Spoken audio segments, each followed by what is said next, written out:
Understanding that, Diener came to his aid. He was doing this as an investment.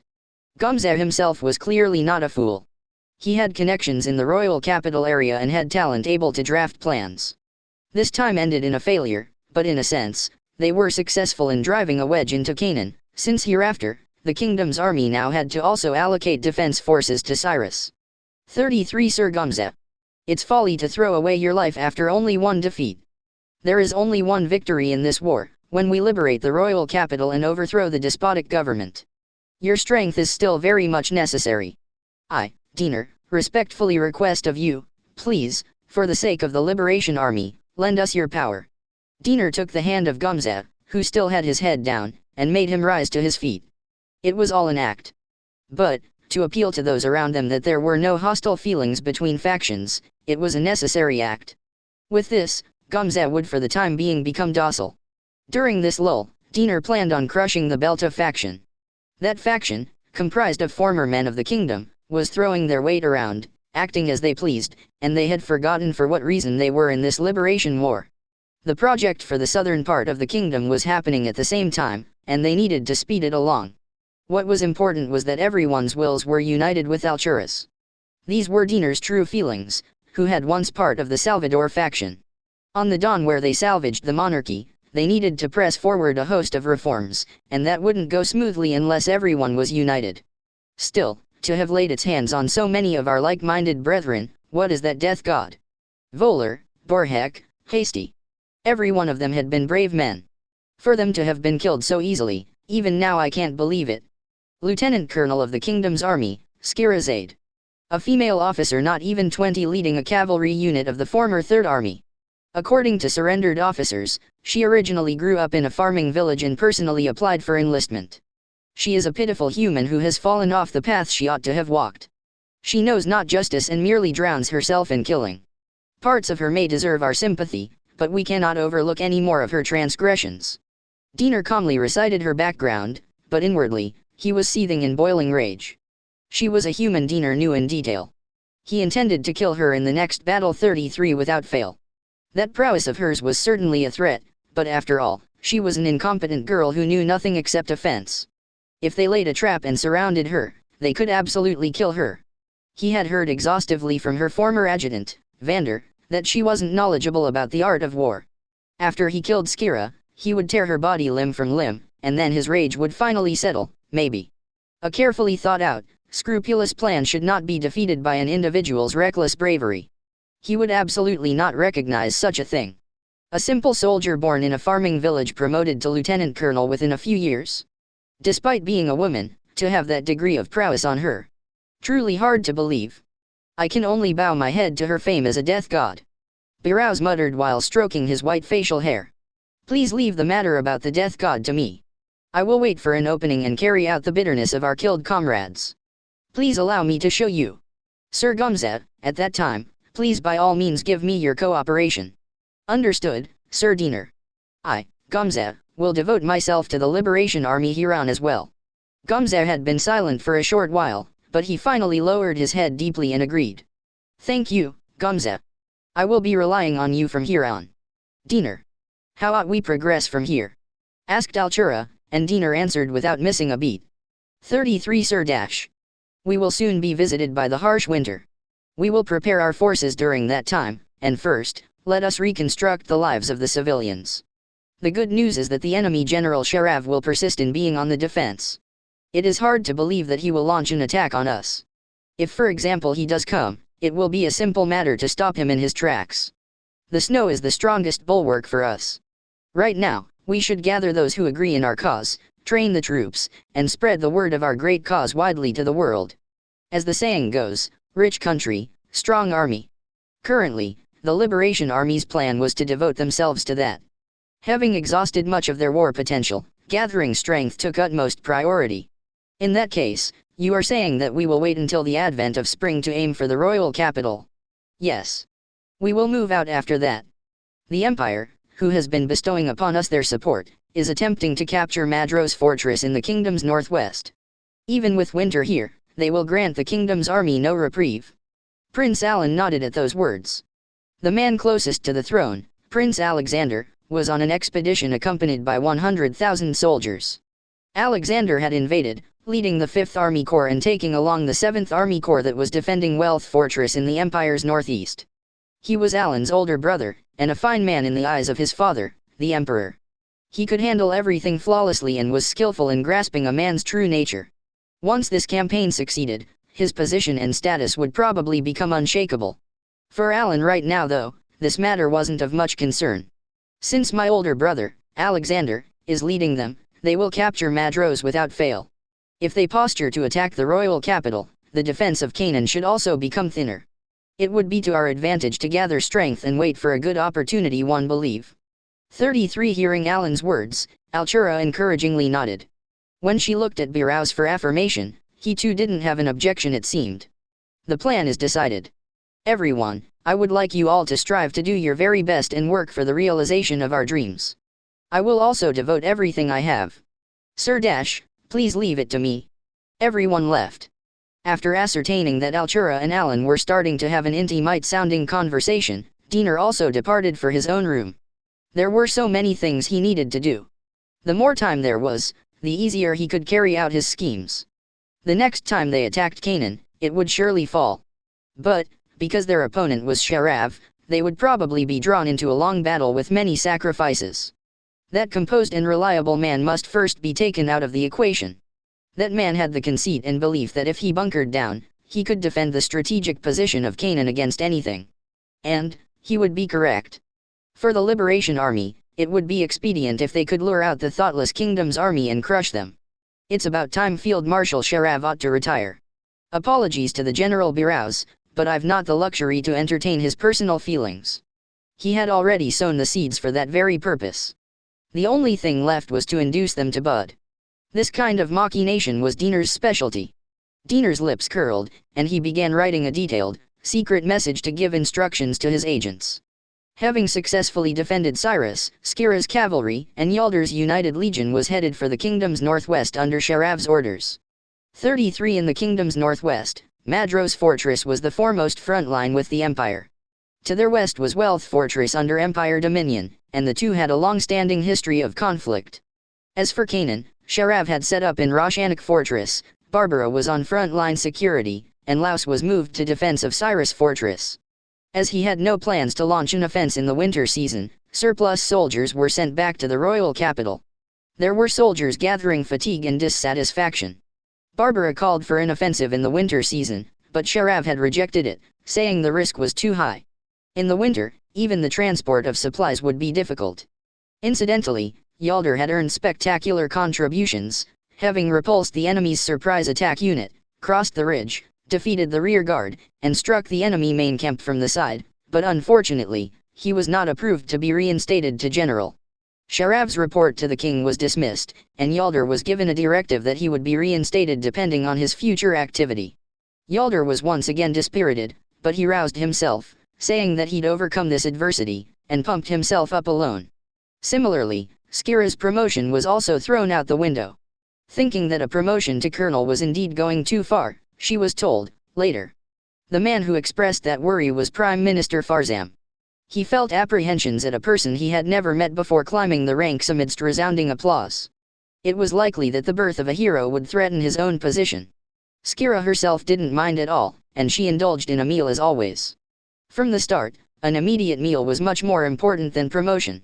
Skira was right now eating sausage with onions, and well-boiled vegetables like carrots. There was a stupidly large amount of edible grass, so Skira's face twisted as she dealt with them. Katerina was in a good mood and seemed to really enjoy eating them, so she transferred the grass on her own plate to Katerina's. She definitely didn't like grass-type foods, and she also didn't really like bitter foods. 33 Northwest of the kingdom, Madros area headquarters, Madros Castle.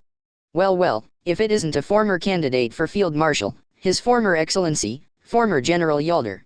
So you were still doggedly living. Man, that stubbornness is going to make you go bald. Ha ha ha dash. Coming out to meet the arrived Yaldar was the boorishly laughing commandant of the 5th Army, Lieutenant General Kari Madros.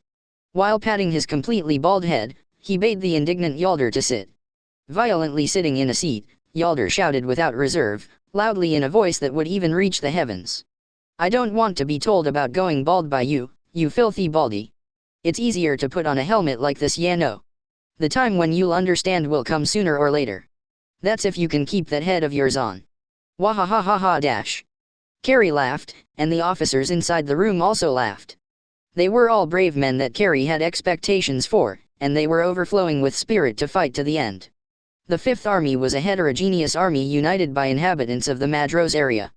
They would never submit to the Empire. You ingrates dash. You would even insult me. Even though I expressly came here as reinforcements, what treatment is this dash? My god, everyone's making fun of me. Yalder slammed the desk. His face was becoming as red as a lobster. Man, calm down Yalder. We're the same rank now, so can't we have a more casual talk? General and Lieutenant General are pretty much the same thing. The two don't really matter to me. Don't you think so? Kman, drink. 3 Carrie poured alcohol while patting Yalder's shoulder. The cold of the northwest was fierce, and the alcohol would offer some warmth. Snow hadn't yet fallen, but it was cold enough to pierce the skin. Normally, one wouldn't think of starting a war during this time. Yalder downed the drink. He took a deep inhale, and then exhaled, making himself calm down. He had known this man quite a while. Carrie made fun of people and had an extremely displeasing character. Even so, he was greatly popular amongst the soldiers and excelled in valor, truly a disagreeable man. Ah, screw this. I'm moving to the main topic. How far have those guys from the Empire come? The retards of the Empire, huh? Even though it's now this damn cold winter, those guys ain't gonna pull back. We fought, intending to hold out until the winter, all for nothing. The cause of all this is thanks to that shithead that moved David's army corps. The Fourth Army, which had been led by the now deceased David, and Carrie's Fifth Army had maintained resistance in this area. Thanks to the fool of the royal capital recklessly moving them, they were in this state. If they naively secluded themselves in their new fortresses that should have been a bulwark against the Imperial Army, they would probably be soundly annihilated. Carrie had readily abandoned the now useless, recently completed first fort, and he brought them into a war of attrition while evacuating the civilians. He began conducting guerrilla warfare, using every advantage and means he had, to interfere with the enemy's supply train. To that effect, they had halted the enemy's advance and were successful in holding out until winter. Carrie. About Sir David, unfortunately at Belta, I know. He wasn't a very careful man, but man, he had an eye for liquor. The liquors he chose were really delicious. Only shame there is. Yeah, truly regrettable. 34 There was no reason why David, boastful of his family lineage, and Carrie, whose birthplace was in the backwater Madros area, would get along well. That being said, the two never got into any mutual conflict, and they had a relationship where to the best of their ability they tried not to interfere with each other. The liquor David had sent to him as courtesy had been unexpectedly delicious. Is the story about Prince Alexander being the supreme commander of the Imperial Army true? Yeah, he's probably earning points to secure the throne. Those guys' enthusiasm is the real deal. The bastards from the Wealth family also came to invade us with steam coming out of their noses. It's irritating like you wouldn't believe. Lieutenant General Gustav Wealth was the commander of the 7th Army Corps from the Wealth area in Empire territory. He was a sworn enemy that Carrie had a grudge against extending back to his ancestors. Carrie, to protect the Madros area, and Gustav, to protect the Wealth area, had a relationship where they mutually killed and were killed. They had a blood-stained, inseparable relationship that had been going on from 200 years past. This fate was also the foremost reason why Carrie and his company would not surrender to the Imperial Army. If Gustav were to take control of the Madros area, he would surely take revenge for all that had happened. If their positions were reversed, Carrie would too. After all this, there would be no pretty settlement. It was kill or be killed. This would possibly continue until their foe's city was destroyed. Before they were killed, they had to kill. That was the feudal lord's duty. The beginning of this hatred was said to have stemmed from surrendered Madrosian civilians being killed, or Madrosians killing surrendered Wealthian civilians. At this point, no one knew whose viewpoint was correct. No one even wanted to know. No matter how it turned out, the Madros family was with the kingdom, and the Wealth family was with the empire. That was it. There was a habit of Madrosians tattooing a guardian beast on their breasts. Wealthians would carve a sacred bird on their shoulders. The irony was that these 34 became symbols used to distinguish their ethnicity and ended up further fanning the flames of their mutual hostility. Despite it almost being winter, they show no signs of withdrawing. 100,000 is a huge army. It must be challenging just to maintain it. Even so, they're invading us with energy to spare. The prince himself is leading them after all. That's a place to make a name for yourself. They're coming though we're withdrawing while burning all the crops we've carefully raised. Goes without saying we ain't even leaving a scrap for them to eat, we're turning every piece into charcoal. Winter's here, and after their supply line gets shaky lies our true victory. We'll show those Imperial idiots hell. The Fifth Army had evacuated all the residents on the Imperial Army's route of invasion, poisoned the wells, burned the fields, and killed the livestock. They would give not a thing to the Imperial soldiers. This methodology was shared not just by Carrie and the soldiers, but even down to the citizens themselves. If they were caught, they would be savaged and killed. Precisely because they knew that ad nauseum, there was not a single person who said no to it. Carrie drained the liquor in his glass and grasped it tightly. Yalder had also unintentionally strengthened his grip. He looked at the map spread out atop the desk and rubbed his jaw. Northwest from Madros is the second fort, to the west is the third fort, and to the southwest is the fourth fort. The second fort is along the coast, and the third is tightly surrounded by mountains. The fourth then is Madros's weakest spot, it's on the plains and would be the easiest to fall. If it were me, I would target the fourth fort. Yalder preferred frontal attacks. Without any thought, he chose the fort easiest to attack. If he had a large army and no worry for supply, he wouldn't be mistaken. There was no need to go out of their way and attack a difficult location. There were times 34 too when it would be necessary to prepare for losses and go for a head-on attack with just power. Carrie asserted that the fourth fort would not be a problem. He had the resolve and confidence that they would defend it to the end. Accordingly, it was made the most robust. Man, it ain't gonna fall that easily. I've personally taken command there after all. Yo Yalder. I plan on having you head to the second fort at the coastlands. Under it lies a path to the provisions storehouse. If that fort falls, the Fifth Army and your own legion will fall into a predicament. It's a dangerous place though, how about it? Carrie pointed out the second fort built along the coast. It was a barrier built to obstruct the main road. But, it was difficult to call it sturdy, and if siege weapons were brought into the equation, it would be difficult to hold out. That's basically giving me a great position. I, Yalder, and my glorious United Legion, will assuredly defend the fort, allow us to show you.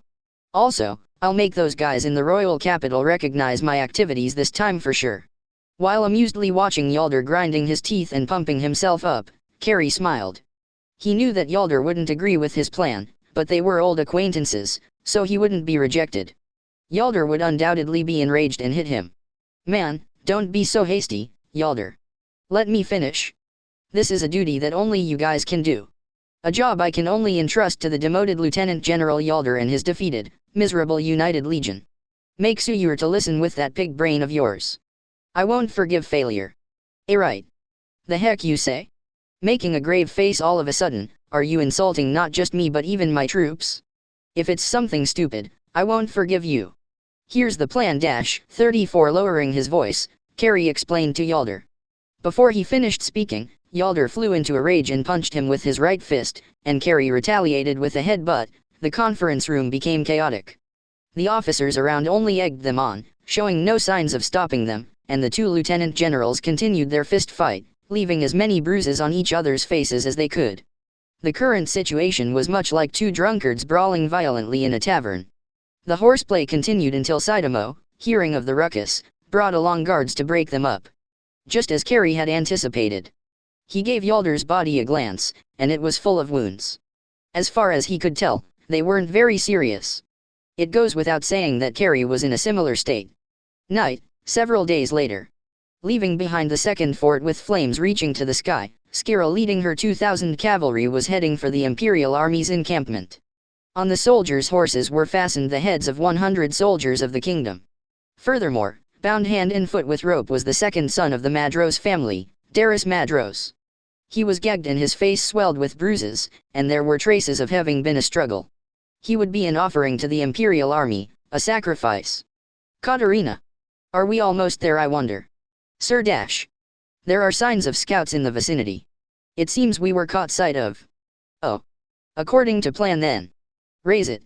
When she gave the instructions to the cavalry behind her, they tied a white cloth to their spears and raised it high. It was the universal sign of surrender, a white flag. Skira's cavalry raised many of them conspicuously and continued to march. 34 Skira chewed on the head of a dried sardine, Madrosa's local specialty. It was a food for the masses, and so they could take in precious salt. It was extremely salty. It wasn't often eaten by itself, and it wasn't intended to be. The correct way of eating it was to put it in a soup. Skira's face puckered in saltiness. Katarina extended a water flask, but Skira shook her head and declined. She took out one more from a bag, and this time sucked on it from the tail. A bitter taste spread inside her mouth. I wonder if the Imperial Army has any delicious food. I'm pretty excited. In this season, I believe you should not hold such high expectations. Likely Katarina was going to bring up Wealth's local product, but infantry from the surrounding thickets jumped out menacingly, interrupting her. They raised their torches and intimidatingly turned their pikes towards the cavalry. Skira instantly crushed the dried sardine. She crunched it into small pieces, the small bones making cracking sounds. After a bitter taste came out the salty taste, and Skira's face crumbled in saltiness again. Halt! Dash! Stop your horses! Dash! Don't move! Don't you dare move! Any suspicious movements and we'll kill you on the spot! Dash! Soldiers of the kingdom, huh? Do you know what that white flag means? While everyone shouted in loud voice, they intimidated Skira and her group. The cavalry showed no unrest, and they were waiting for their commander's orders. Not even the horses made a sound. The Imperial soldiers observed this strange cavalry with suspicious glances. Normally, these types of people would be cowering in fear. 34 The patrol unit's commander, after cleared his throat, addressed them in a bellowing voice. We are a patrol unit of the Keyland Empire's 7th Army Corps. On what business have you men come here? Depending on your answer, we will launch an attack. Dash. It would behoove you to answer carefully. Dash. At that question, Skira had her horse take a step forward and replied quietly, but penetratingly. I am Lieutenant Colonel Skira Zaid, cavalry affiliated with the Yuz Kingdom's Special United Legion. To surrender to the Keyland Empire, we have set fire to the second fort and taken captive a man of the Madros family. I would like to meet with the commander of the Imperial Army. We have no place to return. At Skira's signal, her cavalry flung the heads they were carrying. The Imperial soldiers picked them up to examine them. Far in front of them, they could see a red light blotting the night sky. There were certainly flames rising from around the second fort. When the commander of the patrol unit made sure of that, he glared at Skira while alert. You're not a Madrosian, are you? The people of Madros would never surrender. In other words, if they were Madrosians, he intended to kill them here. There were many of the Empire's 7th Army Corps that were born in the Wealth area. This commander was a Wealthian. I was born in the central border zone, what about it? 34, no, I get it. However, it is not in my power to accept your capitulation. I will guide you from here to headquarters, and you should explain your circumstances there. Don't have any strange intentions. We aren't the only soldiers around here. I appreciate it. Please guide us then. This way. Follow me. At Skira's prompt, the commander guided them and started walking. Spearmen and bowmen were in formation with weapons ready surrounding the cavalry. If there was any suspicious behavior, they would probably immediately fire their arrows and strike with their spears. The cavalrymen showed no fear, and silently followed Skira. Unnoticed, the white flags had been replaced by black ones, with ominous birds depicted on them. Their prides probably couldn't bear it. There was no defeat for Skira's cavalry. The Imperial soldiers didn't notice at all. Giving them a glance, Skira's mouth warped in great amusement. I'm really looking forward to this. 34 At the Imperial Army campground, brilliantly illuminated by campfires, a war council was being conducted to decide their plan to capture Madros. The foremost specialists in every field were mustered full force around the commandant of the First Corps, the first prince of the Empire, Alexander Keyland. Alexander was clothed in luxurious war garments, and a sword laid with excessive ornaments was tucked into his waist.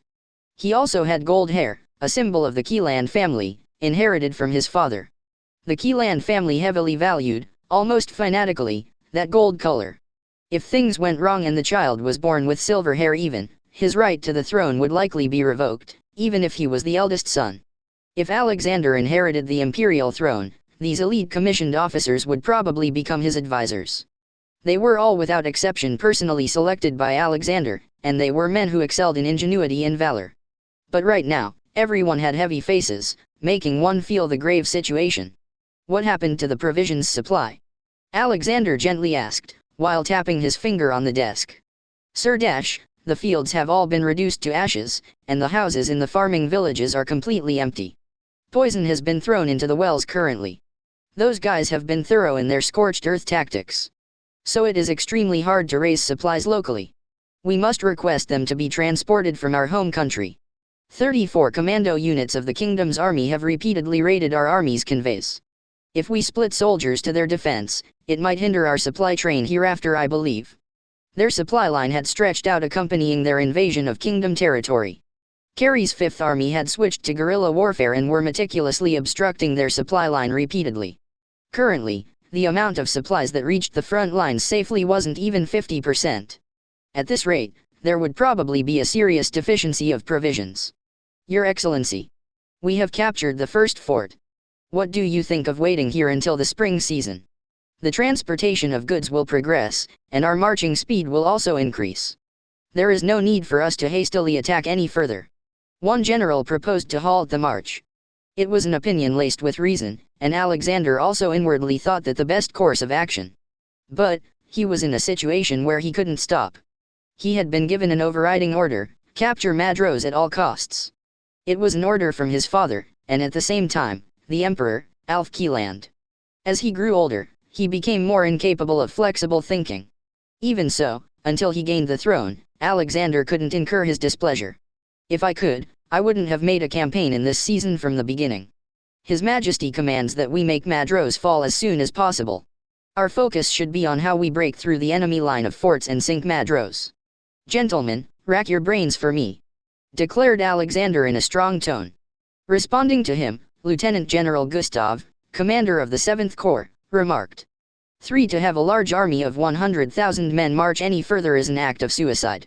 I believe we ought to put the ordinary soldiers on defense of the first fort and escort for the supply convoys.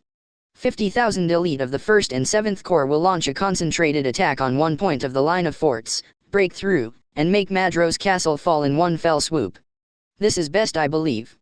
A slender and paranoid man, Gustav was the lord of the wealth area, and at the same time, he also led the 7th Corps. He had crossed swords with Carey, who governed Madros many times in small skirmishes. He was deeply distrustful, and a man who exemplified discretion and composure. He was fundamentally indifferent to strangers, but the soldiers born in wealth held him in high esteem. He continued to fight and live only for the protection and growth of wealth. Soldiers with a low amount of training would be put on standby, and despite being on a conquest, they would continue to march with only the necessary numbers. In this situation where provisions were insecure, Gustav's opinion was appropriate. The Fifth Army of the kingdom had roughly the same numbers on defense of their fort line, but they had to scatter their defenses. The Imperial Army had the privilege of choosing their course of march. Where would they aim? That question would decide Madros's fate for certain. What a pragmatic plan that is. Without food, we cannot fight, and we cannot stupidly advance. Afterwards, all we can do is pray for good luck. Luckily, I am an ardent adherent to the Star Church. We certainly will have divine protection. Alexander gave a cynical feeling, sarcastic laugh and drained his glass of water. He didn't believe in the thing called religion. But saying that aloud was akin to heresy, so he just didn't say it. Being able to believe brought rank, money, and power. If he could be saved just by believing, that wasn't very fun. That's why he aimed for the throne that possessed everything.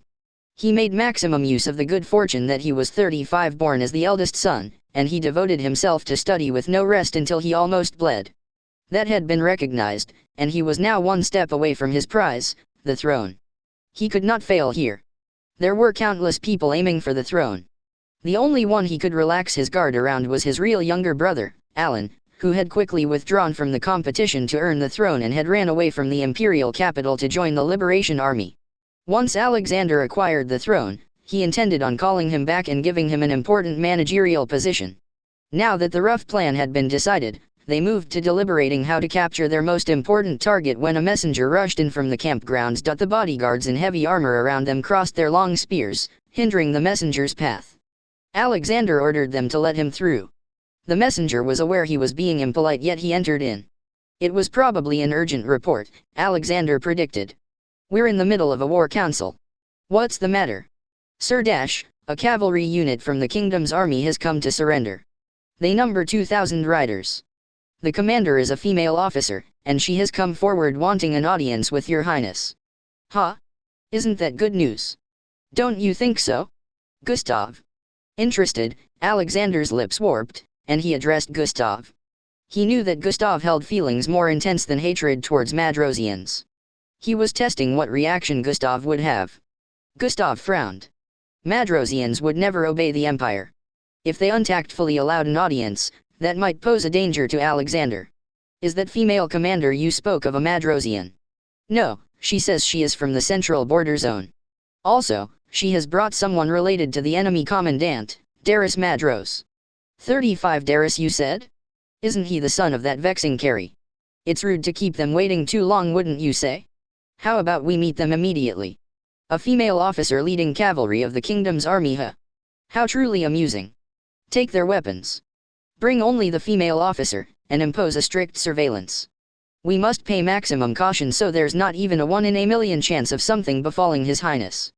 Absolutely do not take your eyes off their behavior. Gustav stringently ordered the bodyguards. They saluted and began implementing his orders. If they allowed injury to the prince, they would lose their lives. How prone to worrying you are, Gustav. You won't live a long life like that. It is thanks to this personality that I have consequently lived this long. If she appears suspicious, I will show her no mercy. Treat her as an enemy when you meet with her, your highness. Behind her smile may be concealed a sword.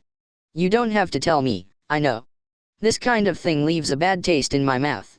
Alexander expressionlessly nodded.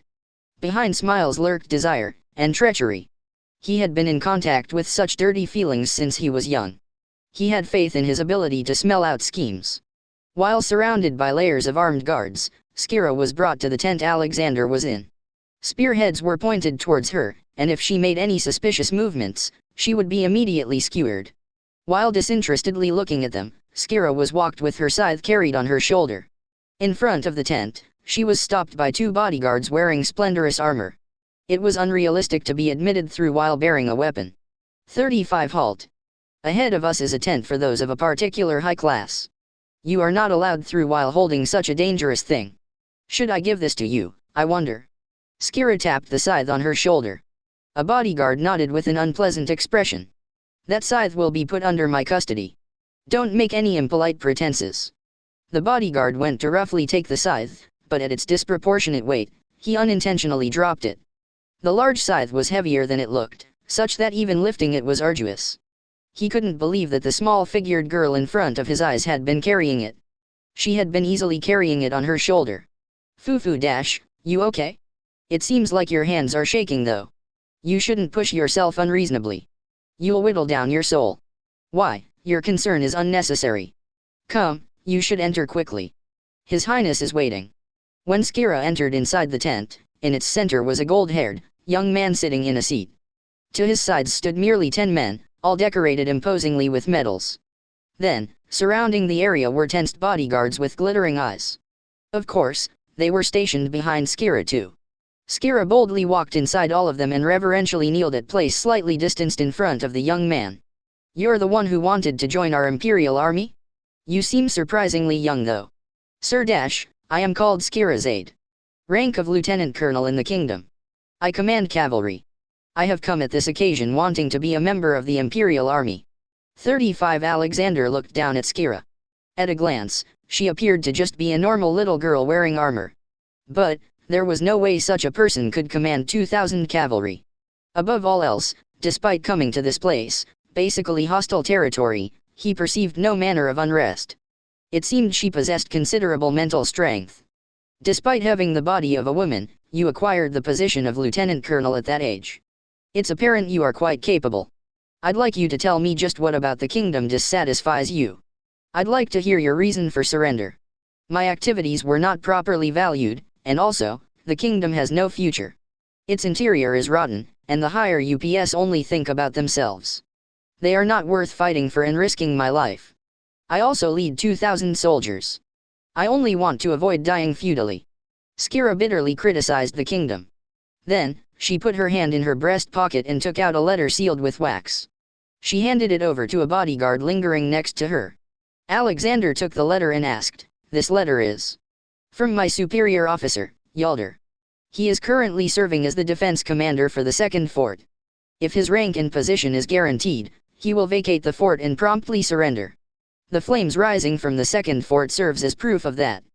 The generals were astir. If that was true, this was an unparalleled opportunity. Alexander broke the seal and scanned the letter. "I have received an insult like no other with no regard to how I have loyally served, and therefore, I would like to surrender. If you can guarantee my position and the lives of the castle garrison, I promise to throw open the gates of the second fort without resistance." 35 In a location slightly eastward of the fort is concealed the kingdom's food storehouse. An attack there with a simultaneous attack on Madros Castle could inflict catastrophic damage, it said. A detailed map had even been courteously attached. Alexander handed the letter over to the generals, and the inside of the tent instantly erupted in excitement. "Hold on dash. It's still early to take this as fact. There are things we ought to confirm with this officer. Messenger soldier. Bring Darius and several prisoners from the kingdom's army dash. Sir dash," thundered Gustav at the excited generals. It was still too early to take this as truth. If this was a fake surrender, they would be the ones to fall into a predicament. Gustav did not trust Skira at all. There was no emotion in this girl's words. It wouldn't be strange for her to attack them the next moment. Indeed, he couldn't feel any humanity in her. Even when he glared at her with a gaze laden with killing intent, she calmly eluded it off. It wasn't something a young, female soldier should be able to brush off. Gustav was cautious.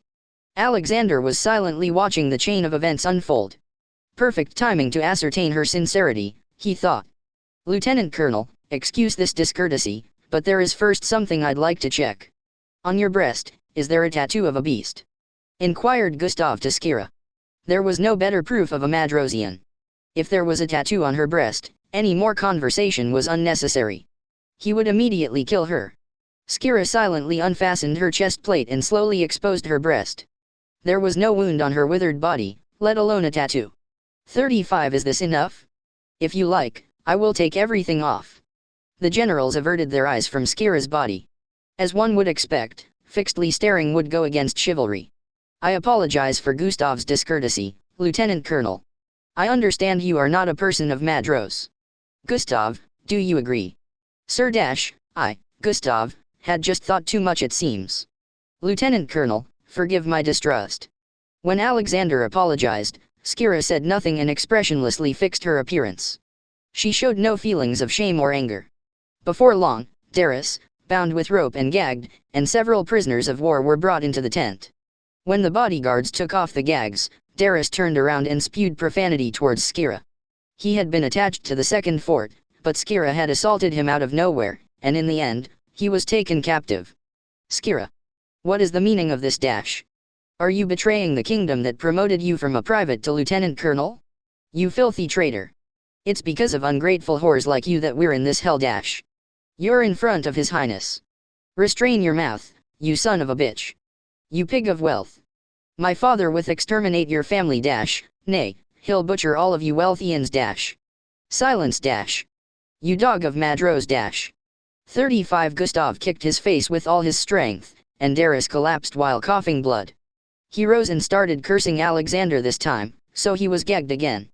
The other prisoners were similarly forced to kneel, and their heads pushed to the ground. "Your Highness. How about leaving their execution here to Lieutenant Colonel Skira? We'll make this a chance for her to demonstrate her loyalty to the Empire." "Lieutenant Colonel, of course you won't say no, right?" "Good thinking, Gustav. Lieutenant Colonel Skira, this is your first mission. Execute these vermin. These are shameless men who once surrendered and then conspired to desert again. I'd like you to immediately judge them. I don't mind if you do it right here, right now. Of course, you can do it." Alexander brutally smiled as he ordered her. He then exchanged looks with his bodyguards and made them enter battle readiness. This was to restrain Skira if she said no. "Understood. My weapon is under custody, so is it okay if I asked it to be returned?" Skira with not a second of hesitation consented and stood up. When Alexander ordered the weapon to be returned, 2 bodyguards appeared, carrying her large scythe, and out of breath, they handed it to Skira. After flourishing her scythe like a dance, Skira placed its edge on Darius's neck. Its crooked, naked blade caught the light from the braziers, and it let off a dull shine. After mercilessly smiling, she pronounced the death verdict.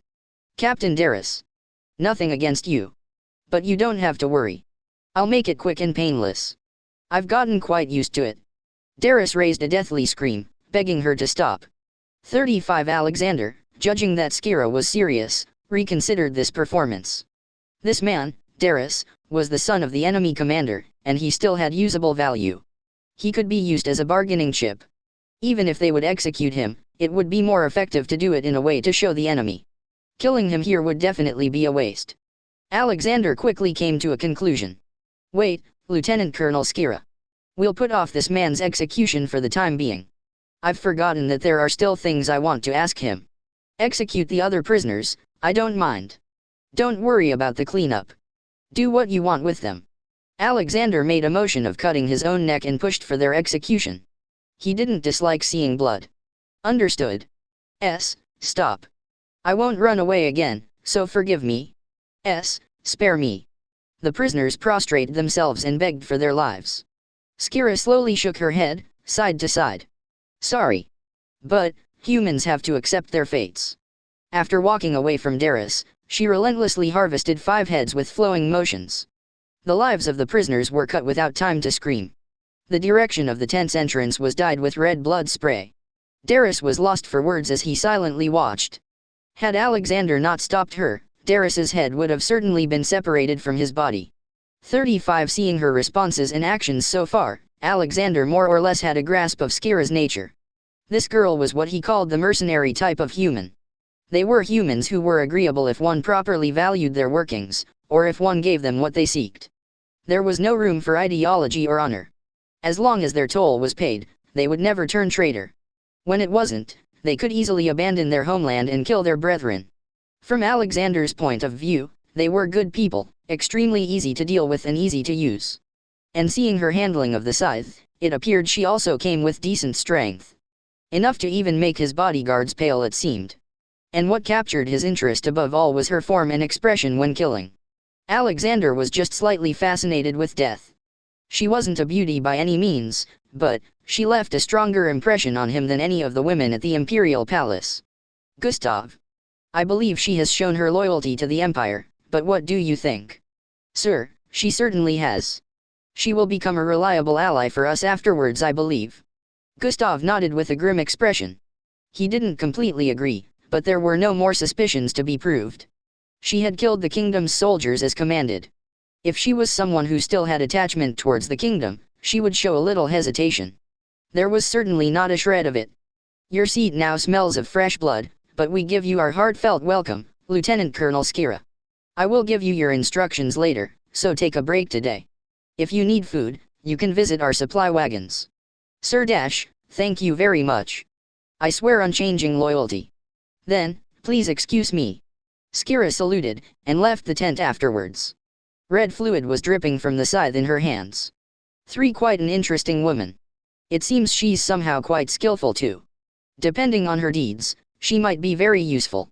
There appear parts of her that don't seem human, but she'll become a good piece if we handle her. Your Highness.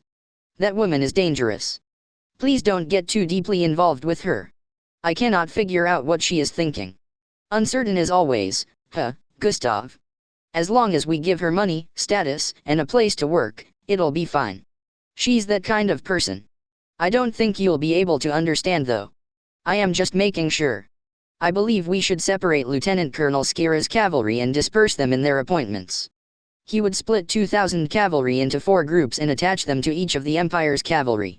Even if they were planning something, the damage would be fewer with fewer numbers, and above that, they probably wouldn't be able to link up with each other. He also hadn't forgotten to order the scout unit to search around. Do as you please, I don't mind.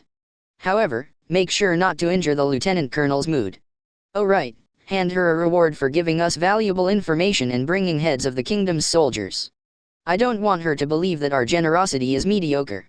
Ordered Alexander, and one staff officer nodded. By your will. I will immediately have it arranged. Good, then let us concentrate on the operation again. From here on is possibly the turning point of the expedition. At Alexander's urging, The generals once again contributed their opinions while staring at the map Skira brought. Things were different than before, their morale had risen considerably.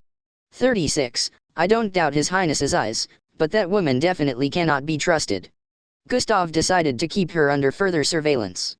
This would be unprecedented so far, but just as he thought, he couldn't shake this nasty feeling. He attached Second Lieutenant Karl to Skira and ordered him to report if there were any suspicious movements. The man Karl wasn't known for his cleverness, but he would reliably carry out his orders. This kind of duty was the most suitable for him. Imperial Army campgrounds. The soldiers were resting their bodies, and everyone was amusing themselves with chatter and food. The cold was harsh, and open-air fires were placed all throughout the campgrounds for warmth. Scarce provisions and unsparing coldness, these two sapped the morale of the Imperial soldiers. They hadn't yet reached a point of breakdown, but the situation was serious. Skira headed with quick steps to the tent where her own cavalry was. If she didn't hurry, she wouldn't get any food. Before long, she saw Katerina, who was beside a campfire studying their surroundings. It seemed Katerina also noticed her, and she walked up to Skira. Everything go well? Lieutenant Colonel. Yeah. No problems. More importantly, what are you eating? She turned her eyes towards the soldiers stuffing themselves. It was some kind of potato, and they were smearing something on it and eating it. The light from the campfire shone on it, and it looked really delicious. Skira swallowed her saliva. 36. Distributed rations. Tonight is bread and potato. Katerina knitted her brow and responded. Why she wasn't making a happy expression was simple. These potatoes weren't delicious. I wonder if there's some for me. I almost can't bear it anymore. I will go get some right away. Please wait for a moment. Just when Katerina was about to go to the supply wagon, a young man called out to them, while holding bread and potato in both of his hands. That will not be necessary. I have brought the Lieutenant Colonel's share. Please help yourself, sir. While smiling civilly, he handed them over to Skira. With a dubious expression, Katerina asked him, You are? Please excuse my late introduction. My name is Karl. My rank is Second Lieutenant. I have received orders from His Excellency Gustav to function in your unit. If there is anything you may need, whatever it may be, please bring it up with me. I strive to be your strength. He turned towards Skira and saluted. Oh. Well then, I look forward to our relationship from here out. I will be eating for now, so please let me hear the story later. 36. She quickly bit into the bread, and stuck the potato on a stick and began toasting it over the fire. A savory aroma tickled Skira's nose. It gradually began to char, and the heat permeated inside. It is best to smear on cheese or butter when eating it. Allow me to give an introduction. The specialty of our wealth, this wealth potato has much nutrition and can be harvested in large quantities, though the taste is to be desired more or less. There is nothing perfect in this world.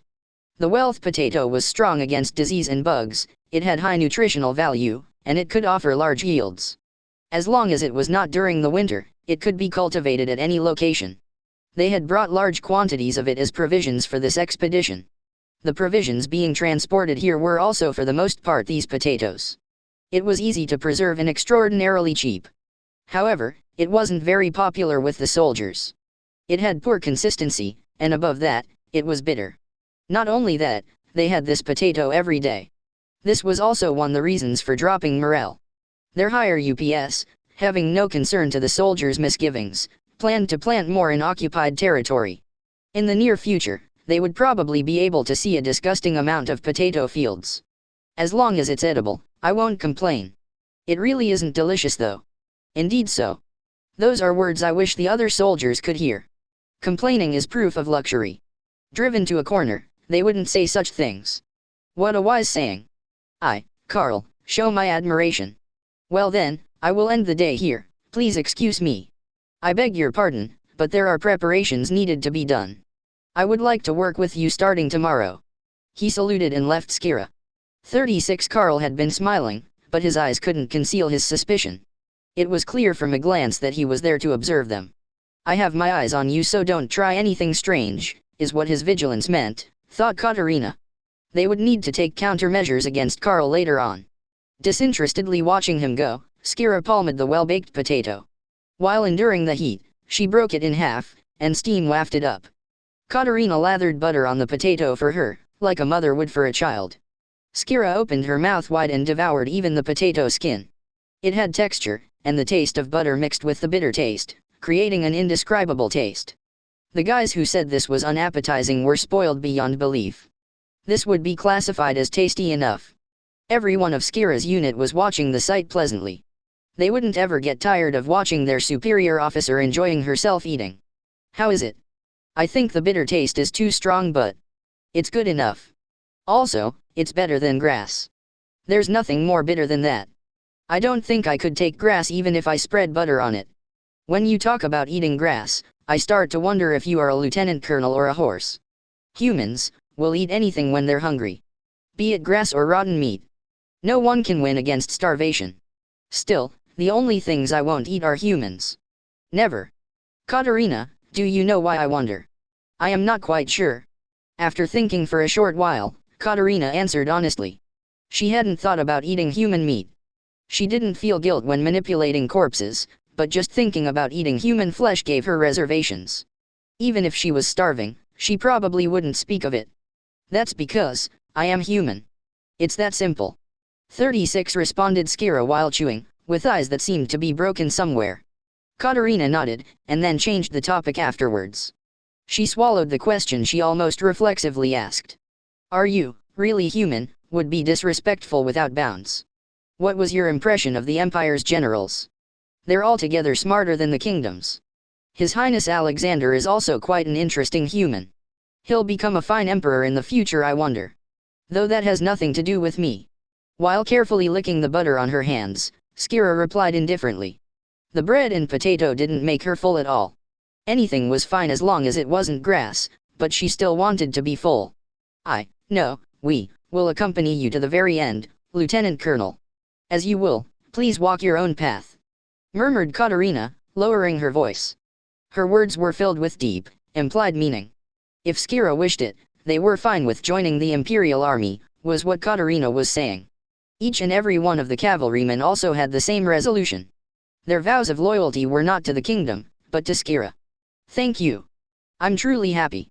Well then, I'll tell only you something nice. Skira drew closer to Katarina while smiling sweetly. Then, she whispered in her ear. 36 There are 3 reasons why I fight. First is to eat. Second is to kill the rebel army as much as I want. The final one is a secret. I can satisfy all of them fighting for the kingdom. She fought to satiate her appetite. She swung her scythe to clear up her grudge and to obtain food and money. There was no other place to work as wonderful as here. Moreover, she had made comrades who would eat together with her. With this status quo, Skira was contented. One day, her 3 wishes would probably be granted. It wouldn't be that far in the future. Katarina was extremely curious about the final one, but she didn't ask about it. Even if she asked, it seemed she wouldn't get an answer. The day would come that she would understand eventually, so she was patient. Then, what about the Empire? Fufu you probably know without me saying, Katarina. I wonder who's supporting the rebel army from the shadows? For me, there's not much difference. Yes, that's how it is. She distanced herself from Katarina and ravenously smiled. The cavalrymen who scrutinized her appearance accurately surmised their commander's intention. Silence enveloped the surroundings for a while, with only the sounds of the bonfire crackling resonating. Skira was toasting the rest of her bread and enjoying a long meal. Suddenly, something cold fell on Skira's cheek. Soldiers of other units also looked up towards the night sky and sighed deeply. So it's finally falling. It's so cold. Don't do this to me. 36 Bring more booze. And also a blanket. Get it yourself, idiot. Damn it. I didn't come to pass the winter in a place like this. Disregarding the noisy surroundings, Skira was enjoying the rare feeling of snow. The cavalrymen wrapped themselves in pieces of cloth to protect their bodies from the cold. Katarina also took out her mantle, and she covered Skira. Snow, huh. It seems the march will be quite severe. But it'll surely be fun. It's white and pretty. It'll really make red look attractive. A white, spread-out landscape, with red droplets scattered here and there. While imagining that, Skira tossed the last bit of bread into her mouth. 36 In the weather cold like it would tear one's skin off marched Alexander leading the Imperial Army, aiming for the second fort along the northern coastline. Faint white snow began piling up on the road, and the soldiers marched, huddling together to avoid their body heat being sapped away. En route, a raid party of cavalry of the kingdom's army appeared, and postured to attack their supply wagons. It came to Alexander's mind to test out Skira here. He sent out a messenger, summoned Skira's unit, and gave his instructions. Lieutenant Colonel, I want to see how you fulfill your duties with my eyes. Will you lightly kick around those guys for me? If you hit them once, they should immediately run away. A deep pursuit is unnecessary. Sir Dash, understood. This is your first battle for the Empire. I wish you good luck. Alexander mischievously smiled, and Skira trivially nodded. 100 riders follow me dash. We'll give the enemy cavalry a beating dash. Oh you dash. Skira's cavalry, charge dash. Follow the lieutenant colonel dash. Don't fall behind. Aiming for the enemy cavalry, she kicked her horse and began briskly galloping. After her followed 100 of Skira's cavalry with black flags raised. All the members of her cavalry were wearing armor of the Empire, but the flag of their unit hadn't changed. 36, Commanding Officer, what shall we do? It seems the enemy is of the same number. They're expecting us to run away immediately. Humph, if that's the case, how about we try them out for size? There's no one who can match us Madrosians in handling horses. Sir Dash. We will show them our pride. The cavalry of the kingdom's army temporarily postured to escape, but seeing the small numbers of Skira's unit, they decided to exchange blows. They raised their spears, reorganized the ranks, and resolutely began the charge. Their main duty was to hinder the supply line via a raid on the supply wagons, but the actual call for offense and defense was entrusted to the commander at the location itself. After all, it was out of the question for a superior officer to give directions to all the commando units separately. Carey had stationed these kinds of independent units in various places. Cavalry of the kingdom and empire crossed. Skira's scythe drew first blood, sending the heads of the first two riders flying. Both cavalries crashed, and several people fell off their horses. While grappling with each other, many hand-to-hand battles unfolded. Spears were thrusted from atop horseback, but aiming for that opening, other riders skewered their bodies. Black flag with a white crow coat of arms, aren't you death god Skira? Why are you with the Imperial Army? Have you betrayed the kingdom? Indignantly shouted the commanding officer of the kingdom's army while swinging his spear. Skira replied in a disinterested tone of voice. I wonder why? How truly strange. You shameless dash. Become rust on my spear. 3 After spinning his spear above his head several times, he forcefully swung it down, aiming for Skira. She slightly flicked away the blow with his body weight behind it, and then swept his body with the handle, knocking him off his horse. Having his body potently struck, the commander swooned. With no hesitation, she penetrated his skull over the helmet. After she twisted her scythe once, she pulled out, and fresh blood scattered over the area. C. Commanding officer was done in. R. Retreat dash. Retreat dash. We cannot be annihilated. We will pay back this debt dash. Having their commanding officer killed in battle, the raiding cavalry immediately decided to withdraw. As Skira had been ordered that pursuit was unnecessary, she returned to beside Alexander. Because both cavalries had only exchanged one bout, casualties were few. This would probably be considered Skira's victory since looking at the results, the enemy had been repelled and their commander killed. Alexander had watched the spectacle with a spyglass for validation, and he nodded in satisfaction.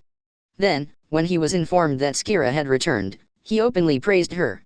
The Madros family's boasted cavalry were like babies. Your prowess was honestly splendid. I am honored by your praise. From what I've heard, you've been given the alias Death God because you use that scythe. At first, I suspected it was some fool, but now I've seen it in practice with these eyes, I can agree. For me, this is the easiest to handle. It fits my hands very well. Skira lightly shook her large scythe, and dark red clots of blood dripped down. In that instant, the bodies of the officers and men around her stiffened involuntarily. For 37 some reason, they perceived an illusion like that blade was being swung towards them. It wasn't the cold air, a different chill ran throughout their bodies. Alexander's countenance changed for just a second, but he immediately pulled himself together. Lieutenant Colonel, I have great expectations for your activity in this expedition. Depending on your achievements, I plan to place you under my direct supervision. I have great need of those with talents. When Alexander said direct supervision, he meant officially ushering her into the First Corps. Currently, Skira was only temporarily affiliated. If Alexander felt like it, there was also the possibility of further promotion. The field officers around them showed expressions of jealousy. Alexander was the future emperor, and even just having one's name remembered would prove useful hereafter. They couldn't accept this turncoat newcomer capturing his interest. "Your Highness," warned Gustav, but Alexander was not paying attention. He had confidence that someone of his caliber could handle her. "I am a human who properly values talent. I won't let my personal feelings interfere. Consequently, I highly value your gifts. Lieutenant Colonel Skira, I want you to freely wield your power for the Empire. Sir I, Skira, will serve with wholehearted devotion." Skira said appropriate words and deeply lowered her head. She didn't particularly have anything against the killed cavalry of the kingdom. So that Yalder also wouldn't appear suspicious, she had been authorized to not hold back and fight with her full power. 37 Incidentally, the heads that had been brought during that time when she surrendered to the Imperial Army were of soldiers that had been killed in battle. There had been people opposed to it, saying it was blasphemy against the deceased, but Carrie had faced them down. Those living were more essential, he declared.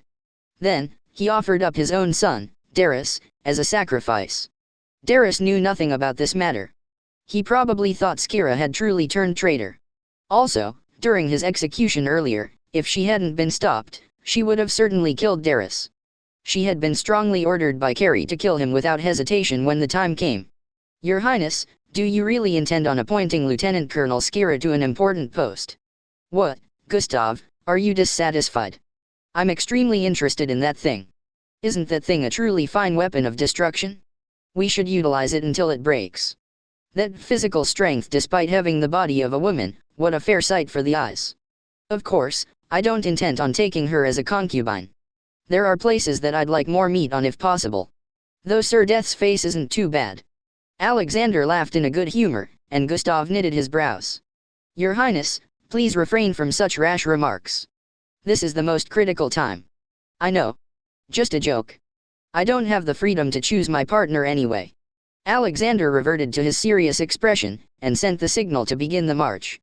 If Yalder opened the gates when they arrived at the second fort, then Alexander's 1st Corps would head to capture Madros, and Gustav's 7th Corps would conduct a raid on the food storehouse. In other words, Gustav would only be beside Alexander for a little longer. His misgivings about Skira still not dispelled, Gustav prompted vigilance, but Alexander again had no ears for him. 37 Gustav had known Alexander for a lengthy amount of time, and he had admonished him many times up until now. Alexander was someone who had the capacity to take that harsh criticism, but on the other hand, he had too much conceit about his own competency. That being said, Gustav couldn't state definitely that Skira's actions were suspicious. She had executed the prisoners without hesitation, and was going to kill the hostage Darius. Even in their fight with compatriot cavalry just now, there was no hint of her going easy on them, and she had killed the commander. She certainly was fighting as a member of the Imperial Army. Nevertheless, why Gustav couldn't trust Skira was because of a vagueness, intuition from his long years of service. Vague it may be, but it was strongly warning him, telling him to be careful around that woman, telling him that if he was negligent, she would kill them in their sleep. That thing wasn't something that could be tamed. This may incur His Highness's displeasure, and nothing against the bodyguards, but it would probably be best to attach more guards. His Highness is still too young. He has too much faith in his own judgment. There is no shortage of people in this world that cannot be understood. Gustav called together the staff officers for a confidential meeting, and directed them to increase the guards around Alexander. The staff officers also weren't listening at first, but when Gustav strongly declared he would take full responsibility, they hesitatingly agreed to the conditions. 3 days later, Alexander's Imperial Army with not a bit of resistance entered the second fort. The defense commander Yalder had opened that gates as promised. Alexander called Yalder to headquarters to immediately meet him. But, instead came a staff officer, a man who named himself Saitamo. "We have received your order to convene at this occasion, but our commander Yalder says that he cannot show his unsightly appearance to His Highness. Just this one time, he begs for your pardon." 37 What's there to be ashamed of after all you've done? Don't worry and call him. If this expedition ends in success, Yalder's merit will be greater than anyone's. This is an order. Tell him to unreservedly show himself to me. Alexander declared, and Saitamo lowered his head deeply and departed. Several minutes later, Yalder supported by Saitamo appeared before Alexander. In his right hand was a cane, and he appeared to be unable to decently walk by himself. His face swelled hideously, horribly enough that he couldn't open his eyes. His brow was wrapped in bandages, and he bore wounds serious enough that walking every step was difficult. "Sir Yalder. What's with that appearance?" Alexander stood up from his seat and asked about the situation. Yalder's voice shook as he replied. "As a military man, this is my end. Please, laugh at me. This is the fate of the man once known as the Commander of Steel. And, that poor treatment. I was dismissed, and in the end, demoted to Lieutenant General. Further, I was sentenced for violating military regulations and immediately punished by cane. To think that this is their treatment of a man who has devoted himself to the kingdom for many years, it is truly, truly vexing." Yalder cut his words off there. He was lost for words, and a groan leaked out of his lips. The conversation continued again at Saidamo's urging. "We were ordered to be a sacrificial piece here. This is the only role left for a defeated army corps," they said. "The executives of the kingdom plan to put preparations in order during that time and launch a counter-offensive. Not just us, to force even 37 those under our wing to die a dog's death is intolerable, and so we made the decision to surrender to the Empire. I see now. My sympathy to your suffering," Alexander said with a compassionate expression, and Yalder kneeled, begging, "Your Highness. Please add us to the vanguard unit. I want to show those fellows who slighted us the spirit of a soldier. I beg you. I beg you. No, not with that body of yours. It's probably tough to use a spear. You should devote yourself to healing right now. Stimulation will reopen your wounds. Sir Saitamo, take Sir Yalder to his room." Until they actually opened the gates, I had my suspicions, but it seems Yalder's surrender is genuine. "What do you all think?" Alexander asked Gustav, and even the strongly suspicious Gustav nodded in agreement. Yalder is famous for being a man with high pride. He is hot-blooded, and he is not a man who can come up with strategy. Anyone would feel disgusted risking his life and being rewarded like that. Either way, we were able to occupy the second fort. This is favorable for the operation, I'd say," said Alexander, and the staff officers nodded. Then, they turned to deciding who to entrust the defense of this fort to. "Until those trailing behind us arrive, let's put Yalder on defense. His division is a little less than 7,000. Just the right size, I'd say. 37, however, thinking about the worst-case scenario, how about entrusting command of defense to someone else?" Gustav offered a prudent policy to his superior, but Alexander laughed it off. While he has those kinds of injuries, he can't do something like decently command soldiers. If we bring defeated troops, I don't believe they'll be useful. They will only increase the food consumed. In that case, I believe it would be the best course of action to have them watch this place," said Alexander, and the staff officers showed agreement. "I agree with you, I believe, Your Highness. If we leave some people to observe them, we won't have to worry. Above all else, those guys don't have a shred of loyalty left towards the kingdom. Not only that, speed from here out is more important than anything. We must immediately begin the march, capture the storehouse before the enemy prepares their defenses, and surround Madros." One staff officer laid out a plan while indicating on the map. Alexander encouragingly nodded, and gave his orders. 30,000 of the 1st Corps will begin to march to Madros. Gustav, 20,000 of your 7th Corps will continue to head east and destroy the storehouse. Afterwards, supplement the Madros encirclement. I intend to have it fall before then though. By your will. Your Highness, please take earnest caution. Looks like your worried disposition isn't any better, Gustav. I'm no longer a child. Your excessive concern is unnecessary. I beg your pardon for that. I, Gustav, have misjudged His Highness. 37 jest Gustav, and Alexander made a wry smile. Gustav inwardly gave priority to wealth territory over the empire, and Alexander only thought and labored to acquire the throne. These two people were on different sides, and they kept up a strange, mutual give-and-take relationship. This fight will be a bridge to our glory. Gentlemen, I expect much more labor from you all. Alexander expressed his determination, looking over the generals arranged around him, and all of them hardened their wills and nodded. 50,000 of the Imperial Army began marching from the second fort. Their targets, the food storehouse and also Madros Castle. The 7,000 of Yalder's surrendered legion were on defense of the second fort. Assigned as a commando unit of the 1st Corps, Skira's unit of 500 were the tail part of the Imperial Army's column formation.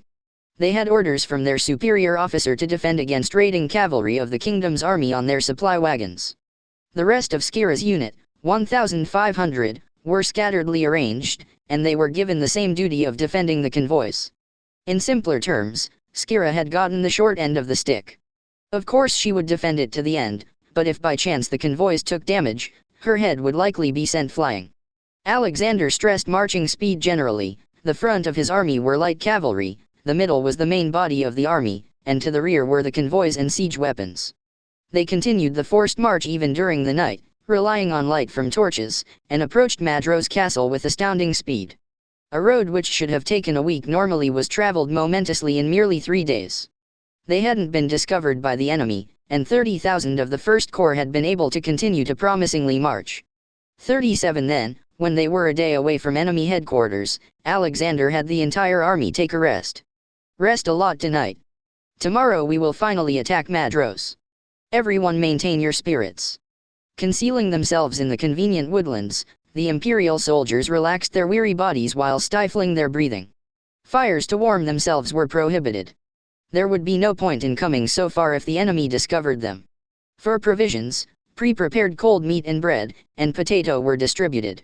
Even so, the soldiers put up with their discomfort. If they won this battle, they were promised enormous reward. Also, they were almost there. If the city fell, they would probably get the chance to plunder. On that occasion, they planned on letting out all of their boiling desires. Confirming that the vicinity had fallen silent, Skira came out from her shabby tent. Soldiers of her cavalry under compulsion to camp, wrapped in scraps of cloth, slowly raised their heads. Their eyes were keen with no sense of fatigue. Katerina sent the signal with her gaze, and Skira laughed, showing her white teeth. The cavalry members also were about to smile when Karl, tasked with observing Skira and group, appeared accompanied by one infantryman. "Just what do you intend to do so late at night, Lieutenant Colonel Skira? Leading your cavalry members, maybe you are heading out somewhere. It's too cold, so I thought I'd go move my body. Karl, how about you come too, I wonder?" 37 carrying her scythe, Skira replied undisturbed. The cavalrymen were silent, watching. "No, I am fine. Apart from that, I have been put on strict surveillance. I have been given instructions to cut down anyone unnecessarily noisy and anyone moving without authority. Lieutenant Colonel, please go back. Otherwise." Karl raised his hand, and the infantryman unsheathed his sword with slow movements. "Otherwise, what, I wonder? Hey, Katerina. I'm curious." "Indeed, Lieutenant Colonel. Just what does Second Lieutenant Karl plan to do? Perhaps he is threatening us." Katerina responded to Skira's question with scorn. Behind her clouded glasses were concealed eyes brimming with madness.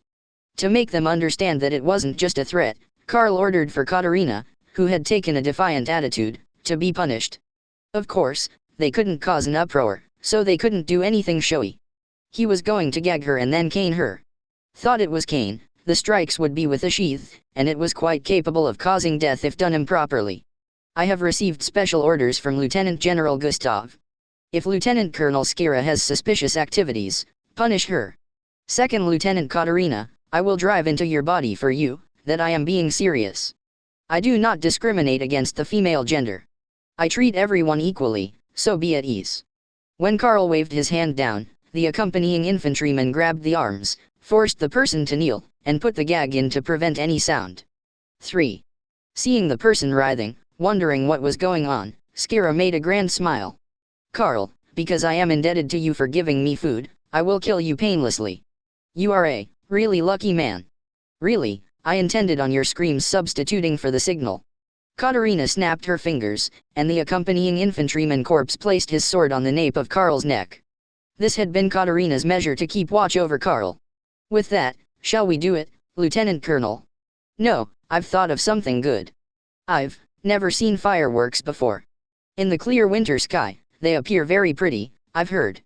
So, let's make Karl a firework in the night sky." "Great thinking.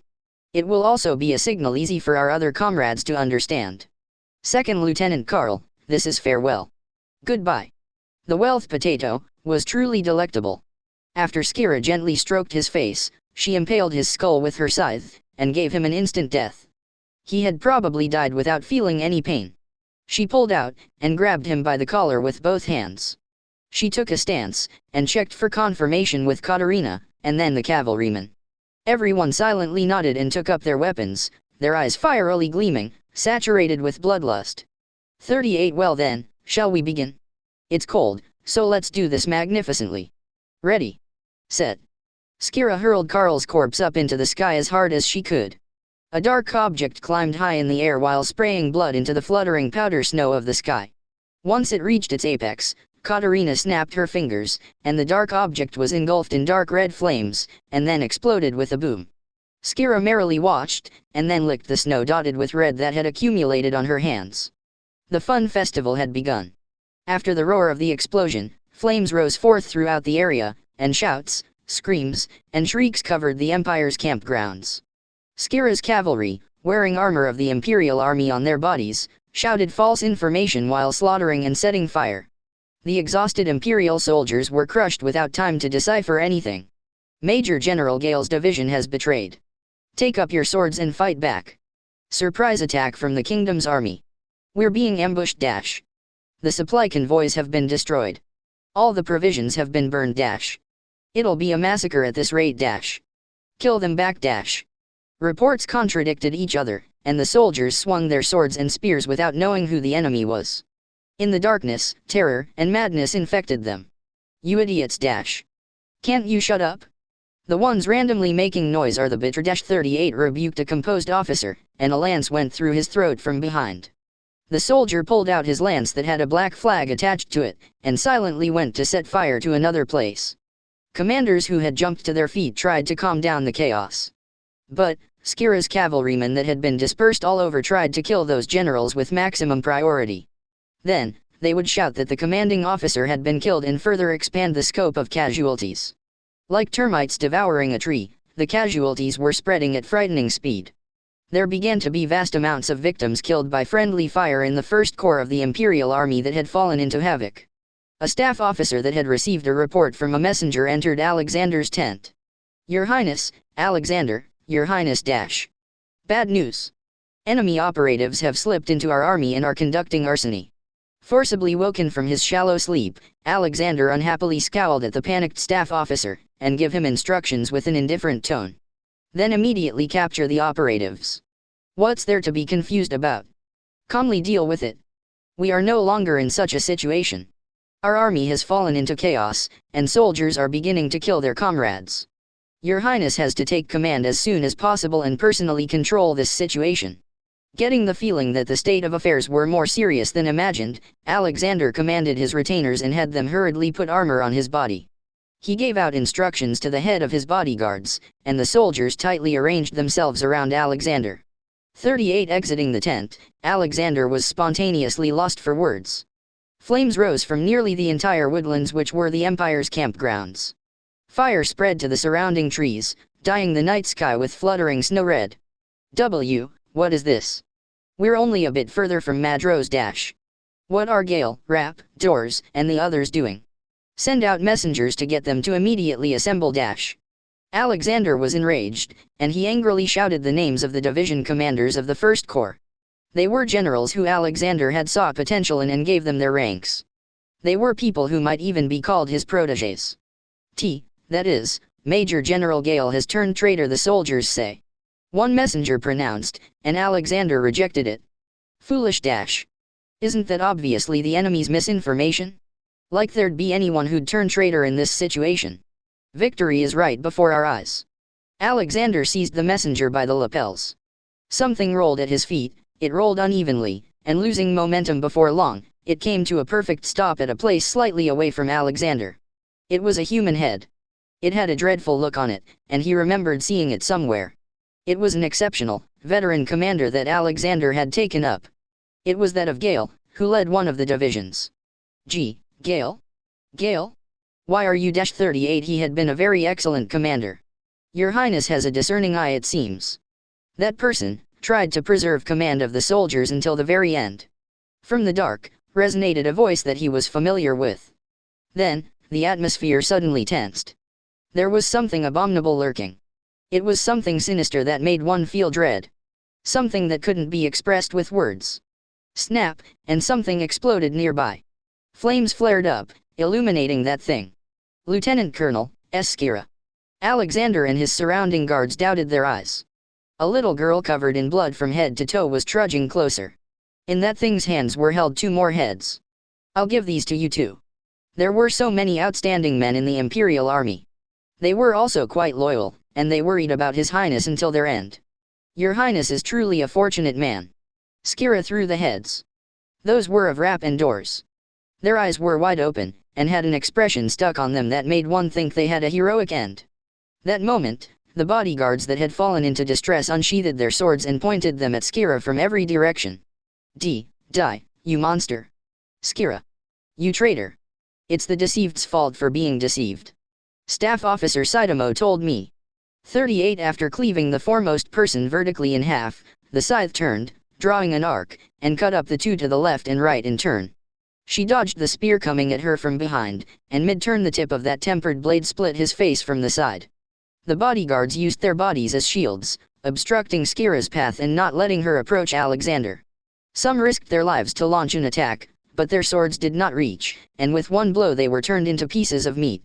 Even so, they continued to attack. Everyone understood that it was their mission as bodyguards. No matter the situation, they had to protect the life of Alexander to the last man. They were bodyguards. In the span of not even a minute, tragic corpses were strewn about the area. Small sickles crookedly protruded from the brows of soldiers who tried to snipe her from the shadows.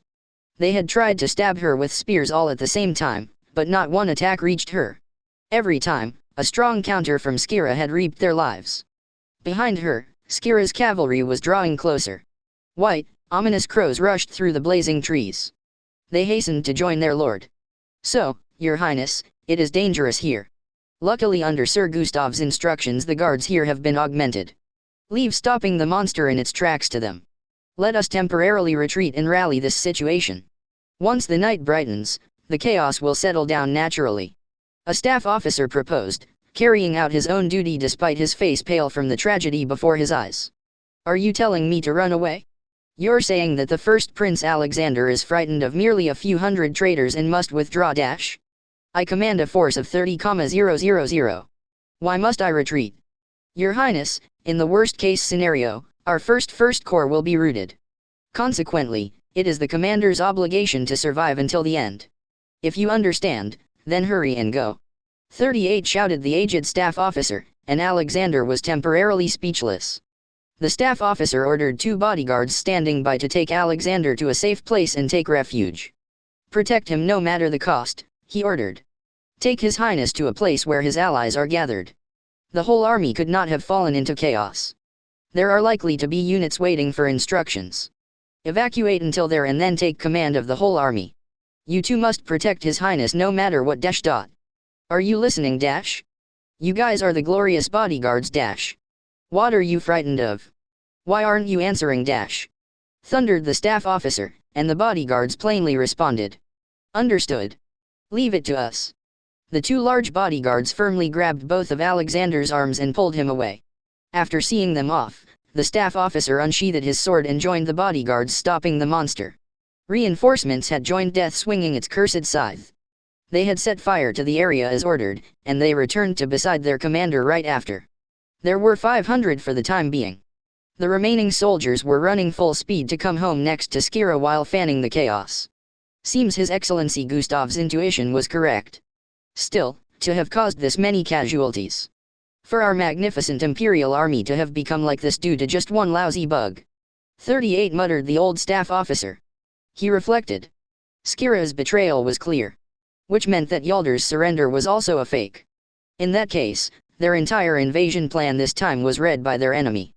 The Imperial Army had thoroughly fallen into their trick and revealed this sorry state. As a staff officer, this was a disgrace that he couldn't apologize for even if he gave his own life. If it were me, I would wipe out the second fort, take advantage of this turmoil and launch a surprise attack. Then, I would launch a pincer attack coordinated with Madrose Castle. However, for us to have been so profoundly disorganized, could only have been done by the monster before our eyes. Is that thing human? Isn't it actually death? The 7,000 of Yaldar's legion were racing towards the Imperial Army that had frighteningly quickly marched here. Likely at dawn, or maybe even before then, they would sink their fangs into the First Corps. Having adequately rested, it was obvious that Yaldar's legion would be faster than the Imperial army. Any rate, Kuka dash, what is this? The stalwart Imperial guards are being slaughtered by just a single little girl, aren't they? No, hold on. This is surely a dream. Yeah, definitely. There's no way something like this would happen otherwise. Hundreds of elites being killed by just one person, there's no way that could happen. This is a dream. This is a dream. This is a dream. This is a dream. The bodyguards were easily suppressed, and death that had eaten all of them, leaving not one remaining, approached the staff officer, continuing to mumble with a blank look. With an expression full of pity, it brushed his cheek and gently whispered, "Sweet dreams, good night." 38 Alexander had been brought to a small, deserted hill by the two bodyguards. There were no signs of any allies. Thinking this strange, Alexander questioned them, but the soldiers said not a word. Even when he struggled against the hold on both his arms, he couldn't escape from the inhuman strength binding them. These guys aren't breathing at all. They aren't even sweating. Their bodies are too cold. It's almost like, putting his disordered breathing in order, Alexander studied the soldiers' faces. There was no light in their eyes. Their faces were too pale. Hey. You guys, when Alexander asked for the umpteenth time, there was the sound of fingers snapping, and both his arms were freed from their restraints with no prior warning. He fell forward, and someone hugged his body. When his brain registered whose face entered his field of vision, his body stiffened in overwhelming terror. Good evening, Your Highness Alexander. You don't have to be so scared. There's no one here besides us. Cackling laughed the blood-smeared Skira in ridicule. Katerina and the cavalrymen surrounded them in a ring. What are you going to do to me? 38 I'm thinking about that right now actually. Katerina, which do you think is better, killing His Highness or capturing him alive? I don't really care so. Skira asked Katerina while wiping blood and sweat from her brow. Katerina closed her eyes and thought for a short while. In her palm were gripped the 2 walnuts that had been given as a present from her superior officer. She rhythmically rolled them as they clattered, collected her thoughts, and reported to her superior. I believe it will be more profitable to take him back alive. We can kill him whenever after all. We can likely use him as a bargaining chip for negotiations. That would be much more convenient for the kingdom, I believe. So that's how it is. If I had to go along with your whims, I'd rather dash. The instant Alexander shouted, Skira's hands tightly grasped both sides of Alexander's head, immobilizing him. Alexander's eyes were forced to look at the monster before his eyes. He was made to stare closely at her bared, white teeth and eyes filled with a deep, unfathomable darkness. If you want to die, then please go ahead and tell me. But I won't kill you so easily. I won't kill you even if you beg me to kill you. Until your voice dies out, until your consciousness shrivels, you will continue to live. When your very being collapses, then I will kill you underfoot like a bug. If you have that resolution, please say it, Your Highness. Her blood-stained hands affectionately rubbed Alexander's cheeks. The sensation of the lukewarm slime was strongly burned into Alexander's brain. After stroking his cheek several times, Skira happily smiled. 3. Lieutenant Colonel, you'll cripple him if you overdo it. That thing's value will drop if it breaks. Apologies. Certainly, it's not good to overdo it. His Highness did also give me food and money. If I'm going to kill him, I guess I have to do it more pleasantly. Also, we've been finally freed from that stuffy mission. She let go of the reactionless Alexander and lightly stretched, going AHH. Laughter came from the cavalry watching her. It was an action that didn't suit their superior officer, who was called Death. What shall we do from here on? His Excellency Yaldar's legion will soon arrive, and it appears a pincer unit from Madros will arrive too. If we want to join the attack, we need to link up with them, I believe. Yaldar's legion and 10,000 sorted from Madros planned to launch a united attack soon on the first corps of the Imperial army that had lost its convoys, fallen into chaos, and couldn't take action. They had further lost their main commanders, and the first prince of the empire was captured. They would be routed with just one blow, no doubt about it. There remains one more person, who we have to greet. I've waited quite a while, so let's go see him. If we drive the cavalry, we'll probably meet him in time. Understood. Politely carry His Highness to Madros. Please and thank you. Skira ordered the 2 cavalrymen who had recently joined, the 2 former mercenaries. Both of them straightened their backs and respectfully bowed. 39 Sir Dash, we will make sure to bring this man to Madros. Leave it to us. Very well, we will march north from here, and strike the back of the Empire's 7th Corps. Skira's cavalry, begin the advance dash. OU dash. To raid the food storehouse, Gustav leading the 7th Corps were heading east from the 2nd fort. At the same time as the sky brightened, a messenger conveyed an urgent report. Your Excellency Gustav. Bad news dash. What? Calm down and report. The 1st Corps was hit by an enemy's night attack and annihilated. Our allies are routed, and His Highness Alexander whereabouts are unknown. No mistake. With a grave expression, Gustav asked for confirmation from the messenger. Sir Dash, this information is for certain. What is this? The creases of Gustav's brow bunched together, and he crossed his arms while groaning. Yalder in the 2nd fort has betrayed, and he plans to pincer with a unit that has launched themselves from Madros Castle. There are reports that traitors also appeared within the army, but the details are ambiguous. 39 read aloud a staff officer, skimming the report from the messenger. He was disturbed internally, but he made an effort not to let that show on his expression. It's hard to believe that His Highness's 1st Corps would be decimated that easily though, however, it's hard to consider this misinformation. We ought to think that the 1st Army has taken to their heels. I fear Lieutenant Colonel Skira may have induced havoc from the inside. No matter how elite the soldiers, an army is frail when the line of command breaks. So Yalder and Skira's surrender was indeed fake. We've been duped. The staff officers could only keep silent at Gustav's words. There were 2 roads the 7th Corps could choose from. They could continue east as they were and conduct a raid as planned from the beginning. However, that necessitated the resolve to be annihilated. The other was to retake the abandoned 2nd fort and withdraw to Wealth. That would also be quite challenging, but there was a good possibility that the trailing units had drawn close enough to the 2nd fort. We Wealthians would never be beaten by Madrosians, correct? Sir Dash, there is no need to show our backs. Please give your order to immediately charge forward. If we burn the storehouse, we can also make the enemy taste hell. Very well. Then, we shall advance forward. We can't show our faces to Wealth if we can't even destroy a storehouse. Understood. We'll show them, we'll absolutely obliterate the storehouse. Gustav decided to advance forward. If they burned the storehouse, he would be able to once again induce a stalemate. Also, assuming Alexander had been taken prisoner, he was considering the possibility of being able to carry out negotiations favorably. 39 And thus, with a certain static interfering with his composed thinking, he chose to take a path he would have never taken normally. When they finally arrived at a place where they could see the disguised and fenced storehouse, the 7th Corps increased their speed of advance, whether they liked it or not. They leaped onto their deathbeds, hidden by high thickets. What's this dash? This is dash, it's a bottomless swamp dash. Stop you all dash. All members halt dash. If you don't want to die, halt. Upon the vanguard group entering the marshlands, the soldiers met with disaster. Bodies sank into the mud, and they couldn't move. Not only that, they began to be swallowed up to their torsos, and before long, they were completely swallowed. Not everywhere was bottomless of course, but their feet had been resoundly stopped. Horses struggled and fell, and soldiers with the weight of their armor had poor footing and couldn't stand up. Gustav orders the entire army to stop and sent the order to slowly back up. But, it was already too late. The entirety of Carey's 5th Army had been deployed here in ambush, and had held their breaths, waiting for the Imperial Army to jump to their deaths. You shit-face Gustav, how rare of you plunge so deep in. You saved us a lot of trouble. Surround the enemy.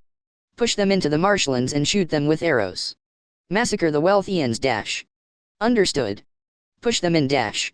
Rain down the arrows. 39 war drums beat, horns pealed, and the entire army began the assault.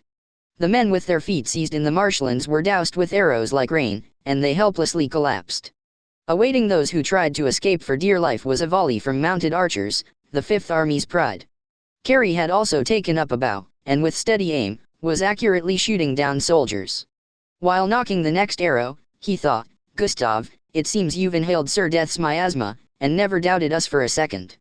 Why would they expressly build a storehouse here, straight ahead from the 2nd fort whose defense was unreliable? There was no reason, except that this entire region was completely safeguarded by marshlands. Otherwise, there would never be a storehouse built on difficult to defend flatland. Carrie was more familiar than anyone with the Madros terrain. If it were the normal Gustav, he would have certainly conducted reconnaissance, cautiously marched, and seen through them probably. What made him not was that his eyes had been clouded by the oppressive presence known as death. Retreat dash, retreat. Break through the encirclement and return to wealth even if you have to do it alone. For I of all people to have artfully been ensnared in a trap dash, yelled Gustav, encouraging the soldiers. He felt ashamed of himself for losing his composure this late in the game.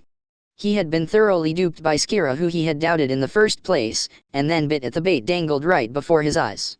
How foolish he had been. 39 He marshaled his soldiers while his face was flushing with anger and remorse. There was no time to regret. Your Excellency cannot die here. Go back and live for us Wealthians. That is the duty of a man of the Wealth family. Please take care of our families. I cannot. I will with you gentlemen dash you mustn't dash. We'll launch an attack and open a way out without fail. Strike there and break through no matter what. Your Excellency Gustav, please stay safe dash. Wait, I'm dash.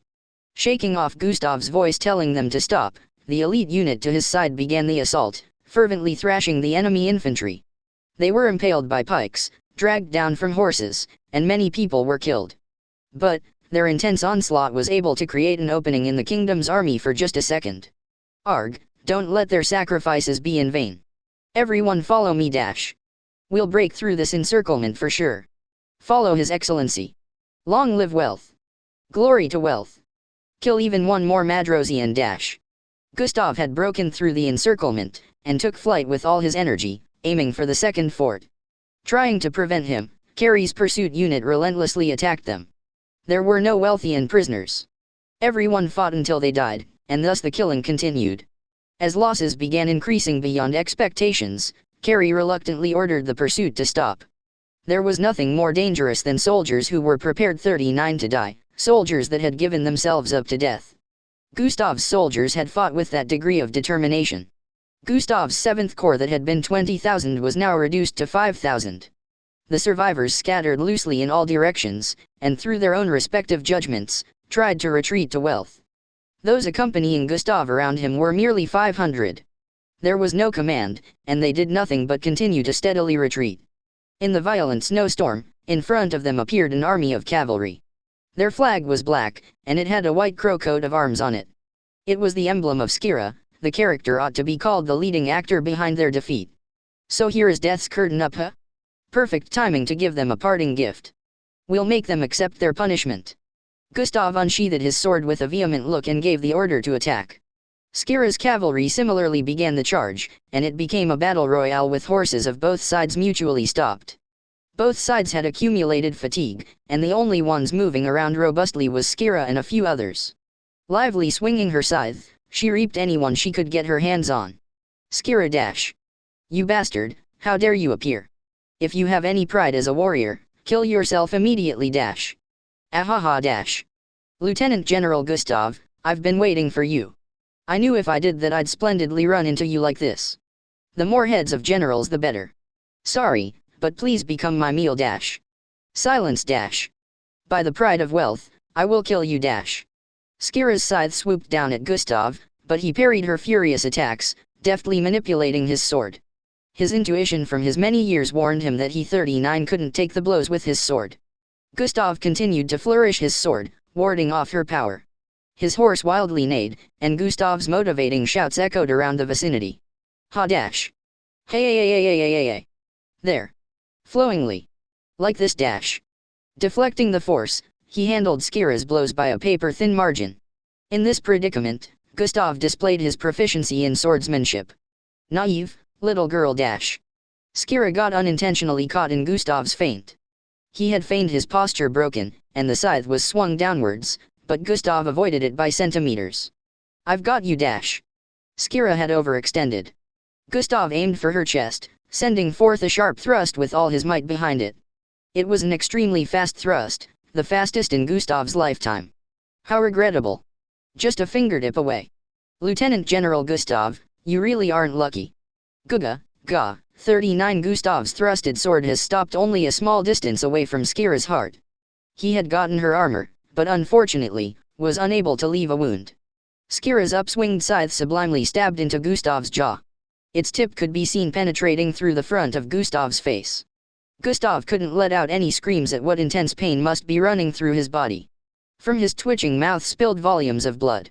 Skira violently extracted her scythe, and Gustav's head was cut off with a sideways flash. Then, she sucked in a deep breath, and shorted in a large voice. I, Skira, have killed the enemy General Gustav. The enemy's rooted dash, kill everyone you can reach dash. Oh you dash. A unit that had lost its commander was extremely brittle.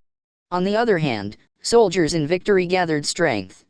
Gustav's soldiers that had lost their fighting spirit were all crushed, and their corpses littered the ground. Even so, it ought to be praised that they fought to the end. In the end, no more than 3,000 of the 7th Corps made it back to Wealth safely. The remaining soldiers had all died in battle. The 30,000 First Corps was completely routed, more than half of them surrendered, and the rest died in battle or escaped. The operation to invade Madros completely failed, and it ended with the Imperial Army suffering enormous injury. Also, the commander of the First Corps Alexander had become a prisoner of the kingdom's army, and the commander of the 7th Corps Gustav had died in battle.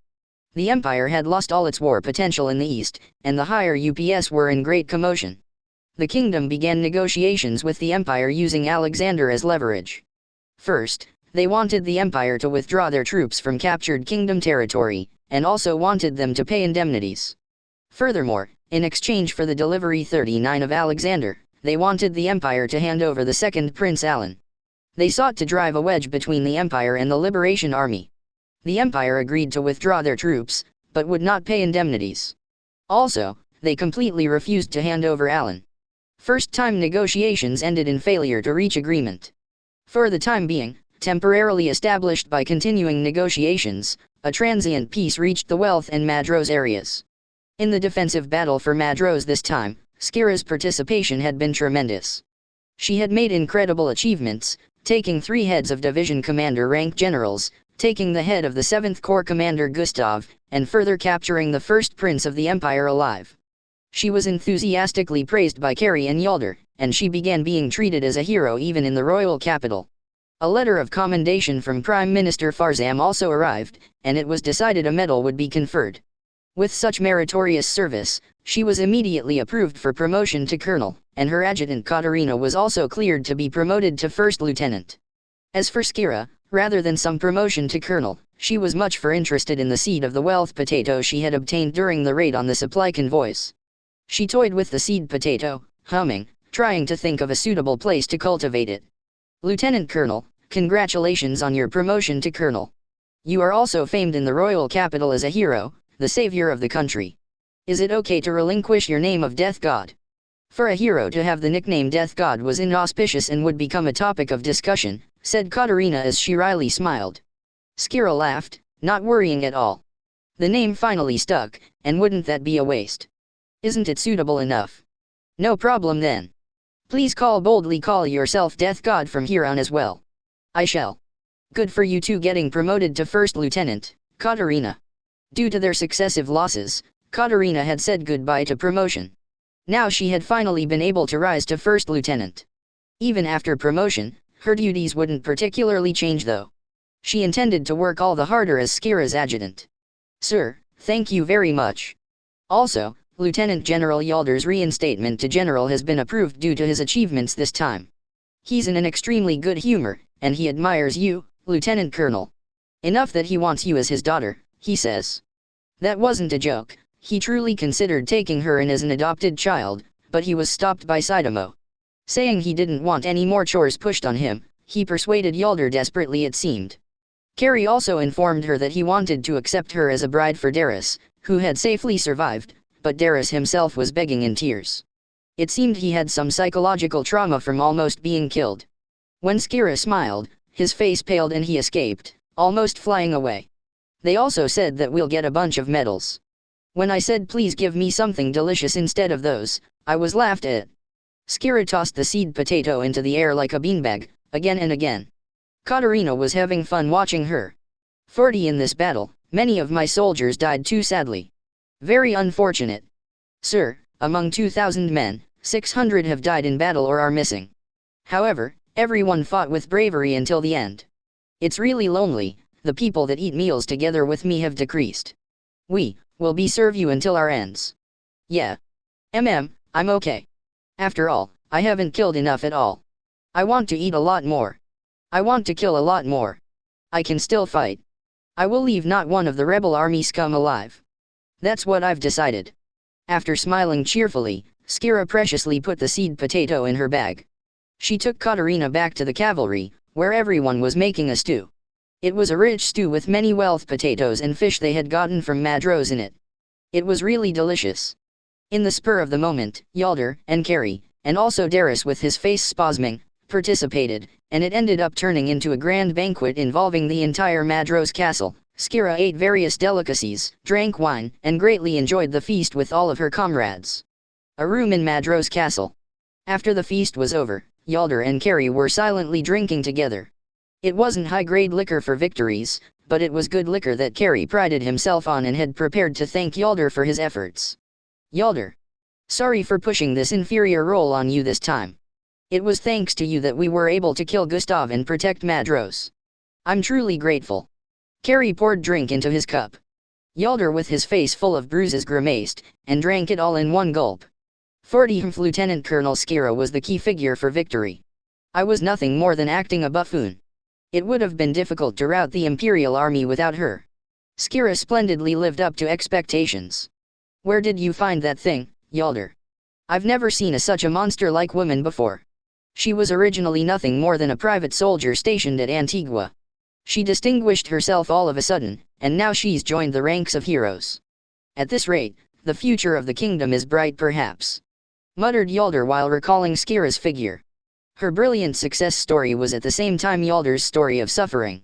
She had talent that made him as a warrior jealous. But, it was a pleasure to have been able to fight together with her. Him saying he wanted her as an adopted child was by no means a joke. If he could wed her to one of his sons and have her succeed his lineage, there would be no better happiness. Yalder. There's one thing I want to ask. How can you have so much faith in Skira? Didn't you ever doubt if she would really betray the Empire? I only let you put on the act because I knew you would never turn traitor. Carrie considered Yalder the foolhardy type of commander. At the same time, he knew Yalder also had a side as a firm warrior who would never harbor treachery. He had a dark countenance like that of a bandit, and he was an easily misunderstood human being. He didn't know if that was good or bad for the person himself though. Which is exactly why Carrie had Yalder act out the fake surrender and had him strike the Empire from behind. Yalder had indignantly hit him because his pride couldn't bear the humiliating duty. 40. Do you want to know, Carrie? Yalder haughtily tilted his cup. I really want to know. Let me use it as reference later. Simply intuition. I had a feeling that she wouldn't turn traitor. And I fantastically won the gamble. Truly an auspicious matter. I'm so surprised I can't say anything. I knew you were stupid. That wasn't an answer, Carrie's expression said, and he poured himself more drink and gulped it down. With a triumphant expression, Yalder chewed on smoked meat that accompanied alcohol. Yalder had sent Skira into the main body of the Imperial Army because he thought just himself wouldn't be enough. A powerful poison was needed to break the Empire's large army. Just Yalder himself was severely insufficient. And, there was only one person under Yalder's command who could shoulder that important duty. The female commissioned officer taking the alias of Death God. That cavalry carrying a black flag with a white crow coat of arms. If he left it to her group, they would overrun the Imperial Army and cause ensuing pandemonium, he felt. That's all there was to it. Message from the royal capital to Canaan. There has been a staged attempt at a coup d'état in the royal capital Blanca. The ringleader was the eldest son of the Bazarav family, Colonel Gulf Bazarav and his faction. He planned to assassinate the king and prime minister and schemed to seize power. 40. He was successfully prevented through the workings of Prime Minister Farzam's agents. The regiment in Canaan is to immediately restrain Sharav Bazarav and send him to the royal capital. If he resists, take him dead or alive. Barbara is hereby appointed as commander of Canaan as substitute. 41 months after the kingdom's army and the Imperial Army fought at Madros. In Madros Castle's audience room, the lord of the castle and commander of the 5th Army, Carrie, and an uninvited guest were sitting across a round table from each other. Behind Carrie were waiting bodyguards fortified with heavy armor, and if the man in front of them had any strange behavior, they could immediately take preparations for battle. With only one youthful officer accompanying beside him, The man's smile didn't change even while basking in the animosity from the surroundings. Carrie lightly cleared his throat, and then addressed the man in his usual tone. Yo. I want to say well done coming here, but sorry, you and I are mutual enemies now. Is it okay for you to come to this castle even knowing that? Don't complain if I have your head cut off without talking to you, spit out Carrie while putting his cup to his lips. That man, with the name of Diener, replied in a calm tone. How cold. I have come to this castle as a man who loves peace. I hope your excellency can understand. Leave out that mimicry of yours. Don't make fun of me so much, got it? My intelligence unit has their hands on what you're plotting under there. Aren't you quite the low-life sleazebag, spewing poison everywhere? The face of a beast would be more appropriate for you than anyone. 40 Carrie unpleasantly said. The Madros intelligence unit had their spies in not just the Empire, but also the Kingdom and the Liberation Army. For the sake of sniffing out impending crises beforehand, of course. There was no positive proof, but reports said that there was an extremely high possibility that the talked-about Tenang atrocity had been orchestrated by the hands of the Liberation Army. Countries or armies would always have a dirty side they wouldn't reveal. They wouldn't be able to mobilize or kill people if they tried to stay pure. Only what they find convenient will enter the ears of the populace. No matter if the kingdom stands for justice, after all this, no one would believe it, and no one would even laugh at the idea of the Liberation Army disguising themselves as the kingdom's army and pillaging. Informed Diener, his expression tender, but his eyes weren't smiling. If he made a single mistake, he wouldn't have a head. Prepared for that, Diener had come along to Madros. It's as you say. No matter how the kingdom denies anything, it'll only be excuses at this point. However, if it's just vilifying the kingdom, I can do that whenever I like. Sorry, but I'm busy. I ain't got the time to go along with your jokes and the naivete of that foolish woman who can't tell reality from her dreams. If you've got actual business, hurry up and say it. Carrie violently struck his cup on the table and glared at Diener with a gaze full of killing intent. Diener lightly shrugged his shoulders and began quietly talking. It is a simple matter. Until we capture the royal capital, I would like you to not move the 5th Army from Madros. Are you even listening to yourself? What comes out of the mouth can't be taken back. 40 When Carrie raised his right fist, the bodyguards unsheathed their swords. There would probably be 2 corpses made in this room when that hand was swung down. Of course. Presently, the Liberation Army's fighting power, generously speaking, is 150,000. Though our morale is high, to be attacked from 3 directions, the north, south, and then the Canaan area, would be, as one would expect, quite arduous. I don't believe you would move, considering how prudent you are, but you abandoning Madros and turning all your forces towards us would be unstoppable, even for us. And your reason for explicitly telling me this? You intend to threaten me. The instant you move your forces from Madros, the Imperial Army will launch a general offensive at this area. This is precise information gotten from Prince Alan. I also do not wish for further intervention from the Empire. Consequently, I have come to nail them down. I cannot let your troops move from here. Stated Diener while lightly tapping his finger on the tabletop. We have the Crown Prince Alexander here as a hostage. If they come invade again, he'll lose his life. The Emperor Alf is not so half-hearted to prioritize a prince's life over expansion of his dominion. Accepting negotiations is also just to buy time to put military preparations in order. Said Diener, mixing fact with truth. Diener was currently watching whether the Emperor would prioritize Alexander's life. He understood that the Empire didn't simply say yes in the negotiations because once they accepted one proposal, the demands would escalate to no end. Naturally, the hostage wouldn't be released. So that's how it is. I understand what you're saying. But, your demand is completely rejected. Get out now that you know. You're an eyesore. 40 That is unfortunate. However, I was glad to have been able to have a direct conversation with your excellency. If an opportunity arises, let us meet again. It surely will not be too far in the future. Humph, I have no desire to meet with you. Hey, the guest is leaving. Show him out. Sir Dash. Carrie stood up, indicating there would be no further conversation, and left behind the room. Diener and the officer accompanying him, Vander, were pushed by the soldiers and high-handedly made to exit the room. Sir Diener. That became quite unpleasant. Vander addressed his superior while straddling his horse. Negotiations had broken down with the worst possible result, he judged. I'm having a hard time understanding what was so unpleasant. Weren't the negotiations a resounding success? In the first place, I had achieved my goal of being able to meet Sir Carey at this point in time. Still. That man will absolutely not move from here. More than his loyalty to the kingdom, he only thinks about how to protect the Madros territory. That's what makes that guy tick. Even though he put an end to my negotiations, that hasn't changed. If you understand that, then why would come directly, Sir Diener? Preparations for after liberating the royal capital. I need him to defend against the Empire's expansion hereafter as well. Madros is an outpost region against the Empire, and the only ones who can accomplish that duty are those Madrosians.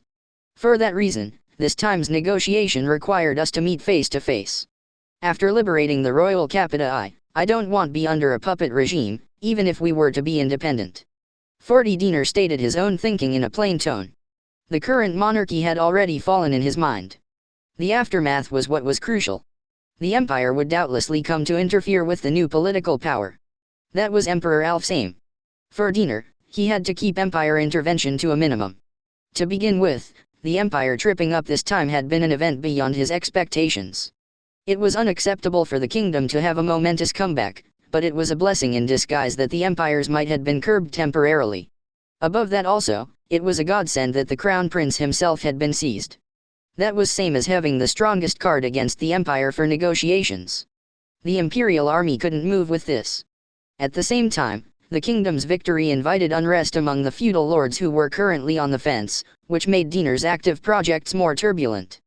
The feudal lords didn't think the kingdom would hold on like this, but it was also hard to believe that the Liberation Army would gain victory without problems. They once again drew inside their turtle shells, thinking that it would be best to wait and see. In the southeast buffer zone with the Union were the kingdom's army, the Liberation Army, and the Union confronting each other, and they had fallen into a stalemate where no one could move. For now, the only thing the Liberation Army could pursue would be to crush the main force of the kingdom's army, capture Canaan, and break into the royal capital. That was the only option. If the flow of battle went in their favor at this point in time, all the people waiting and seeing would all come under the Liberation Army's umbrella. The key to this liberation war would be the next battle. Likely, it would happen in between Canaan and Belta, an engagement that would decide everything. Vander. The next battle is now something we must not lose. Serve with everything you have, with that in mind. The successes you earn will absolutely be rewarded. For Diener was buying Vander's abilities. Diener had been the cause for Field Marshal Sharav being dismissed, and he was the one who devised the attempted coup d'état affair. Obviously, it was all a ruse. Sharav had no intention of rebelling. They had sowed discord into Prime Minister Farzam, and forcibly turned mere smoke into a raging fire. Sir, I know my duty. I will head back to Belta from here and begin preparations before the battle. You take the funds and go provision some cologne cows as arranged. They'll be our trump card in the next battle. Gather as many as you can. 1,000 at the minimum. Don't worry about their quality. Understood, however, just how will you use cows raised for their meat? I'll be treating the soldiers to high-grade beef. Leave it at that for now. Soon, you'll understand. Responded Diener, his mouth corners raising, and he began to gallop his horse. His guards too, with a slight delay, hurriedly followed after him. The Cologne cow was a large cow that grew sharp horns and lived only in the north of the continent. It may seem like a docile beast at a glance, but once it sensed it would be in danger, it has a furious disposition where it would continue to chase its adversary no matter where it went. Its meat was delicious, and coupled with its difficulty to capture, it was sold at high prices in the markets. Hunters would go out and hunt for Cologne cows, but there were frequent occurrences of them having the tables turned and being killed. Having been promoted to colonel and appointed to a certain duty, Skira leisurely marched, taking along 100 riders, while sucking on a long and thin carrot stick in her mouth. Occasionally, she would throw one in front of her horse, giving him something instead of feed. At any rate, there was more than enough of the vegetable sticks 41 crammed into the pouch at her waist. Presenting several sticks wouldn't be much of a deal. Colonel, you seem to be in a good mood. Because I got this bag of vegetables before we departed. As congratulations for being promoted to colonel. I'm glad I was promoted. Some children had come up to the hero, Skira, and asked her what she wanted as a gift. Hence when she responded that anything would be fine as long as she could eat it, she got this bag of vegetables the next day. Skira accepted it, more delighted than when she got some medal or a letter of commendation with its fastidious language. Good for you. Please allow us the privilege of congratulating your promotion afterwards. Don't push yourselves. That aside, you want one too. Thank you very much, I gratefully accept. Skira threw him a green stick, and the rider jumped at it, ecstatic. Skira began crunching another one, while thinking that he was like a trained dog.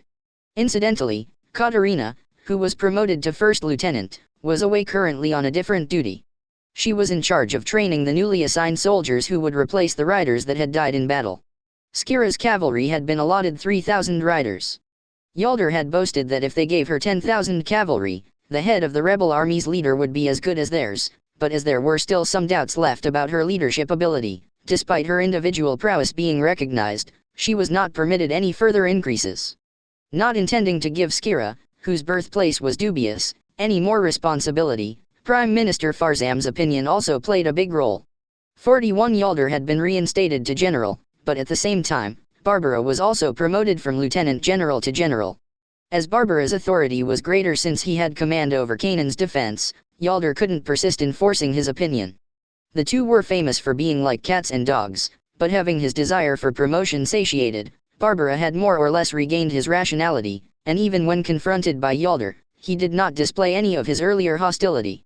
Yalder had also survived through harsh ordeals and seemed to have matured as a human being, gaining the qualities of self-control and patience. That being said though, that was just a story about the two generals.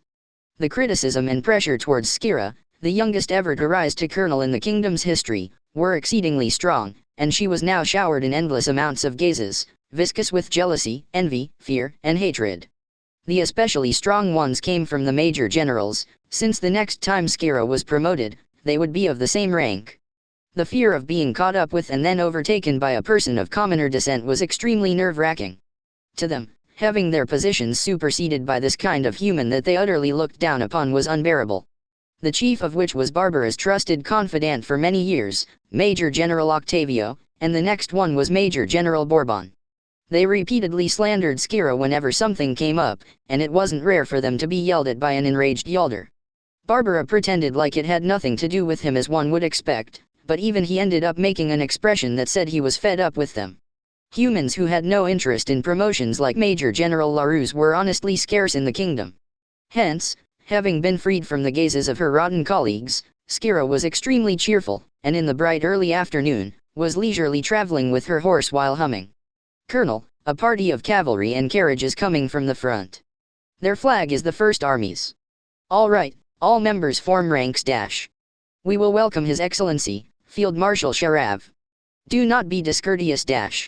41 Sir. At Skira's command, the cavalrymen split into two files and readied to welcome the Field Marshal's column of riders. Skira stood in their center and greeted the procession from the front. The rider running at the head of the party proclaimed in a loud voice, "Black flag with a white crow coat of arms, the brave and prestigious Colonel Skira, I suppose. We are cavalry of the First Army attached to Canaan. Please take over the duty of escorting His Excellency Field Marshal Sharav." "Understood. I swear by this emblem that we will see the Field Marshal to the royal capital without fail." Skira saluted, making a conscious effort to be as dignified as possible. Staff Officer Saitamo had really chewed her out earlier. "As a commander, you must put on airs," he had said. She really didn't know how to wear air, but it would be fine if she just appeared commanding, she guessed. "Please see to it. We must urgently return to Canaan's defense. Well then, please excuse us." After reporting only what was necessary, he turned his horse around, and the cavalry unit began racing away. The gist of the duty was extremely simple: escort Field Marshal Sharav, who was deprived of his military authority, to the royal capital. The reason why it took 1 month until the escort was because as his final service, Sharav had decided to curb the unrest in Canaan. There had been the possibility that soldiers who had sworn loyalty to Sharav would spontaneously blow up in frenzy, so they could not immediately deport him. The likelihood had been so great that Major General LaRousse and others had publicly declared that they would follow Sharav if he revolted. Thinking he must stop them, Sharav had personally set out to persuade them, and was somehow successful in getting them to understand. 41 Because Sharav, so deeply loyal to the kingdom, had persuaded the soldiers seething with righteous indignation, he was stripped of his peerage and rank, and it seemed he would be executed on top of that. Not understanding the logic of the world, Skira tilted her head. She had Katerina explain it to her, but as she thought, She couldn't understand. If they were going to annihilate the rebel army, she thought it would be more efficient to maintain Sharav's standing. However, she wasn't particularly interested in the matter, so she didn't put up a troublesome pretense of opposition. She couldn't help it, since she felt hungry when she thought about something she didn't care about. Eat, sleep, and fight. She wasn't very interested in anything else. From the carriage came out Sharav, restrained on both arms by guards, and he performed a salute with slow movements. Good work carrying out your duty. This would make for a good story, to be seen off by the heroic and illustrious Colonel Skira. It is an honor. This unworthy Skira has the privilege to devote her body and soul to escort your excellency to royal capital Blanca.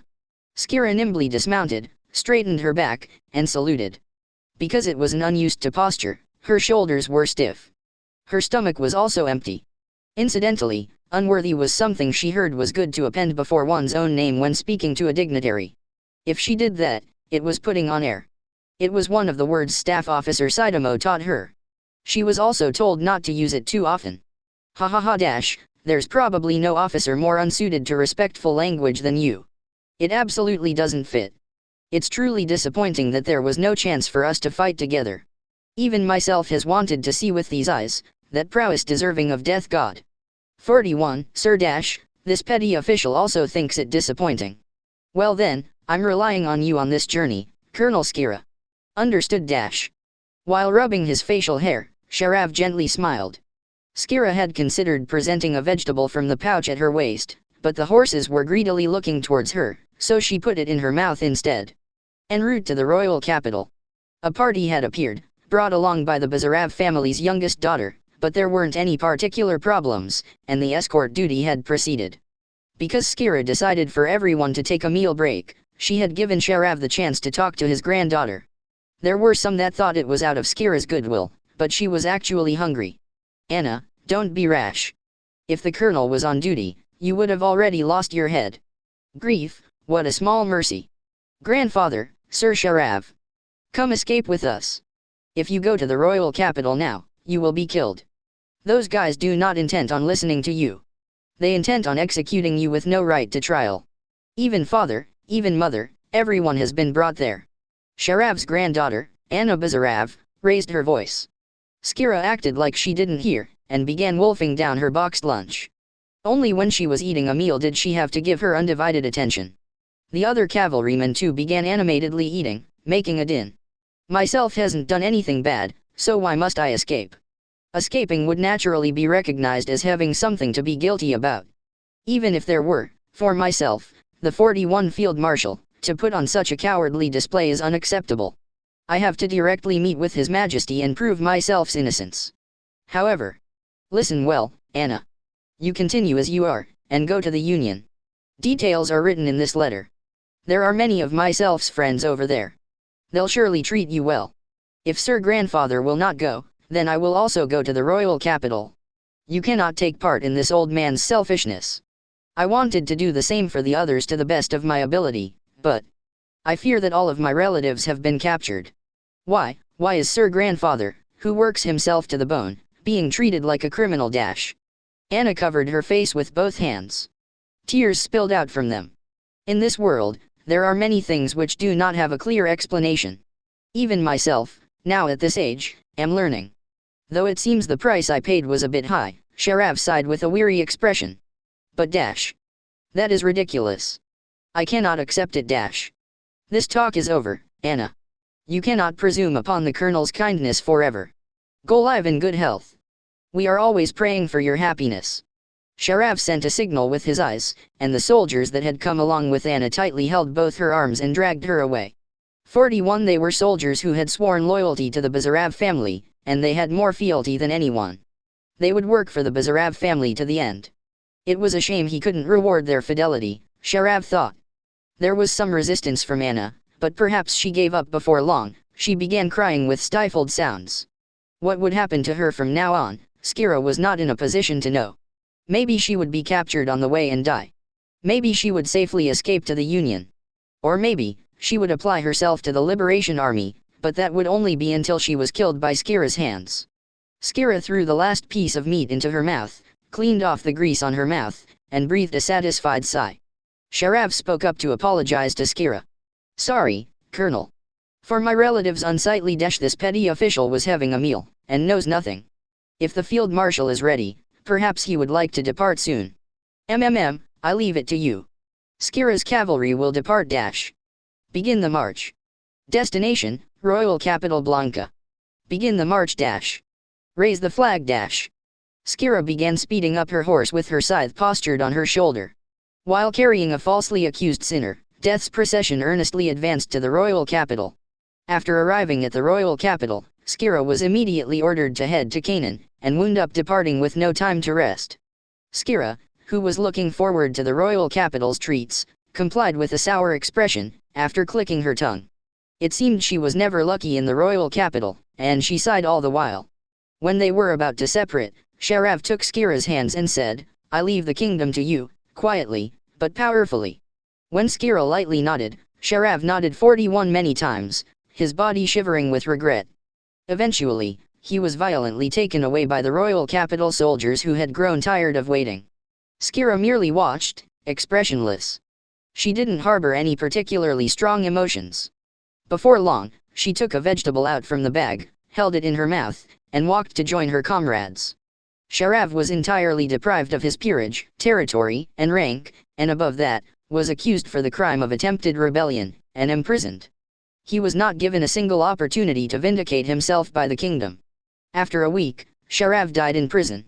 He had personally chosen a death not fit for a man of military, it was said, but it was gossiped among the people of the kingdom that he was poisoned at the hands of Farzam.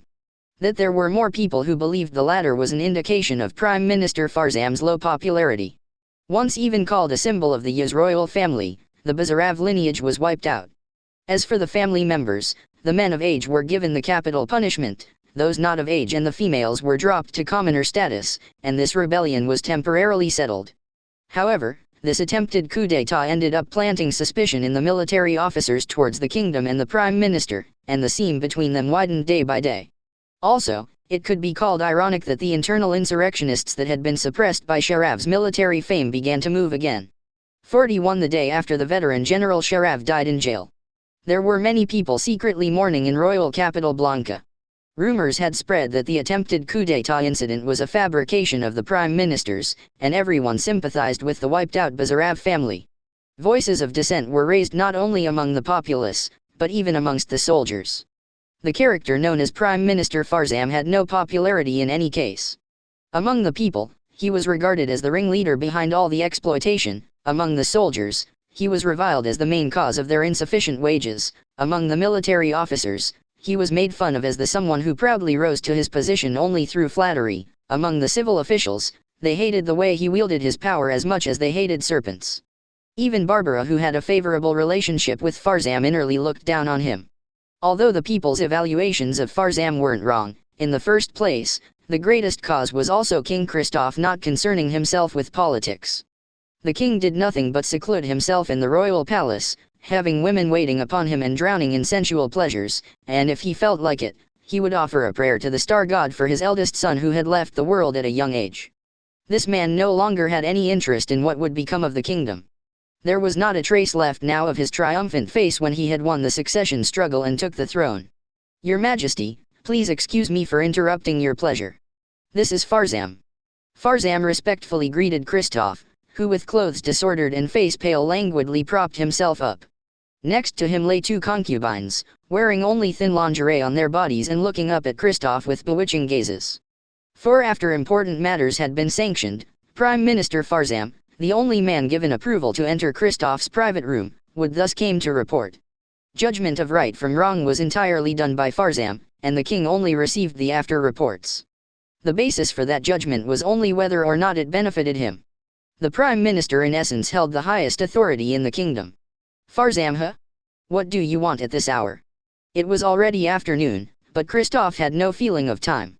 He signaled to his concubines, making them prepare drinks.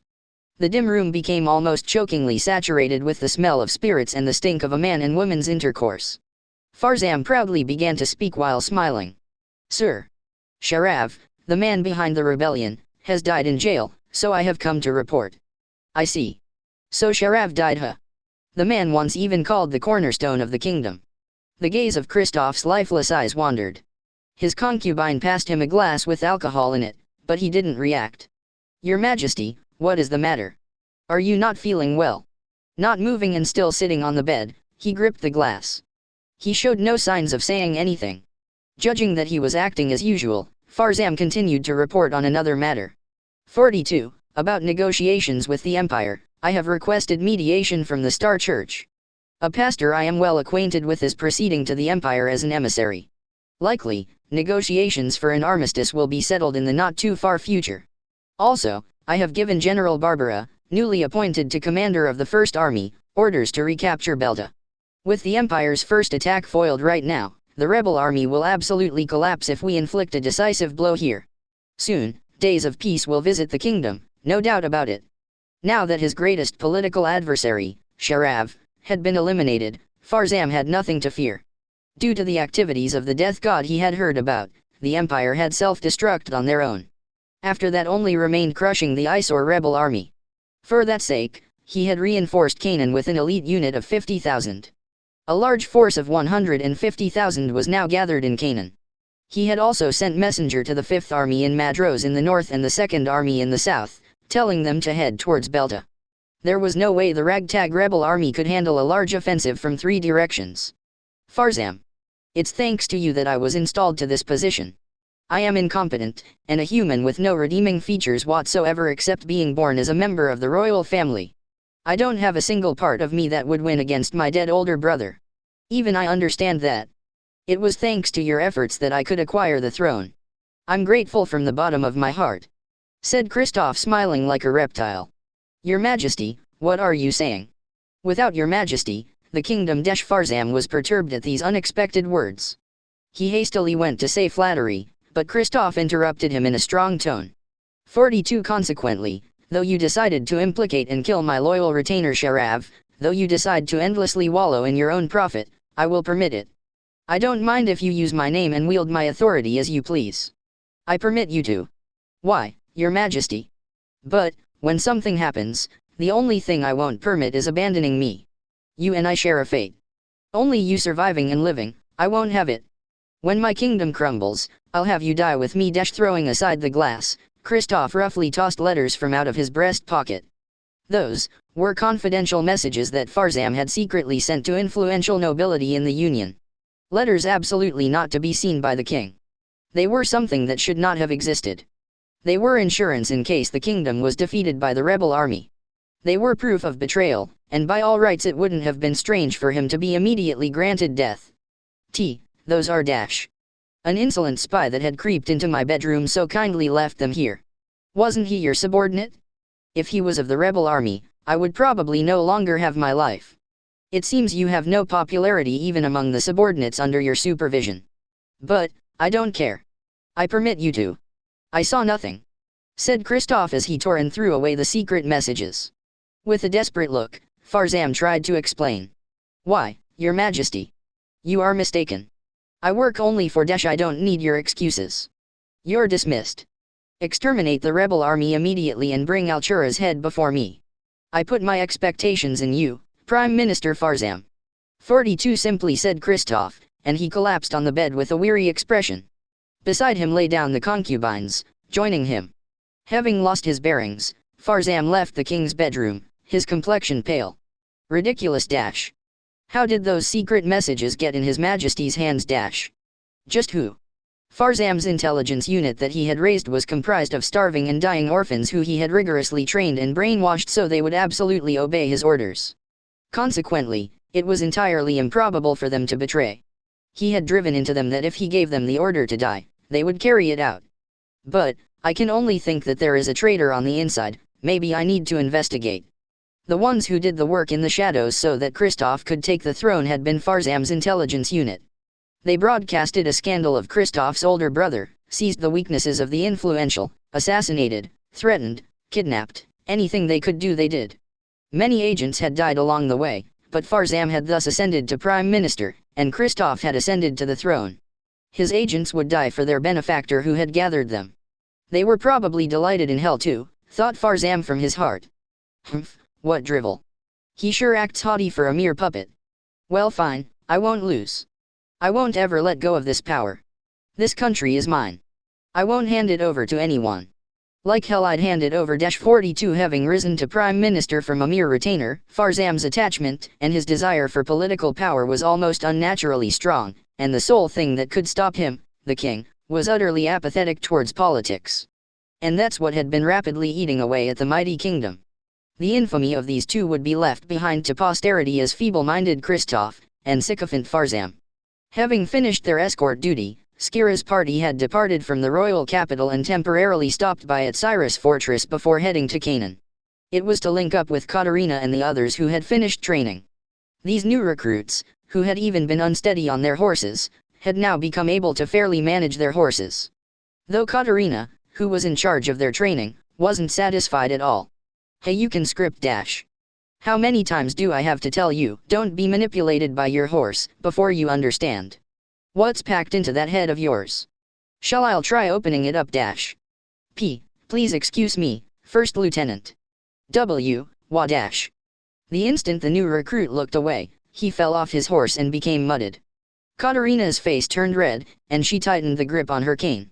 If you don't get my words, I can only drill it into your body. Like a horse, I'll discipline you until you break. She took out a whip from her waist. After flexibly waving it around, she menacingly whipped the ground. The new recruit's face changed from pale to white. The other soldiers watching acted like they didn't see anything.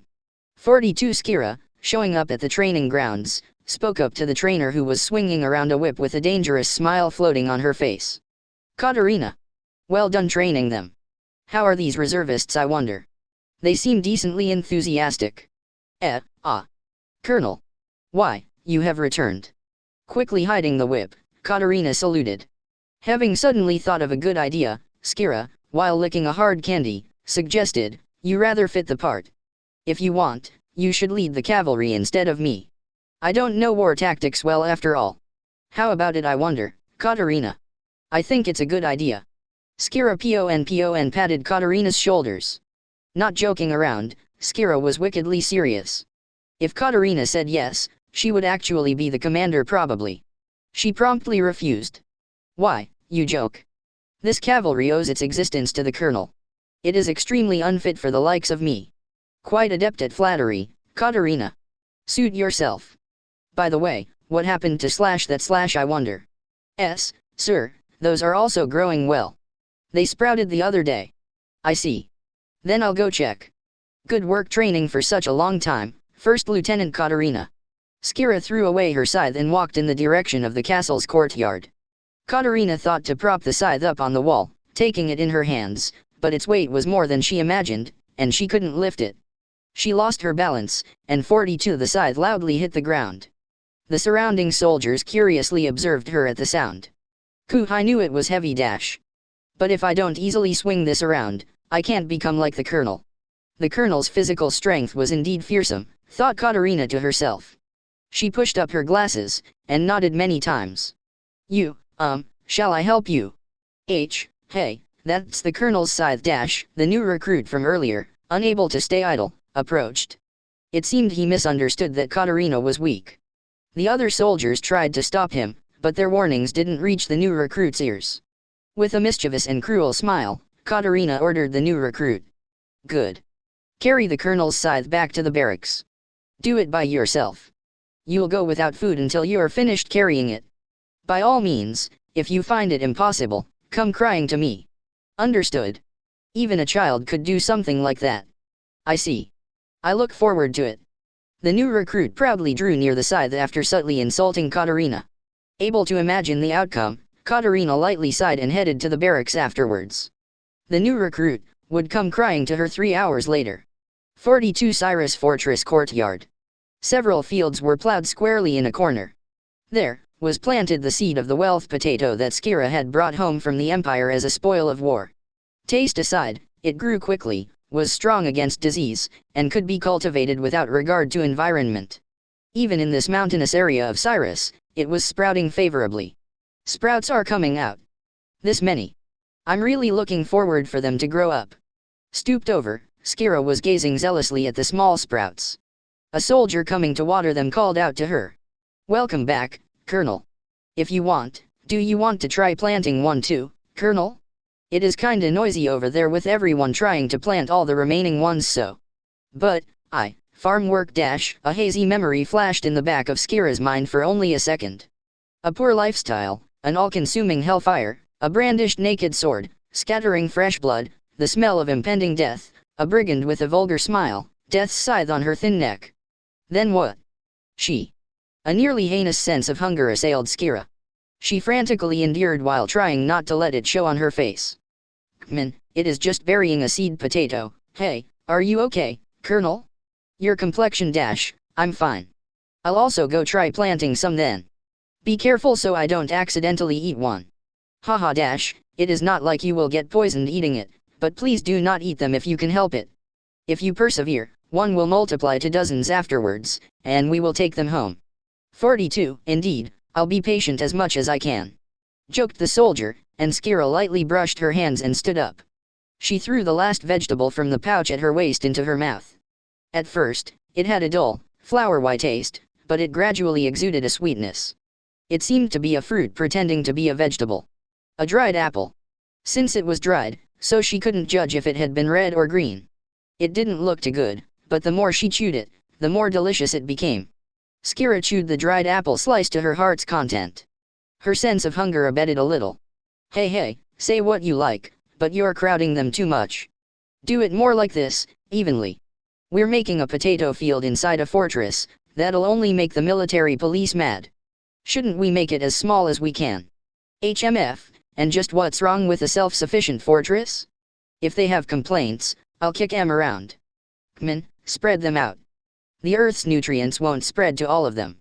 Geez, don't go too far or you'll bring trouble for the Colonel. Wait, see, Colonel. Salute Colonel Skira - Welcome back, Colonel Skira. A youthful man, noticing Skira, hastily stood up and saluted. The surrounding men covered in mud followed suit. They raised their voices, and welcomed their superior officer's return. At ease. Continue your work. Actually, I thought you'd allow me to plant potatoes too. 42 Skira pointed at the wooden box with seed potatoes inside. There were still a few dozen left. Sounds great. With the Colonel's divine protection, they'll to grow up properly I bet. After we harvest them, let's call them death potatoes and sell them to the guys in other units. Joked in a low voice a young man while cheerfully whistling. The Colonel can hear you, you big retard - the youthful man pushed that carefree man. Laughs leaked out from the surrounding men. When the youthful man glared at them, they frantically shut their mouths. I said it, he's right. So don't worry about it. More importantly, Skira urged him to hurry and hand over a seed. Then Colonel, please take this. Thank you very much, like this I wonder. Skira was handed a seed potato from the young man and buried it in a small hole in the field. The soldiers gently covered it with soil. Perfect, Colonel. Elated, Skira steadily planted the seed potatoes, and an hour later, had used up everything in the wooden box. Phew, well done, Colonel. We're done with the seed potatoes now. They'll be fine if we reliably take care of the field afterwards. From what I heard though, these potatoes will grow fine even if we leave them alone. I see, it was very interesting. It might not be bad to grow one's own food. I'll say. But the fun part is after a few months. Cooking something you grew yourself, and then eating it with gusto together with everyone. That is when it feels most worth it.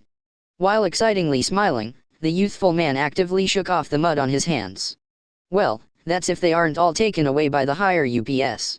Really, there's nothing good about being a farmer. The young man gave a bitter smile while scratching his own head. The crops they raised themselves would all be theirs, there was no such happiness. No matter how much they produced, their crops would be taken away as tax.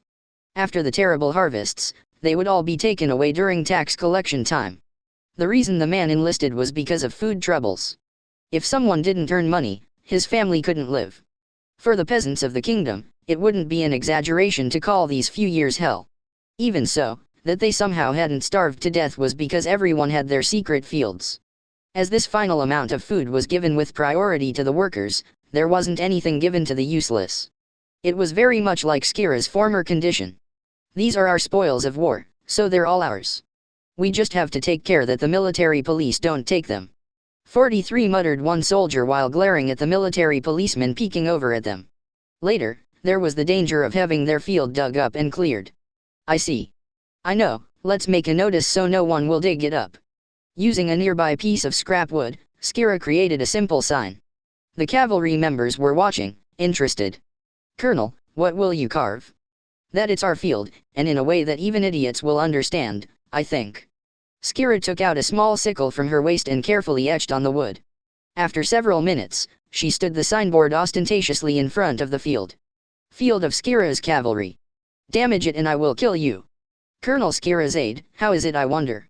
Skira turned around to the soldiers while putting away the sickle. She took the opportunity to viciously smile and murderously glare at the military policemen.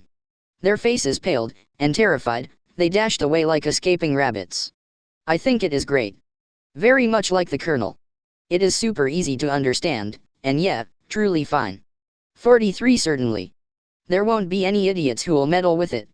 Whether it be bugs, birds, or sticky-fingered, evil military policemen, they'll restrain themselves for sure I think. Said the man, laughing as he looked back at the place where the military policemen were. After the men busily cleaned up, saluted, and left, Skira sat down in front of the field. The sun set, and not losing interest, Skira earnestly continued to gaze there at the earth's surface, until Katarina would come to call her. 43 Skira's cavalry of 3,000 that had departed from Cyrus Fortress were maintaining their spirits in the city of Canaan for the decisive battle that was expected to arrive.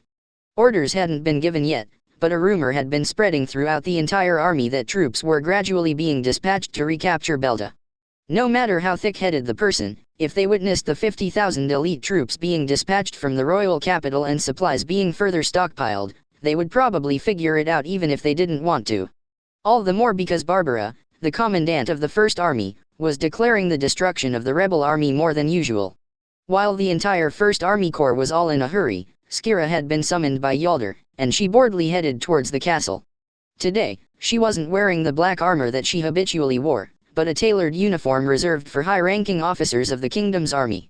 On her white keynote military uniform, all the medals she had been conferred thus far were boastfully attached. Skira had complained that there was no need, but Katarina had forcefully persuaded her, saying that formalities were important, so she had begrudgingly put on the stupid medals. The castle guards that passed her, after being fixated by her vast numbers of medals and insignia of rank, hastily saluted, with cold sweat dripping down their backs. A short, female officer. Medals, proof of magnificent military achievements. And with an insignia of colonel rank, there was no doubt. This was the rumored god of death who even village children knew about. 43 The number of enemy generals that she had killed were countless. She was a monster who could slay thousands alone. The cavalry under her banner were all stalwart men who didn't fear death. Disrespect her and be perpetually haunted, etc., etc. The rumors were embellished, and she was feared as a symbol of awe and terror by the non-commissioned officers. Expressionless, she gave the men with stiff smiles a glance and headed for Yalder's room. Before long, she stood in front of her destination's door. She slightly tidied her wrinkleless uniform, firmly knocked, and announced her arrival in a carrying voice. "This is Skira. Please excuse me." "Enter," was the only thing said from inside. It was the voice of that staff officer who was skilled in giving long lectures. While thinking the voice somehow nostalgic, Skira quickly entered the room. There was General Yalder with an upbeat smile, and Staff Officer Saitama with a frown. "It's been a while, Colonel Skira. I have heard of your exploits. To have caught up to me so quickly, my god, you're an ominous woman." Saitama's official rank was colonel, and merely a year after Belta had fallen, Skira had caught up to Saitama. "Sir, thank you very much. Your words are encouraging. From here on as well, I will do my best, I regret to say. Put more emotion into your speech. Also, that's not how you use the words, I regret to say. Use your head a bit more. Sir. Please excuse me." 43 He's going to start lecturing again, Skira had thought and furrowed her brows, but she would be troubled if it got even longer, so she immediately apologized. "There's this constant sense of discomfort when you speak formally because your speech doesn't coincide with your expression. As an officer, you must have an appropriate attitude and a conscious conduct. All the more so because you're a colonel now. Please forgive me, I will be careful from now on dash." She said in a loud voice, but it was apparent that she was childishly incompliant. Now able to read Skira's feelings better than before, Saitama deeply sighed. What this woman before him was thinking right now was simple. This is boring. I'm tired. Hungry. Saitama pinched the wrinkles between his eyebrows and was about to let out a torrent of criticisms, but Yalder interrupted him while laughing. Ha ha ha. Oh come now. It's so very like her, and I think it's great. It's fine to let that disrespectful attitude go on. If anything happens, I'll take responsibility. Thank you very much, Your Excellency. Your Excellency, you cannot be soft on her. We might even hear slander towards Your Excellency from this imbecile. I don't really mind. The Colonel's activities more than compensate for this trifle of a fault. Also, we didn't call the Colonel here today to teach her respect. Got it? Staff Officer Saitama. Sir. 43 Yalder tapped his desk with a finger a couple times, and Saitama produced 2 packages from deeper in the room. He put these slowly in front of Skira on the table, and returned to beside his boss. Colonel, the left package was sent from His Majesty to you. Open it. Sir. Excuse me. Urged by Yalder, Skira began opening the small package that was on her left. I hope it's delicious food, she expectantly thought. Carefully and gently opening the package, what jumped into Skira's vision was an even gaudier, shiny, gold, fat metal than the ones already on her. Skira didn't hide her crushed, disappointed expression, and she silently put the lid back on the box, closing it. Colonel Skira, do you have something to complain about? As surprising as it sounds, it's a medal awarded by His Majesty the King. How about looking happier? I have no complaints whatsoever. This is too great an honor. Her words didn't match her demeanor. A feeling of gloominess oozed from her body. In that case, hurry up and try putting on the medal. If you parade around the town wearing that Star of the Patriot Knight, everyone will acknowledge your greatness. It's a marvelous medal suitable for a hero. This is honestly a special occasion. The people's evaluation of Skira probably wouldn't change much upon her medals increasing even further. No matter how numerous her medals became, she didn't have that special something. 43 Skira put the small box gently into the vegetable pouch at her waist and decided she saw nothing. The vegetables had all been eaten, so now it was just an empty pouch with the smell stuck to it. Cheer up, Colonel Skira.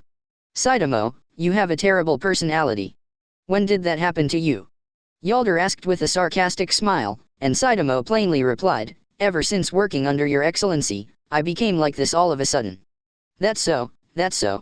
Well, my bad for troubling you. Go polish up that mean personality some more. I don't need a goody two-shoes staff officer after all. I expect you to do it, Staff Officer Saitama. Thank you very much, Your Excellency. Well then, Colonel. Try opening the next box. The thing you desire should be in there. I specifically called an artisan from the royal capital to make it. It's my personal, custom order. Sir. Skira opened the big box on the center of the table. Inside was an absolutely delicious-looking confectionery, decorated with generous amounts of multicolored fruits. The instant she took off the cover, sweet and sour smells tickled Skira's nose and accentuated her hunger. Crusted in melted sugar, this round confectionery let off an enticing glitter. Its appearance made one want to gobble it up immediately. It looked like someone almost haphazardly dumped many species and many varieties of fruit on a pie base. Yalder's custom order pie had a strange look to it, but the satisfaction it would give was unmatched. 43 Skira gingerly poked it with her finger, and then licked the syrup stuck to her hand. It was sweet and extremely delicious. It couldn't be expressed in words. She couldn't hold back any longer. She grabbed the Yalder pie with an eagle grip. When, Colonel Skira? Do you know where you are? Skira froze with her hand inside the box. Saitama repeated his question. Colonel. I'm asking you, do you know where you are? Excuse my discourtesy. Crestfallen, Skira withdrew her hand. Seeing her despondency, Yalder desperately held back his laughter. He felt like he was at another place, watching 2 disobedient siblings arguing. Good. Now close the lid, and convey the correct words you ought to say to His Excellency. Now. Skira held the lid aloft as told, and, with a never-before-seen sluggishness, she closed the box. Then, in an all too apparent sullen manner, she turned to Yalder and saluted. Thank you very much. Your Excellency. You should enjoy it later. I don't really mind, but there's a noisy-mouthed Sir Staff Officer right next to us. Sorry, but be patient for now. 43 It's upsetting to be called noisy. You cannot be soft on her. This imbecile is a woman who would likely even eat in the middle of a war council. This is a good chance, so we have to firmly train her here. Skira was about to say that she did eat during war council in Belta, but she stopped herself.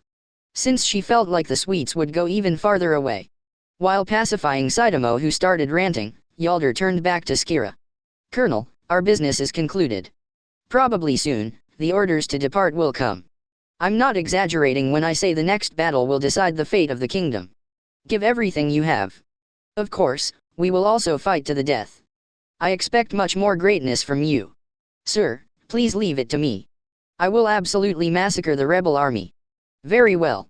In the event of our victory, I will invite you to my estate in the royal capital. I've hired many skilled chefs, so you'll surely be satisfied. Thank you very much, Your Excellency. Skira had actually not even once entered the royal capital. No matter what, she had to win the battle. She wanted to get delicious treats. These were chefs employed by a high-ranking general. No doubt, there would be some foods she had never seen before. Just imagining them made her mouth water. Save imaging the luxurious food for after we win, Colonel. Before you drool, put preparations for the battle in order first. Understood. Skira cheerfully responded to the exasperated Saitama, preciously hugged the box with the confectionery in it, and left in hasty steps. She planned on eating it immediately after returning to her room. This was a matter of utmost precedence. For Yalder saw her off with a fond expression. Saitama lightly cleared his throat, and he addressed Yalder. Your Excellency. Actually, there is a formal matter of such gravity which I must discuss with you. What, standing on ceremony all of a sudden?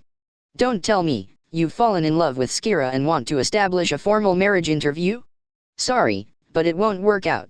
I must have Colonel Skira marry into my Gale family. Sorry, but restrain yourself for me. Said Yalder in a tone that didn't make one think he was joking, and Saitama scowled at him with an expression as if to say, what nonsense are you spouting? He cleared his throat louder than before, and continued talking with a displeased demeanor. That is an unnecessary worry. I wouldn't, come hell or high water. I see. That's a relief then. So, what is it? Sir, actually, I have obtained a strange piece of intelligence from those that have returned from the north. The members of the rebel army have provisioned a large quantity of cologne cows from the northern region. Said Saitama, and Yalder rubbed his jaw, intrigued. Speaking of cologne cows, they're a famous livestock known for their delicious taste. But they have one more peculiar trait, yes. Those cattle have a brutal and ferocious personality, and if they were somehow so inclined, their disposition would make them endlessly run towards a target. If a large quantity of them were thrown onto the battlefield, 44 so that's the case. That would be somewhat troublesome. Soldiers who knew nothing would probably be thrown into chaos if they were attacked suddenly by a relentless herd. Very well, tell Barbara for me that I want him to make it common knowledge amongst the soldiers beforehand. He might not like it, but that's preferable to losing. If he says no, I will arrange for it. Thank you very much, Your Excellency. Also, about that used at the Alyosha engagement the sorcery mines, right? I know without you telling me. Even now, I still have bad dreams about that defeat. If only my character had just been a bit more prudent. I can't express how much regret I feel. Yalder's gaze dropped, and Saitama was a little worried, but Yalder bitterly smiled, saying his worry wasn't needed. Your Excellency. We have to warn them about that too. We cannot repeat the same mistake. Send out droves of scouts and have them constantly observe the plains. We won't fall into that rut again. Agitated, Yalder hit his desk. Saitama deeply lowered his head and departed from the room. He had taken measures for the situations he could think of.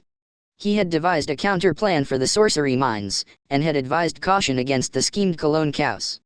But, he had a bad feeling. Like he had overlooked something. That kind of unease scrambled through Saitama's mind. I should consolidate my thoughts one more time. There isn't much time until departure for the front, but we must have perfect preparations. We cannot permit any more defeats. 44 Next week, Barbara, the Army Corps commander of the First Army, gave his orders to all the soldiers gathered in Canaan. Take back Belta, and destroy the rebel army in its entirety, he triumphantly and loudly said. Leaving behind 20,000 guards for Canaan and Roshanak, a large army consisting of all 150,000 departed for Belta. The supreme commander of the kingdom's army was General Barbara. Yaldar's United Legion was incorporated into the First Army, and Yaldar was placed under the command of Barbara, who was younger than him.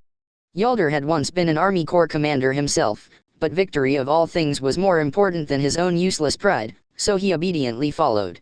That sounded splendid when it came out of his mouth, but his face was flushed, and a blood vessel was furiously bulging out, said Saitama waiting next to him. Leading the other divisions were Octavio and Bourbon, Barbara's confided generals. There was also Major General Larousse, who had displayed solid talent under Sharav. Favoring discretion, Larousse had opposed the dispatch this time until the end. The words the passed away Sharav had left Larousse were to never move from Canaan. Thoroughly fortify the defenses and wait for the enemy to destroy themselves. Aggressively assertive for quite a while, Barbara had rejected that policy and endlessly stated his own cherished opinion at the War Council. Now that they had won the war against the Empire, taking back Belta was the same as deciding the war. If they didn't make an offensive here, then just when would they? That opinion was supported by the staff officers and generals, but even so, Larousse showed his disapproval, and in the end, he was silenced by a royal edict. Yaldar had not given his own opinion and followed the War Council's plan. Even if they defended and followed Sharav's advice, it was hard to think their prospects would change for the better. But making a large offensive to take back Belta carried with it the risk of not being able to recover if they lost. 44 if they won, fine. But, if they lost, it was all over. If Canaan fell, the Liberation Army would gradually get their hands on the royal capital. In that case, the feudal lords who decided to wait and see would unanimously turn towards the rebel army. This is the only battle we absolutely cannot lose. We will win no matter what. I, Yaldar Gale, will wager my life, and wipe out my disgrace from before Dash. Yaldar steeled his resolve, and strongly gripped the flag of the Third Army, blotted by mud and blood. He would once again obtain the glory of victory, and this flag would flutter for his now deceased subordinates. This was a duty he ought to carry out, for shamelessly living on as a defeated general, Yaldar thought. Mid-March, a grim-faced man approached next to Skira. Skira disinterestedly turned her head, and inclined her head quizzically, since she remembered that face from somewhere. Who were you again, I wonder? I feel like I remember you from somewhere. Congratulations on your promotion, Colonel Skira. The man casually handed over a small bag to Skira. When she took it and checked inside, the bag was full of roasted beans. These were the strange-tasting beans that were Belta's specialty. Skira's memories began steadily clearing. I remember. You're Major Conrad that was at Belta, right? So your wounds have healed. I thought that they were serious enough that you couldn't move now though. Yes, Colonel Skira. Thanks to the Colonel's hard fight, this life was saved. In this battle, to repay that debt, I intend to work with the resolve to work my body to the bone. 44 Conrad spoke in bits and pieces as if checking each and every phrase. Respectful language almost deathly doesn't suit you. Can you speak like you always do without pushing yourself? With a self-satisfied face, she said words that had been said to her once before. Conrad shook his head side to side, saying he couldn't abide by Skira's advice. Rank is absolute in an army. Please excuse me, but I cannot do that. I see. Doesn't really matter to me. Well, you were finally saved, so don't overexert yourself. This time, you'll probably die. That's just my intuition though. Conrad was blatantly informed of his death, but he responded to Skira without a change in expression. If he was afraid of death, he wouldn't have brushed away the doctor restraining him and participated in this battle. Conrad had something he had to carry out, even at the cost of his life. In this battle, I have to kill the enemies of His Excellency, David. If I can accomplish that, this petty life is worth it. His once superior officer David had died at Belta. He was a noble who valued him despite his poor socializing skills. David's reputation among others was unfavorable, but for Conrad, David was a man who he owed a debt of gratitude. He himself would clear up David's regret without fail. With just that tenacity, Conrad had made a recovery from wounds so serious he couldn't move. 44, I see. I can't stop you then. I expect great things from you this battle. For the kingdom's victory, let us expend all our power, together. Sir, understood. The conversation between both of them, both unsuited towards respectful language, ended shortly. Conrad once again saluted atop his horse, and he returned to his own unit. Skira expressionlessly saw him off, took out a bean from the pouch, and threw it into her mouth. Spicy. The seasoning on today's beans were so spicy that even Skira grimaced. The Liberation Army received news that the kingdom's army of 150,000 are in the middle of marching towards Belta. As they had obtained intelligence that forces were gathering in Canaan beforehand, their war preparations were already complete. It was the same for the Liberation Army too. They couldn't lose this battle. Now that the Empire couldn't take action, they had to let the world know that the Liberation Army could take control of the royal capital by itself. For that sake, they also had to achieve victory no matter what. The commander of the Liberation Army, Altura, gave her orders to her gathered Liberation Army comrades. This battle will decide the fate of the Liberation War. Even now while we're doing this, innocent people are starving and suffering. We are not permitted to fail.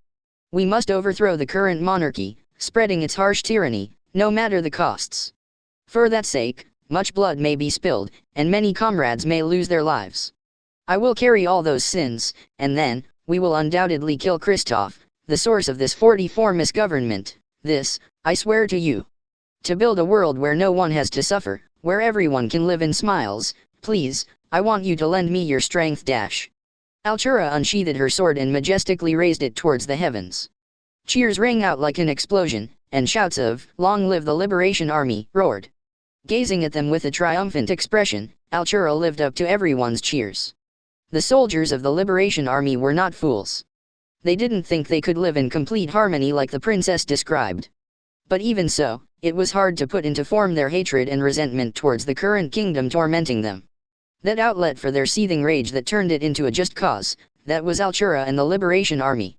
General Biraus received the signal from Altura, and with a roar unbefitting his age, he gave his orders to the lined-up army. "We will win this battle, and take back our abundant livelihoods in the kingdom.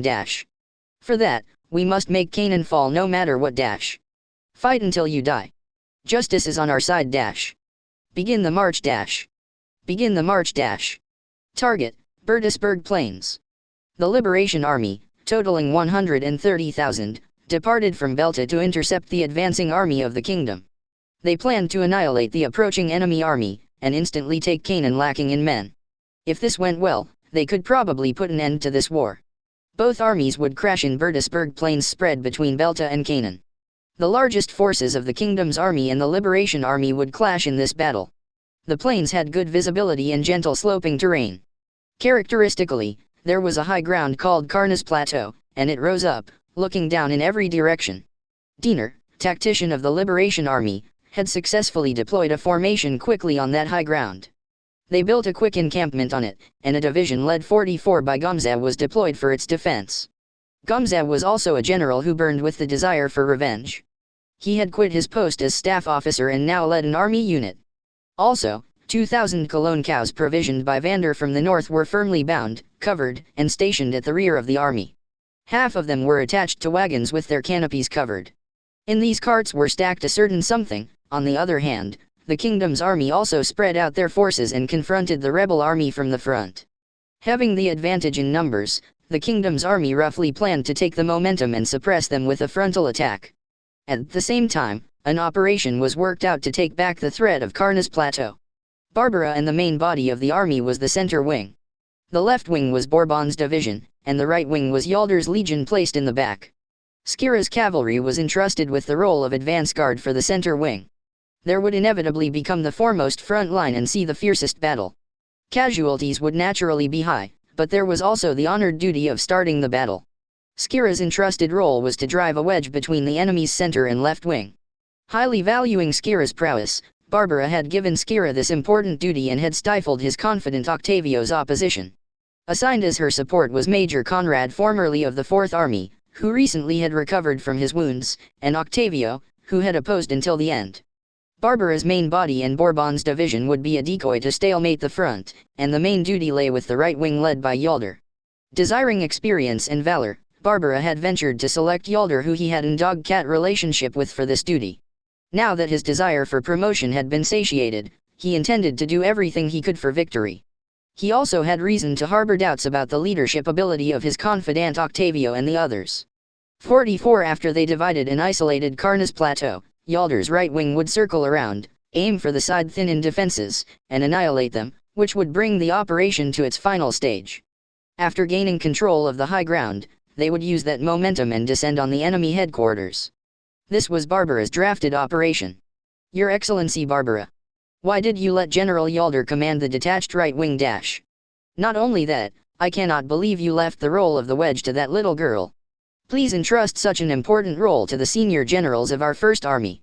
Knowing the details of the operation, Octavio appealed to Barbara while sending spit flying. Why was Yalder entrusted with the detached right wing that seemed to have the most reward? Above all, he couldn't accept that he, of such long service, was to be the rear guard of a little girl who recently became a colonel. If this operation went all, Skira would have the achievement of successfully dividing the enemy, and would be promoted to Major General, the same rank as Octavio, despite her humble birth. He couldn't even laugh. Just imagining it made him dizzy. Octavio. We must win this battle no matter what. Colonel Skira's almost terrifying prowess is known not only by our allies but also the enemy. I have deemed that she is the most suitable for the role of cutting in and breaking apart the enemy line, and that you are the most suitable to back her up. Barbara level-headedly declared.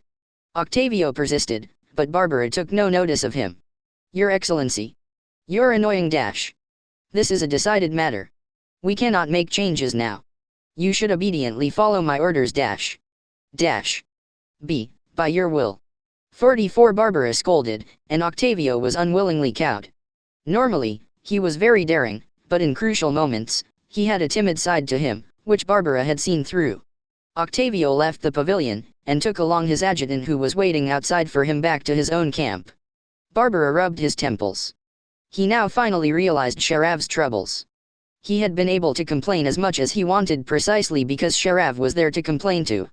Now that Barbara was burdened with the lives of the entire First Army, he wasn't allowed such behavior. Shit dash dot. Sir Octavio. Are you fine with this? The adjutant who had been listening asked Octavio, whose face was red. Was it really fine having the role of a little girl's rear guard? He reminded.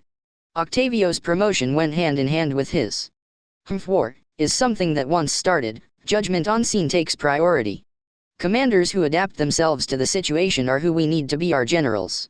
Besides, that Colonel Skira will sadly overextend, too hasty for merit, is another situation we can consider. If that happens, then there will be nothing we can do. I understand. It cannot be helped if that happens.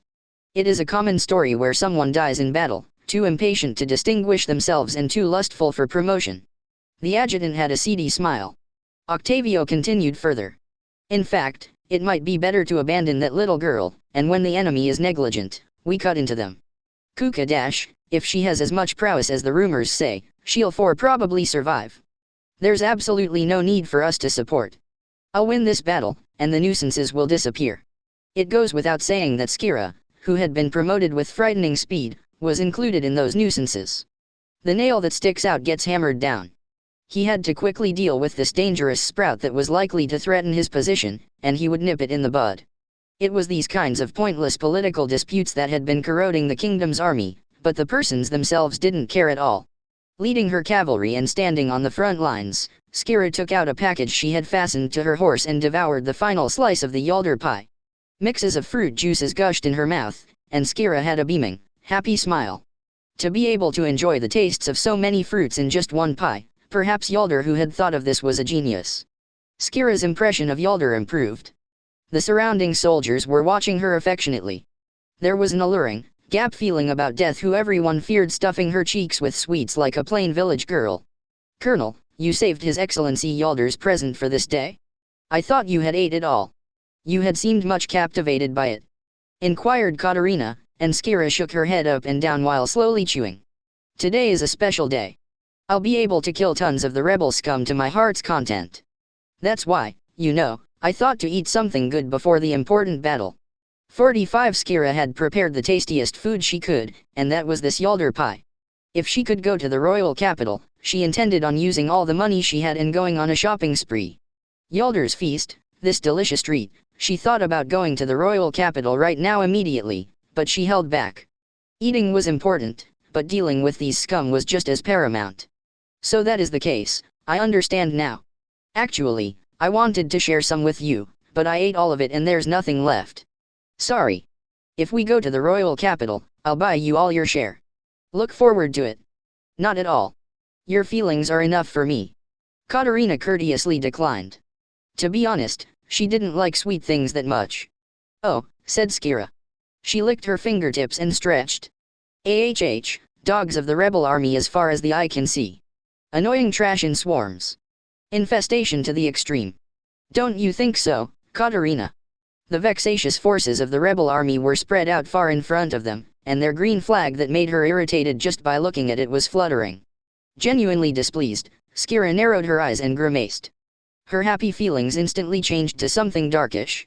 When Katarina handed her a hard candy, she threw it into her mouth without saying anything and pulverized it savagely. Thick killing intent began radiating from her small body, and her expression changed to something feral. Your orders, Colonel Skira. 45 Kill everything within reach. Don't overlook a single rebel army scum. Kill all of them, whether they be civilian soldiers or young soldiers. No buts, kill them. Slaughter the rebel army dash. The colonel's orders are absolute, you must carry them out dash. If you understand, let's hear the colonel's orders dash. Katarina raised her voice, and all the cavalrymen lifted their spears and yelled, death to the rebel army dash. Victory to the colonel dash. Death to the rebel scum. Victory to Skira's cavalry dash. Victory for Colonel Skira dash. Hail Colonel Skira dash. They shouted praise towards Skira, not loyalty towards the kingdom. Soldiers not of Skira's cavalry were petrified and overwhelmed by their spirit. Skira smiled contentedly at her cavalry, then glanced at the flock of prey spread out before her, and deliciously licked her lips. Well then, let us conquer. Skira easily rotated her scythe above her head and began galloping with all her energy, taking the lead. Her cavalry hoisting their black flags, a step behind, followed after her, kicking up a furious cloud of dust. 45 The Battle of Bertisburg, the fight to decide the fate of the kingdom's army and the Liberation Army, began. 45 3 hours after the battle began. The kingdom's army couldn't contain themselves and moved first. The Liberation Army followed suit, and the center advance guards of both armies collided in the middle of the plains. In the skirmish between these two vanguards were FYNN of the Liberation Army displaying his spearmanship and Skira with her scythe. Together with archer support, they both resolutely attacked the line of battle drawn by the infantry and grievously overran them. The adjutant Milla came to advise FYNN, who swung his spear even while doused by blood. Colonel dash. Major Karnak's unit is being attacked by enemy cavalry dash. They're likely to be annihilated at this rate dash. Milla pointed behind her. The line of battle was in a sorry state, and cavalry carrying black flags were crushing the infantry with the force of a tsunami. Karnak was shouting, trying to somehow rally the troops, but he had no effect on the infantry being pushed back. They would be routed eventually if this were to continue. The main bodies of both armies had not yet moved, so this loss would not be a fatal blow probably, but the tides would turn in favor of their adversaries. They must protect Karnak's unit. FYNN swept off the head of a kingdom soldier, and immediately gave his judgment. 45 The Lion's cavalry will change course and cover Karnak's unit in the back dash. Milla, I leave the rear guard to you. Please leave it to me Colonel dash. 100 riders follow me dash. Lure the enemy. Oh you dash. The rest follow me dash. We will take death's head this time for sure. We will honor our comrades who died on the road here. The cavalry raised their voices, responding to FYNN's encouragement. The morale of this unit comprised of elite soldiers was the highest in the Liberation Army. 100 riders followed Milla, and they began to ride to attract enemy soldiers. Not wasting the opportunity, the main body of FYNN's unit began heading to Karnak's unit in the back. Conrad's unit of the kingdom's army went to obstruct them, but the cavalry's momentum would not come to a halt. They couldn't let Skira's back be attacked like this, and Conrad's unit pursued with raging spirit. Karnak's unit. He had been granted 5,000 infantry, but their casualties had already exceeded 1,000. More than half of his remaining soldiers had wounds of some kind. Though they weren't homogeneous in their birthplaces, his soldiers had high morale, and shouldn't have by any means been defeated by the kingdom's army. But, that was exactly the disaster occurring before his eyes. The line of battle they had frantically trained for had completely collapsed. Red blood flowed all over the earth, and evil demons were squeezing the last drop of life from the soldiers on the brink of death who couldn't move. Major. Let us escape. We are no match for death dash.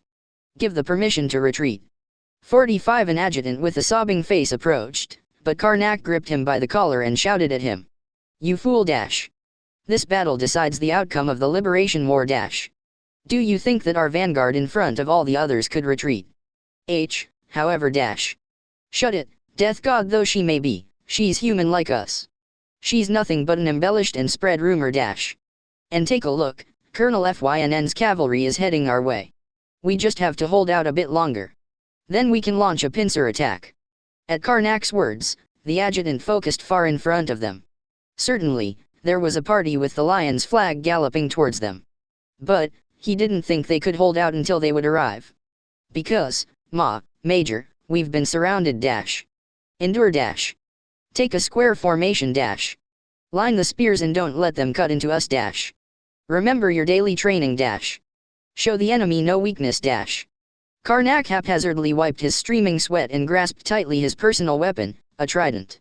After the line of battle had been broken, Skira's cavalry raced in a circle and broke into Karnak's unit from all around them.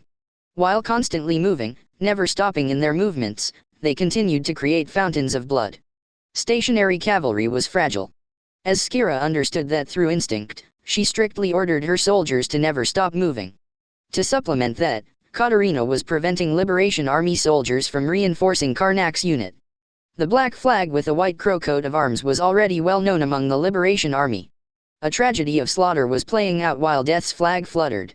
45 There was no one who would willingly jump to their deaths. They tried their hardest to fire arrows from a medium range. About time I wonder. Sir dash, I think this is sufficient dash dot. Alright, smash the enemy's formation dash. Everyone follow me dash. Oh you dash. Skira's cavalry that was trampling them with circular movements nimbly took an arrow-like formation under her orders. Their completely disciplined movements would not lose to even the most seasoned of soldiers. This taut, rippling arrow was mercilessly fired at the hiding spot of their pitiful prey. Stay back. D. Death is dash N. No, I don't want to die. Mom, why, what have I done to deserve this? The hands of the soldiers holding their spears trembled, and their faces paled. It was outrageous. What possibility was there to stop death? But even so, they had to fight. A platoon leader person tried to rouse them, stimulate them, and encourage them. Save your complaints for later dash, set the spears dash. They're coming dash. A juvenile-faced female could be seen at the forefront. Wielding a scythe dripping with fresh blood and a joyful smile on her face, she swooped down on them. Her black armor was already smeared with red fluid. A young soldier who made eye contact felt his knees give way, and he soiled himself. I can't dash. Monster dash. 4 pikes dash. Forward dash. The platoon leader gave his order, and the pikes were sent out. Their tips were easily cut apart, and the large scythe split the bodies of several men on the return swing. The cursed cavalry instantly surged into that opening. Soldiers whose strength left their legs were trampled by scores of horses and became pitiful corpses. The head of the platoon leader was sent flying by Katarina's sword. A few riders of Skira's cavalry were impaled by spears, but they paid no attention to them and continued to run as they were. Raising mad laughter, they continued to kill soldiers, brandishing their spears, and then they suddenly toppled, like dolls whose strings had been cut. Or rather, it would be more appropriate to say they had used up all their life force. They followed Skira's orders to trample and slaughter until their final moments. They died with extremely satisfied expressions. The robust square formation was crushed in one breath, and the demented blade gradually approached Karnak. His adjutant had already died in battle. That was a stroke of luck probably.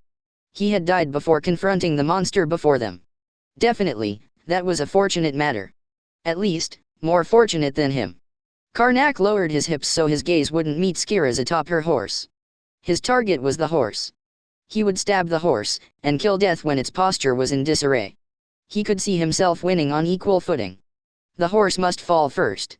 Major of the Liberation Army, Karnak. Here I come dash. A dog shouldn't bark so proudly. I don't care about a trash's name dash. Skira spurred on her horse and approached Karnak. Her scythe was held out horizontally, and she planned on splitting his torso with one blow. 46 Karnak postured straight in front of her. He concentrated all his nerves on this one attack. Got it dash. Karnak's trident sailed true, and it pierced the throat of Skira's horse. Karnak was showered in its blood. As Skira's balance was broken, she couldn't swing her scythe. Karnak extracted his trident and waited for the moment the horse collapsed. Once it fell, he would kill death. So he waited. Waited. And he waited. Why won't it fall? Why won't it die dash? Is even your horse immortal dash? Who knows why, I wonder?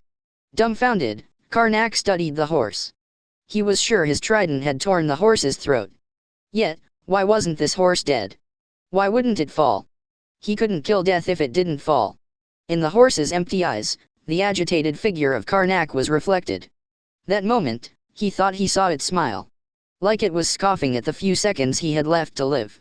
No, the horse was certainly laughing. The horse of a monster, was after all, a monster. Why, you monsters dash. What the heck are you all dash? 46 Fallen into a state of panic, Karnak again lunged with his spear. Didn't you guys give me the name? Death. So that's what I am. Farewell, then. Karnak, and even his trident was cut apart by her large scythe. His body split into two, and his organs splattered onto the ground. With blood dripping from its throat, Death's horse crushed underfoot Karnak's skull with all its weight. Like smashing a fruit, brain matter scattered. Satisfied, Skira tenderly brushed her horse's mane, and it lightly neighed, showing its agreement. Colonel dash. Enemy cavalry are approaching from the rear. They have a lion emblem. Today is just preliminary fighting, I was told, so we'll fight them while heading back. Form ranks dash. Skira's cavalry is changing course. Understood dash. All units move out dash. Begin changing course dash. Follow the colonel dash. From Karnak's position, they again reformed the ranks, and Skira's cavalry began heading towards the center wing of the kingdom's army. Fynn's cavalry rushed into them, obstructing them. Behind Fynn raced Conrad to support Skira. They crossed, and it became a momentary battle with only one blow exchanged. They must not stop. A cavalry that stopped its movements lost its offensive ability and would become a target for archers. 46 at the head of both cavalries, Skira and Fynn were confronting each other while galloping. Death God dash. I knew I should have killed you that time. Just how many people will you kill until you're satisfied dash? Until I kill all of you, I won't die. I'll kill you like that dog earlier. Enemy of Karnak dash, my name is Fynn, the Lion General Fynn. Oh, how great for a dog dash. I don't care about any of your names dash. Fynn's spear and Skira's scythe crossed. Soldiers of both cavalries collided while wielding their weapons. Many riders fell from their horses at this collision. Riders died, their heads separated from their shoulders. Helmets were smashed, and soldiers fainted in agony holding their heads. There were people crushed under horses, and unable to move, their breathing ceased. During all this, Skira and Fynn were swinging their weapons, unleashing intense blows trying to take their sworn enemy's head. They never stopped moving, and their horses galloped while they exchanged many furious blows. Die dash. Blood coming from her head, Skira's frenzied attack was stopped in the nick of time, and Fynn sent out a sharp thrust of his own. Despite gritting his teeth at the weight of her blows, he was somehow standing firm. If Skira was the hero of the kingdom's army, then Fynn was the hero of the liberation army. They could not have made it this far with only luck. They exchanged many bouts, they exchanged many tens of bouts, but neither of them could inflict a fatal wound. Both Skira's cavalry and Fynn's cavalry were holding 46 their breaths while watching attentively. Their cavalries had already crossed each other, and normally, they should have stopped their duel and returned to their groups. But currently, neither Skira nor Fynn could be stopped. Then, they could only watch and believe in their leader's victory. In the center of the battlefield, the general skirmish still going on, a weird space was created where only these two riders crossed weapons. Conrad's unit who came to back Skira, and a unit of the Liberation Army that had come to pursue Skira, couldn't move. Ha dash, Skira dash. If you have this much skill, why are you supporting the rotten kingdom dash? Asked Fynn in a tone with not a trace of his normal collectedness. If she had this much ability, she should be able to distinguish herself even in the Liberation Army, no doubt. There was value in just trying to extend an invitation. Having actually crossed blades, Fynn thought so. This woman was certainly strong. You guys are more rotten dash. The ones who stole my last bit of food, were you guys dash. I will never forgive you dash. Shouted Skira in a rage. Come to the Liberation Army dash. You won't die futilely here. Let's overthrow the kingdom together dash. Princess Altura will surely build a world where no one will suffer dash. Shut up, shut up, shut up dash. I'll make it so you can't spout that nonsense ever again dash. I'll kill you in Altura dash. Mad, Skira unleashed an attack charged with all her power.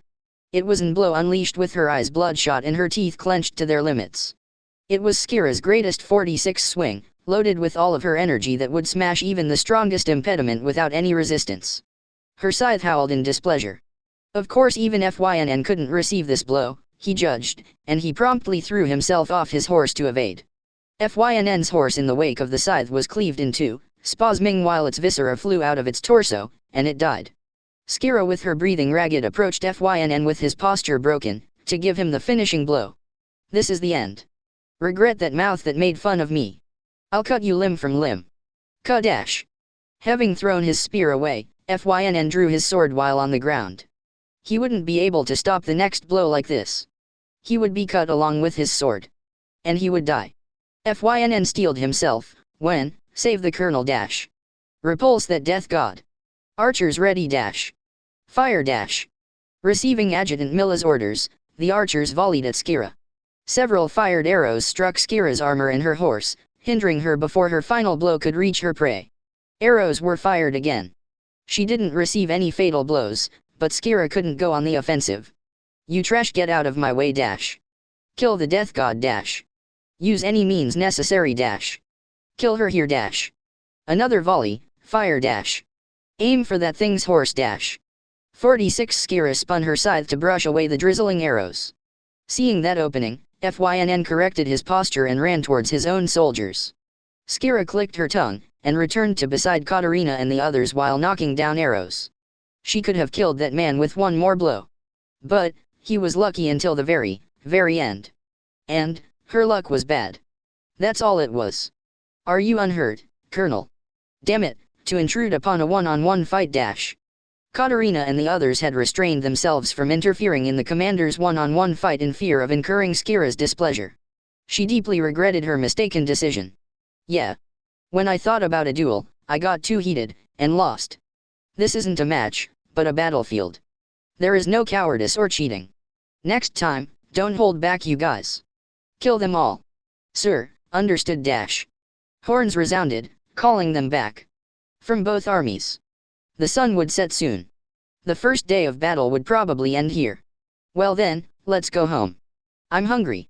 I've moved a bit too much. All troops pull back dash. Don't be negligent with your guard. Skira gave the order to pull back, and the cavalry took formation, surrounding their commander, and began repatriating. 46 The first day of the Battle of Bertisburg ended with 6,000 casualties for the kingdom's army, and 8,000 casualties for the Liberation Army, dead and wounded included. The fiercest battle unfolded in the center wing. Constantly, the kingdom's army was superior as Karnak's unit was destroyed. Bourbon's division of the left wing succeeded in causing a stalemate, and Yalder's legion of the right wing had waited for the sun to set, and began marching towards Karna's plateau. There would be many more casualties after this first day, and both commanders, Barbara and Altura, struggled with their power of command. With one order, they would create many thousands, many tens of thousands of casualties. They especially could not miss an opportunity to put a strategy into action. Also, they could not allow their inner anxiety to show on their faces. It would cause unrest in those around them and would probably become a weak link closely tied to their defeat. These rigorous days that shaved away at their spirit would continue until this fight was over. Until then, they wouldn't know who held glory, and who held ruin. Having narrowly avoided death, FYNN thanked his own good fortune, and thanked his excellent adjutant. Milla. You saved me today. Really, thank you. That I'm able to live on like this, is thanks to you. FYNN fixed his eyes on the face of his adjutant and said his thanks. Her face red, Milla flusteredly shook both her hands. No. It was nothing. When I thought that you, Colonel, would be killed, I was frantic myself. Also, protecting you is my mission. All thanks to your accurate judgment. I got greedy by mistake. If possible, I thought I could win over the death god to our side. Now that I think about it, that was a stupid endeavor. There is no way death could understand the language of humans. 46 It was the first time FYNN had been struck by such powerful killing intent. It wouldn't be strange for plain soldiers to be unable to move with their knees quivering. That monster returned safely despite receiving so many arrows. That horse too. I cannot believe it. She really is like death itself," muttered Fynn, touching a wound on his cheek. Skira had said earlier that the ones who stole my last bit of food were you guys. Around when the Liberation Army was in a dire financial situation, there was a rumor that Diener had provisioned food from somewhere. Perhaps death was spawned from those sacrifices, Fynn thought. Which meant that she was an irreconcilable enemy. There would be no accommodation. Until she met her end, she would swing her scythe, killing, and killing. Persuasion would absolutely not get through to her. Diener's thinking was always grounded in reason. He was a man who wouldn't mind killing 100 by his own hands to save 10,000. That probably wasn't wrong. But, for those people included in the 100, they wouldn't forget their resentment. And that resentment which burned hotter than the fires of hell. Though thinking about it won't change anything. Nothing can be done about it, now that it's come to this. The only solution is to kill death. If we can, that is.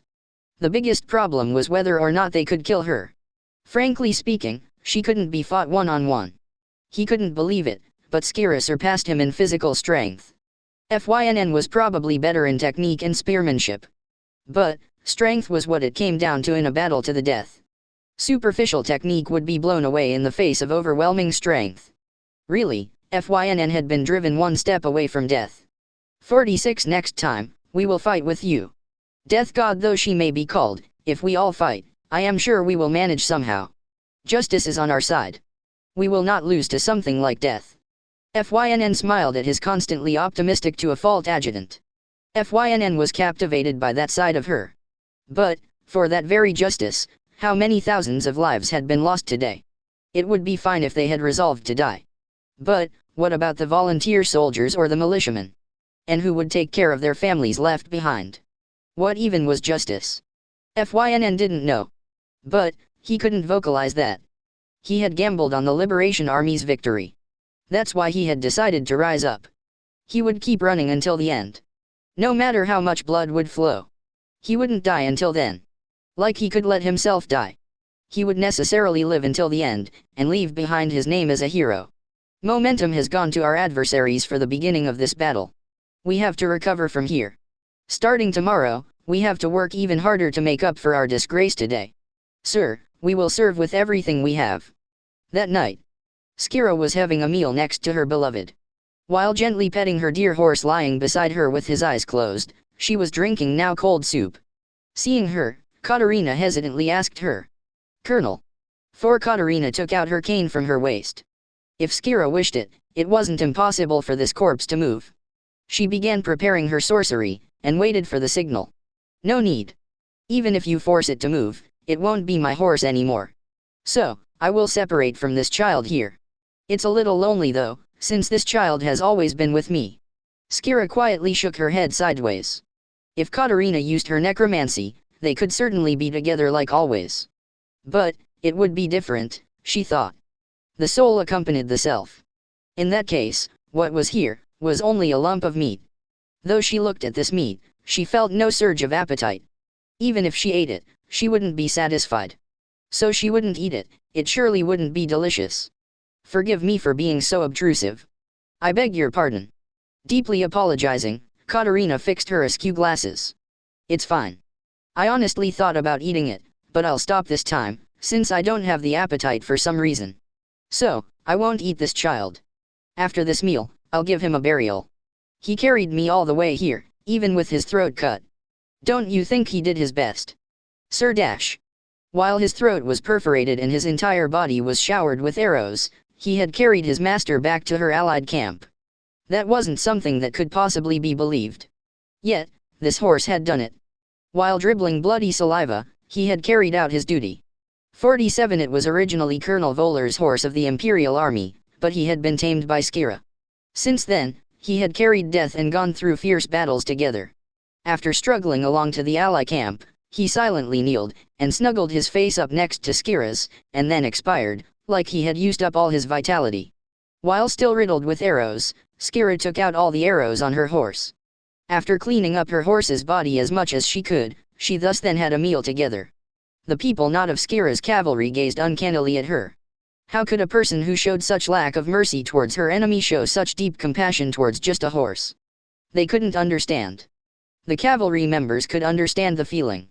Like the saying, horse and man are one being, a horse was one's partner.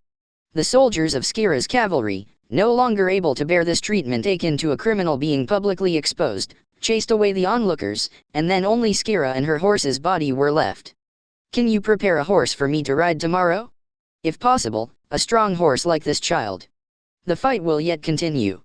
Katarina, sorry, but please. Please leave it to me. I will procure the finest and swiftest horse. Then, I will take my leave. Please call me if you need anything. I will leave one man behind nearby. She gave a signal and called one cavalryman over. Katarina gave her orders in a small voice, and the soldier stepped back. Katarina wanted to stay behind too, but there were many things that needed to be done. An enemy night raid wasn't impossible. They couldn't slip in their vigilance. Yeah, please do.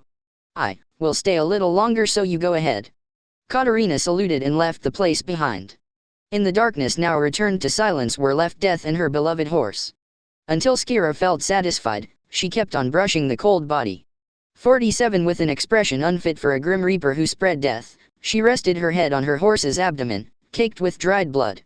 Oh yeah, I haven't given you a name yet. We've been through so much, so I'll give you one now.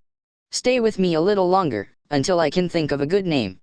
The pale horse that raced across the battlefield with death on his back, would never move again. 47 Second day of the battle. No large-scale conflict occurred like the day before. It ended with small skirmishes where only arrows were fired. Third day. The war was a complete stalemate. Both armies fell into a situation where they couldn't act. Both lines of battle glared at each other, and the sun idly set. Then the fourth day. Yaldar's legion had arrived near Karna's plateau. Receiving that information, Barbara gave the order to commence the recapture of Karnas. As planned, Octavio instructed Skira and Conrad's unit to drive into enemy lines. In tandem, Barbara and Bourbon's units gradually advanced their lines to attract the enemy. The Liberation Army also deployed FYNN, Biraus, and Alchura's main force. This nightmare of a day would become the bloodiest day for the Liberation War. Under the strong, blazing sun unthinkable for spring, the battle began. Yaldar's legion took formation to the west side of Karna's plateau. Yaldar grimaced, seeing the firm encampment built on the plateau. 47 This won't be good. They've built a tougher formation than estimated. This'll be tough to break in a short amount of time. The enemy's commander seems quite competent. Your Excellency, this is not a situation to be admiring them. We must capture it in haste. warned Saitama, and Yaldar decisively nodded, saying that was obvious. I know that. Launch the signal flare. Inform the detached force on the other side to begin the assault dash. Sir dash. Obeying Yaldar's orders, a soldier launched a signal fire. This was to signal Skira and the others who should have been deployed to the east. The plan was to divide the enemy's left wing and then pressure Karna's plateau from both sides. Afterwards, they planned to gain control of it. The success of this plan hinged on matching their timing. Saitama dash. Advance the infantry. Target, the encampment on Karna's plateau dash. Coordinate the longbowmen and rain on them incessantly dash. And break the enemy's defensive position with catapults dash. Understood. Messenger, tell all the infantry to march. Have the engineers construct catapults and then go support them. Absolutely do not expose them. Advance while staying together dash. Understood dash. After instructing the messenger, Saitama studied Karna's plateau. From the encampment on the high ground proudly fluttered the Liberation Army's flag. 47 It seemed nearly all the garrison was deployed to face them. Which meant that their east side was short of hands. If they attacked there, that would absolutely turn the tides. They could not overlook this chance. It was his given duty as a staff officer to seize even a moment's opportunity. Rouse yourselves everyone dash. This fight will decide the kingdom's fate. We must win. Encouraged Yaldar, and the long-serving soldiers that followed him from Antigua and Belta fervently cheered in response to their commander's inspiration. The training and morale of these soldiers that had gone through many hardships together were of a relatively high level in the kingdom's army. There was no longer anyone here who would abandon the kingdom. Fighting erupted in the west of Karna's plateau. Bourbon's division had attracted the enemy's right wing. Their leader Major General Bourbon was an extremely passive and indecisive man, but this duty could rather be said to be perfect for him. He hesitated at everything and took much time before making a decision. Your Excellency Bourbon. Your orders. You. I received instructions from General Barbara to attract the enemy, but... yeah, maybe we should attack? Or maybe defend. I didn't learn about this, you know. To stalemate the war front, we first dash, Your Excellency. Wait, I'm thinking. I'm a man who's made it to Major General. No matter the situation, I must move prudently. Losing here will create a situation we can't recover from. If 47 we don't take the time. Let me think a bit more. In that one practice simulation, what did I do again? Carefreely, Bourbon tried to remember the contents of the simulation. His staff officer drew closer, losing his temper, but Bourbon was not at all agitated. Your Excellency, we do not have such time. Battle has already started. You have to immediately give the soldiers instructions. Shut up. I'm thinking right now. Why, Your Excellency? Should we attack? Should we defend? Bourbon didn't know which was better. Should they assertively launch an attack? Or should they devote themselves to defense? He hesitated, and couldn't give instructions to his subordinates. Ironically, that turned out for the better.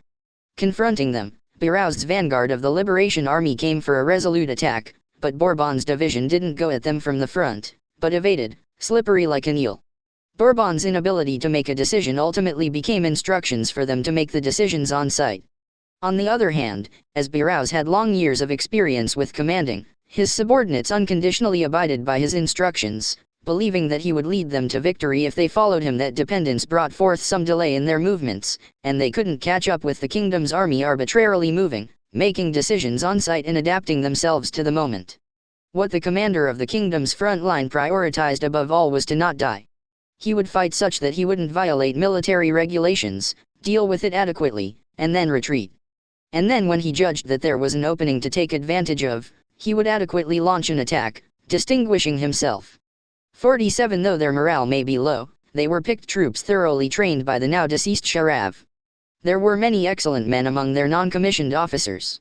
Likely, had Bourbon directly took command, they would have probably been quickly cornered and routed. That man had no experience fighting while leading a wing. The enemy seems quite capable. They pretend to attack and then withdraw, they withdraw and then attack. Avoid chasing too far, there's likely troops in ambush. Do not be pulled in. Birouze threw down the cane, symbolizing his command, enraged. They were an extremely difficult opponent to deal with. They skillfully warded off his momentum. It would be to the enemy's plan to attack them if they chased too far like this. Your Excellency, how about ordering a general offensive? From what I can see, it is hard to say the enemy's movements are deliberately commanded. Shall we apply some pressure and see what happens? Unexpectedly, they might readily collapse. A staff officer who held doubts about the leadership ability of the kingdom's commanders didn't think those commanders could wield their command in such a way. He sensed that, likely, the on-scene non-commissioned officer was moving of his own accord. Of course, Birouze understood that too. The enemy had no plan. From his long years of experience, he could tell that from intuition, but Birouze shook his head sideways at his impatient staff officer's proposal, while having an expression of regret. Our tactician firmly forbids a general offensive. Until his strategy is put into action, we must not launch a general offensive, he told me. Perhaps the enemy commander is a genius, or maybe an incomparable idiot. It would be impossible for me to do what he's doing. Entrusting command to on-site judgment, if that goes poorly, the entire force will fall into chaos. 47 Presently, Birouze had to continue this clumsy battle since his main unit was ordered to not move. The right wing had completely fallen into a stalemate. Likely, as the enemy had expected. Endure until the start of the operation. This battle's victory and defeat lies with Sir Tactician's command. You have to win at all costs, I leave it to you, Sir Diener. Bertisburg Plains Eastern Front, stalemate. Divide the enemy's left wing. Having received Octavio's orders, Skira's cavalry and Conrad's unit fiercely and resolutely attacked, cutting into the border between the plains and Karna's plateaus east. The cavalry led by Skira cut a hole in the Liberation Army's line, and plunged forward while rigorously coordinating with Conrad. Colonel, everything is as planned so far. I will send the signal to Major General Octavio. Katerina dismounted and began preparing to raise the signal fire. All right, I leave the signal to you. Someone, send contact to Conrad. Tell him to maintain his position until His Excellency Octavio arrives. Afterwards, we will invade Karna's plateau. Understood. Cavalry once merged with Conrad will fortify the line. Absolutely do not stop your movements. You'll be sniped. Move around and trample the enemy. 47 Skira pointed her scythe and raised her voice. The morale of her cavalrymen raised in conjunction. A messenger began running to Conrad's unit. They had achieved their first aim of dividing the enemy, but that was just like temporarily splitting the seas. If they didn't immediately build a dam, the waters would once again swallow them. Around them, the Liberation Army began reorganizing their lines to surround them, and it was only a matter of time before their preparations were in order. Skira's cavalry had risked their lives to open a small hole. The rush of Octavio's division was essential for this operation's success. Skira's cavalry was 3,000, Conrad's unit was 5,000, and Octavio's division was 30,000. That was the total number of men invested into diving the enemy's left wing. If all went successfully, Karna's plateau would be taken back, and besides that, they could even aim for the enemy's headquarters. The orders given to them by the division commander Octavio were simple and clear. As soon as the signal flare came from Skira's cavalry, he would instantly give the order to charge. For something as simple as that, even the weak-hearted Octavio could accomplish it, Barbara had judged. Your Excellency Octavio, the signal flare has come from Skira's unit. The adjutant Gerard reported to Octavio while peering through a spyglass. Octavio detestably smiled and replied, Kuka - the judgment of a novice commissioned officer who doesn't know the art of war is unreliable. I decide when to move the division. It's still early for the assault. It's too early, don't you think? For Sir - it does appear that the occasion is premature. Too impatient for merit, Colonel Skira has erred in her judgment. I believe the judgment of the man polished through hundreds of battles, His Excellency Octavio, should take precedence. Famu, then let's go with that. Contact all the units. Strictly order them not to move no matter what until my signal. They are not to move no matter what occurs. Transgressors will be charged with violating military regulations and will necessarily be given strict punishment, tell them that. Understood, however, this is just as Your Excellency predicted.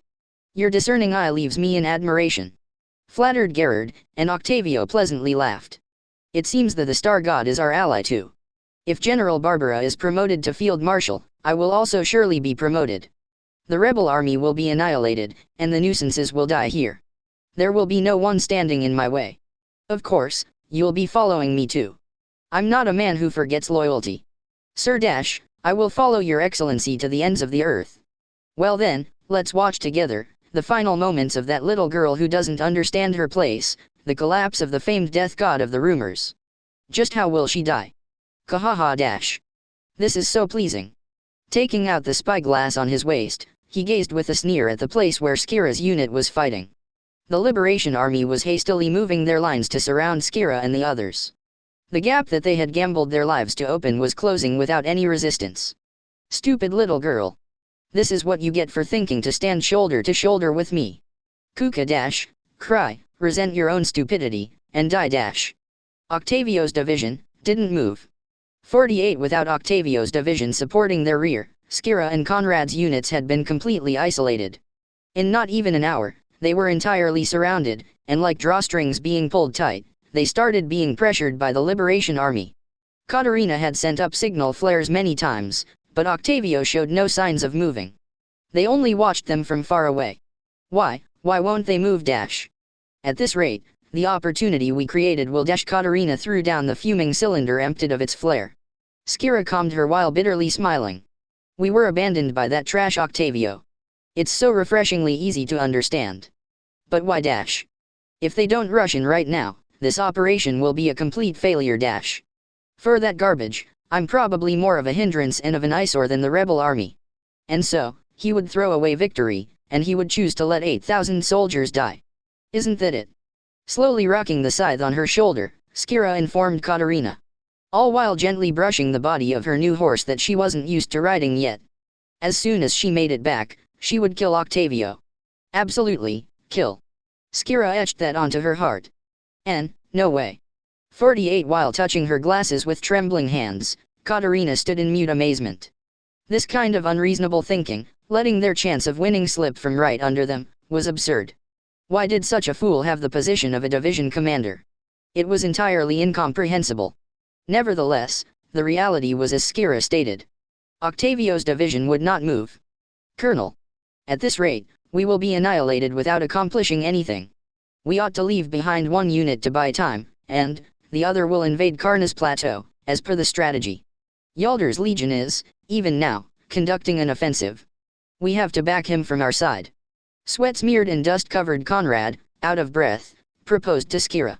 His infantry in a square formation was eagerly taking up bow and arrow and lunging with spears, not letting the enemy approach. The cavalrymen, who must not stop moving, were tracing a circle while battling with the enemy. But even so, they were at their limits. The enemy's forces were growing denser. Soon, their dam would break. The numbers were too different. Still, we're not in a position to go support, and if we do that means dash, Katerina voiced her doubts. Conrad's proposal would end up sacrificing a unit. Of course, they need to be ready to be annihilated. Actually, they would certainly die. But, if we take back Karna's plateau, this battle is still up in the air. If we can't take back the plateau here, and we are annihilated, this battle is lost. So, we must launch an offensive, no matter the cost. Well then, I and my cavalry will stay. To the east of here is seen the flag of the rebel army's supreme commander.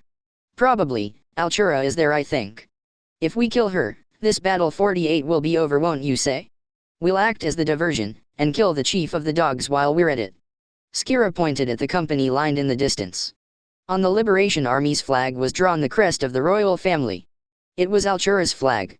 Still, struggling over there, no matter how one theorized, was impossible. They would have to break through many lines of battle stretched around that destination, and then further crush the defensive encampment.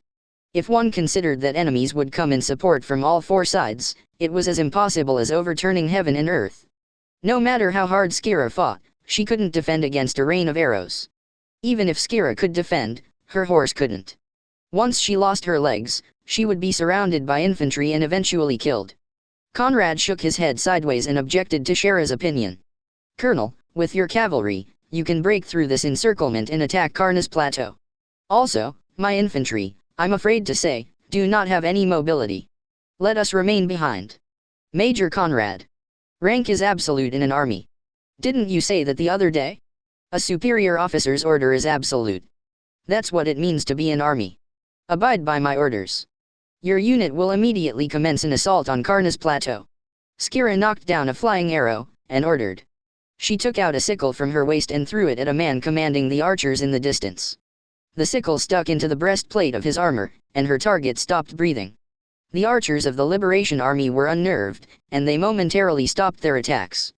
Judging there was no more conversation, Skira decided to give the order to assault Altura's encampment. Conrad let out a deep sigh, and took out a certain thing. This method would be faster than talking to this woman. 48, you haven't changed at all since Beltaha, Colonel Skira. Even on the verge of death you can be so aloof from the world. This way of talking suits you more than awkward formalities. Also, if you understand, hurry and go for me. We'll go take the head of the rebels now. There's no time for idle chatter. Conrad pulled on the reins Skira was holding, and took out 2 large beans. There was one roasted bean with an X mark on it. Roasted beans, a product of Belta that Skira had coveted before battles. We'll decide it with this. Like how we did it at Belta. The one with the mark is the winner. The winner will advance toward Karnas, and the other will remain here and buy time. Okay. I want to say I refuse, but you wouldn't accept that, would you? Asked Skira with an amazed expression. Conrad nodded. That's correct. Listen to the opinions of your seniors. Fine. Let's hurry up and do this. There's really no more time. Conrad mixed them in his hands, and held a bean in his left and right. Skira chose the left. When his large hand with clots of blood stuck to it opened, there appeared the bean with the X mark on it. Your luck is good, Colonel Skira. As agreed, you are the winner. The colonel will go to Karna's plateau. Leave the rest to me. 48 Conrad threw the bean with the mark to Skira, and hid the other. Show me your right hand. Open your right hand and show me, Major. Not abiding by Skira's words, Conrad threw the bean gripped in his right hand into his mouth and exaggeratedly chewed. There is no time, Colonel. As quickly as possible, head to Karna's plateau. Shouted Conrad, and Skira silently turned her horse's head. A promise was a promise. She was the winner, and Conrad was the other. That was it. Katarina dash, have the cavalry form ranks. We will charge towards Karna's plateau. Yes sir dash. Understood. Conrad, I leave the rest to you. Let us meet again. Please leave it to me dash. Someday, once again. Conrad split his unit into 3, and he made one go northward as a decoy and another one advance with the aim of enemy Supreme Commander Alchura's encampment. The last one would support Skira's assault until their end. None of them could hope to return alive. The enemy had to protect Alchura while preventing their withdrawal and further obstruct Skira's charge. The line of battle should be greatly disordered. Conrad would participate in the assault at Alchura's camp. He had decided to wield his spear until his life died out. 48 Skira reorganized the cavalry, and commenced the assault towards Karnas. Conrad's infantry cut into the enemy line to cover for them. The exhausted soldiers died one after the other, but Skira's cavalry was steadily advancing. Conrad took one last look at death, and strongly burned the sight into his eyes. Despite being a little girl, she was a brave woman like from a fairy tale. Yet even so, she had a gluttonous disposition, as well as behaviors and expressions unbefitting of a hero. Conrad couldn't hold back a sarcastic laugh. A senior staff officer standing next to him spoke. Major, I have brought something nice, do we have permission to raise it? You will also be quite pleased with it, Major. What is it? This. What the senior staff officer took out was the flag of the ruined 4th Army. It had the now deceased David's coat of arms on it. I permit it. Humph, you're a fine hoarder. I didn't really like General David that much, but you've taken good care of us, Major. It has been an honor, coming this far together with you. The surrounding soldiers looked at Conrad fleetingly, and nodded in agreement. Then, they pointed their spread towards Alchura's camp in the distance. Everyone had resolved themselves. Sorry. I'll have you accompany me until the end. Your orders dash. 48 4th Army of the Yuz Kingdom, Belta Infantry Battalion, will begin the assault dash. Show them our medal dash. Take Alchura's head, the leader of the rebel army dash. Forward. The 4th Army's flag fluttered grandly. Conrad held his spear aloft and began running, acting as the vanguard. The soldiers followed after him. Everyone was tired, and their breathing was erratic. A hail of arrows created many corpses. Regardless, they charged into the enemy's line while shouting angrily and showing no fear. Long live the 4th Army! Long live Conrad's battalion! Long live the Yuze Kingdom dash! Charge dash! Here we go dash! Conrad's spear pierced a Liberation Army soldier's throat. He immediately pulled it out and mowed down the body of a flustered young soldier. The guys from the kingdom are coming dash. Get ready dash. Don't these guys fear death dash. Don't let them break through. Ahead of them is Princess Alchura's camp. The enemy has split into 3 directions dash. Why, your orders to pursue dash. The enemy's a small force, what's there to be scared about dash? Can't you calm down? 48 The kingdom's army charged until their ends, unafraid of death, and threw the Liberation Army surrounding them into chaos. The enemy forces had split into 3 directions, who and how would they pursue? The commander's instructions were slow, since at this rate, it was certain their encirclement could be crushed. Just by his wavering, the number of victims increased. Conrad's unit fought heroically. They broke through the line at 3 sites, and they used up all their strength struggling to the defensive encampment. Ha dash, ha dash. In front of Conrad, who wielded his spear all alone with wounds all over his body, appeared the Liberation Army's second-in-command, Alan. He thought it strange that he was forced to kill a soldier. A commander with much renown, I suppose.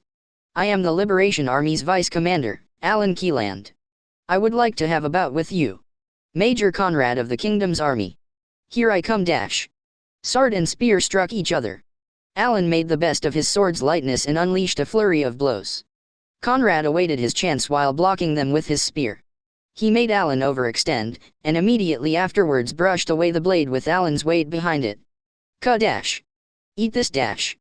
48 Conrad's thrust grazed Alan's cheek. Alan flinched for an instant at the extreme sharpness of that spear thrust. Seeing this opportunity, Conrad went to unleash another one, but he collapsed to his knees the moment he did so. His stamina had been exhausted. Shit dash, prepare yourself dash. Alan's longsword was swung down from above. David. Your Excellency, I, Oppo, Logi, Z. Colonel, the rest. Conrad fell forward. After Alan decapitated Conrad, he ordered for him to be courteously buried. He had been a magnificently brave warrior, rare in the kingdom's army. Conrad was killed, the isolated soldiers were dying like following after him. The diversion unit that headed to the north was similarly annihilated. The unit that supported Skira, when they exhausted their arrows, charged in, and were extinguished one by one. Riding parallel beside Skira, Katarina turned and looked behind her for a second. Conrad's unit was swallowed by the masses, and she confirmed their annihilation with her eyes. At the same time, corpses planted behind them exploded, throwing up a smoke screen. Colonel, Conrad's unit was annihilated. That's so, unfortunate. But, we'll surely be able to meet sooner or later.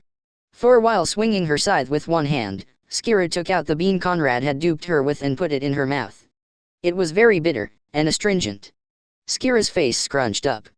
Thanks to the blood that had been on his hands, it also tasted of iron. Colonel. Nothing, it was just a bit bitter. From behind them, enemy cavalry came in pursuit. The speed of Skira's cavalry, advancing while crushing the enemy in front of them, was helplessly slow. Katarina sent a signal with her gaze to one rider, such that Skira wouldn't notice at all. She didn't need to know. Fight until you die, and buy time. This was the order Katarina had conveyed to them beforehand. In the end, she too intended to hold her ground and fight to the death. 300 soldiers farthest in the back silently turned around and began charging at the enemy pursuit force. They were like sacrificed pieces. So that their superior officer could advance forward, they were to buy time. Katarina judged that they wouldn't be able to make it if she didn't prepare sacrifices, no matter how much skill Skira had. Glaring at Karna's plateau, Skira didn't notice. Also in a way that she didn't notice, Katarina and the others advanced while surrounding Skira. So this side really is lacking in men. The enemy garrison has sent their main force at Yaldar's legion. We'll go and raid the enemy encampment. We cannot waste the valuable time Major Conrad has created for us. Indeed. As planned, we will capture Karna's plateau. I will absolutely do so. Skira and 2,000 riders forcibly tore through the sporadic resistance while determinedly rushing up the high ground. Yaldar was making a fierce attack from the 49 west. Karna's plateau had unexpectedly been pincered according to plan. Of course, it could also be said that Skira's cavalry was being pincered too. How long could the 300 riders prevent that? A hopeless struggle to the death began. The cavalry holding their ground to hinder the pursuit were loyally carrying out their duty. We are Skira's cavalry. You shall not pass. Long live Colonel Skira. Victory for the colonel. Skira's cavalry swung their spears, shaking off fresh blood. Many arrows stabbed into their armor, and there was also someone who had one stuck in the middle of his face. Yet even so, the cavalry didn't lose their will to fight, and continued to be an obstacle halfway up Karna's plateau. They had earned more than 30 minutes. They were approaching the limits of their endurance, but for their lord, they kept on wielding their spears until their deaths. 200 riders remained. Don't be scared. The enemy is wounded. Spearmen, advance. But There, monsters. They shouldn't be able to move. Silence. This is an order. Advance. Receiving orders from a Liberation Army commanding officer, a spearman unit comprised of 500 men timidly sallied forth. Seeing that from behind, Vander encouraged them, presenting a certain premium. 49 He had received orders from tactician Diener and had come to this place leading a unit. Those who kill that cavalry will be awarded 1 gold coin per head. Everyone liven up. 1 gold coin. P per head. Yes. Authorized by tactician Diener. For the Liberation Army's victory, forward. The eyes of the soldiers changed. If they had 1 gold coin, they could live a life of luxury for months. Although the enemy soldiers were strong, they were already on the verge of death. They could crush them if they all went at once. Vander raised his right fist and had the soldiers under his command wait on alert. They were equipped with mechanical bows, crossbows.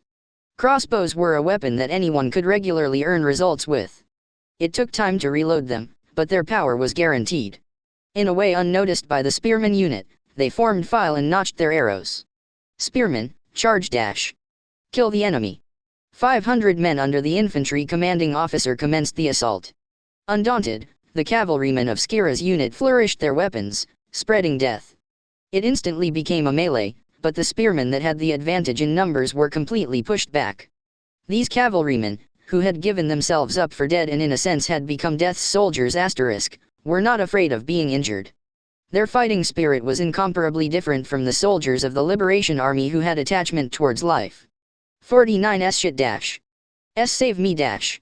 I knew this was impossible. Vict 0 re for Colonel Skira dash. A rider pierced the head of the soldier seeking aid with a lance held in reverse grip. A spear from the side stabbed into the rider's abdomen, and he coughed up blood. He snapped the spear, and while toppling, gouged out the face of the paled man with its tip. The infantry lost his life, and the rider was still living. Seeing this state of affairs, Vander executed the one order he had been given from Diener while shuddering inwardly. No matter how many sacrifices must be spent, kill the death god and her cavalry. He lowered his right hand, and the crossbowmen fired their arrows. The arrows pierced into not just the cavalry, but also their own allied infantry. See, Captain Dash. What are you doing? Are you sane Dash? Angrily shouted another infantry commanding officer encircling the cavalry. Firing arrows that would friendly fire their allies was not a sane command. Silence. Those guys cannot be killed if we don't do this. In that case, these are unavoidable sacrifices. They will throw away their lives and be pierced with death's cavalry. Next, fire dash. The second volley was fired. The cavalry and spearmen were mutually pierced and died. What you're saying doesn't make sense. Stop this for now dash. 49 First Lieutenant. This is a battlefield. This is a plan to keep sacrifices to a minimum. Don't you understand? With an aggravated look on his face, Vander admonished the first lieutenant still young in years but, it is not right to friendly fire allies. They are our allies, right? Those guys are Death's cavalry who will simply deflect our arrows. So live decoys are necessary to stop them. They are charging of their own free will, brave and steadfast for the Liberation Army's great cause. I can only respect their determination. There's no problem, wouldn't you say? Because you were the one who lured them with money. Do you curse their deaths? Our men are fighting for justice. There shouldn't be anyone among our comrades in the Liberation Army who works for money. Their deaths are something to proudly boast of. Tisk. End them. Leave not one of them alive. Give them rest. They can't be saved anyway. Vander snapped his fingers, and a third volley was done. There was not a single man moving after that attack. The soldiers of Skira's cavalry on the verge of death were finished off by the soldiers surrounding them. The arrows had been coated in poison. No matter how much fighting spirit they had, it was meaningless if their bodies couldn't move. This was the weapon prepared to reliably kill Death's soldiers. This is wrong dash. The young first lieutenant threw down his sword. The soldiers under his command tried to pacify him, but he indignantly shook them off. 49, First Lieutenant. Watch your words. Any further rash remarks will be taken as violation of army regulations. I will overlook it this once. Think well before you speak from now on. Tisk. I will begin the pursuit now. Excuse me dash. With a strained face, the young first lieutenant returned to his unit. Vander saw his former self in that man's image. This is for justice. I'm not mistaken. I'm different from those guys who kill children. I am fighting for the people So, I'm not wrong. Right, I'm not wrong. I should be right. Repeated Vander in his heart, and he clenched his fist. Before him were strewn the corpses of his former comrades, and the corpses of his current comrades. He was in the right. If he didn't believe so, he wouldn't make it out of the battlefield. Therefore, he wasn't wrong. I am not wrong dash. Groaned Vander, running up the high ground while gazing at the cavalry raising that cursed, black flag. He had one more duty.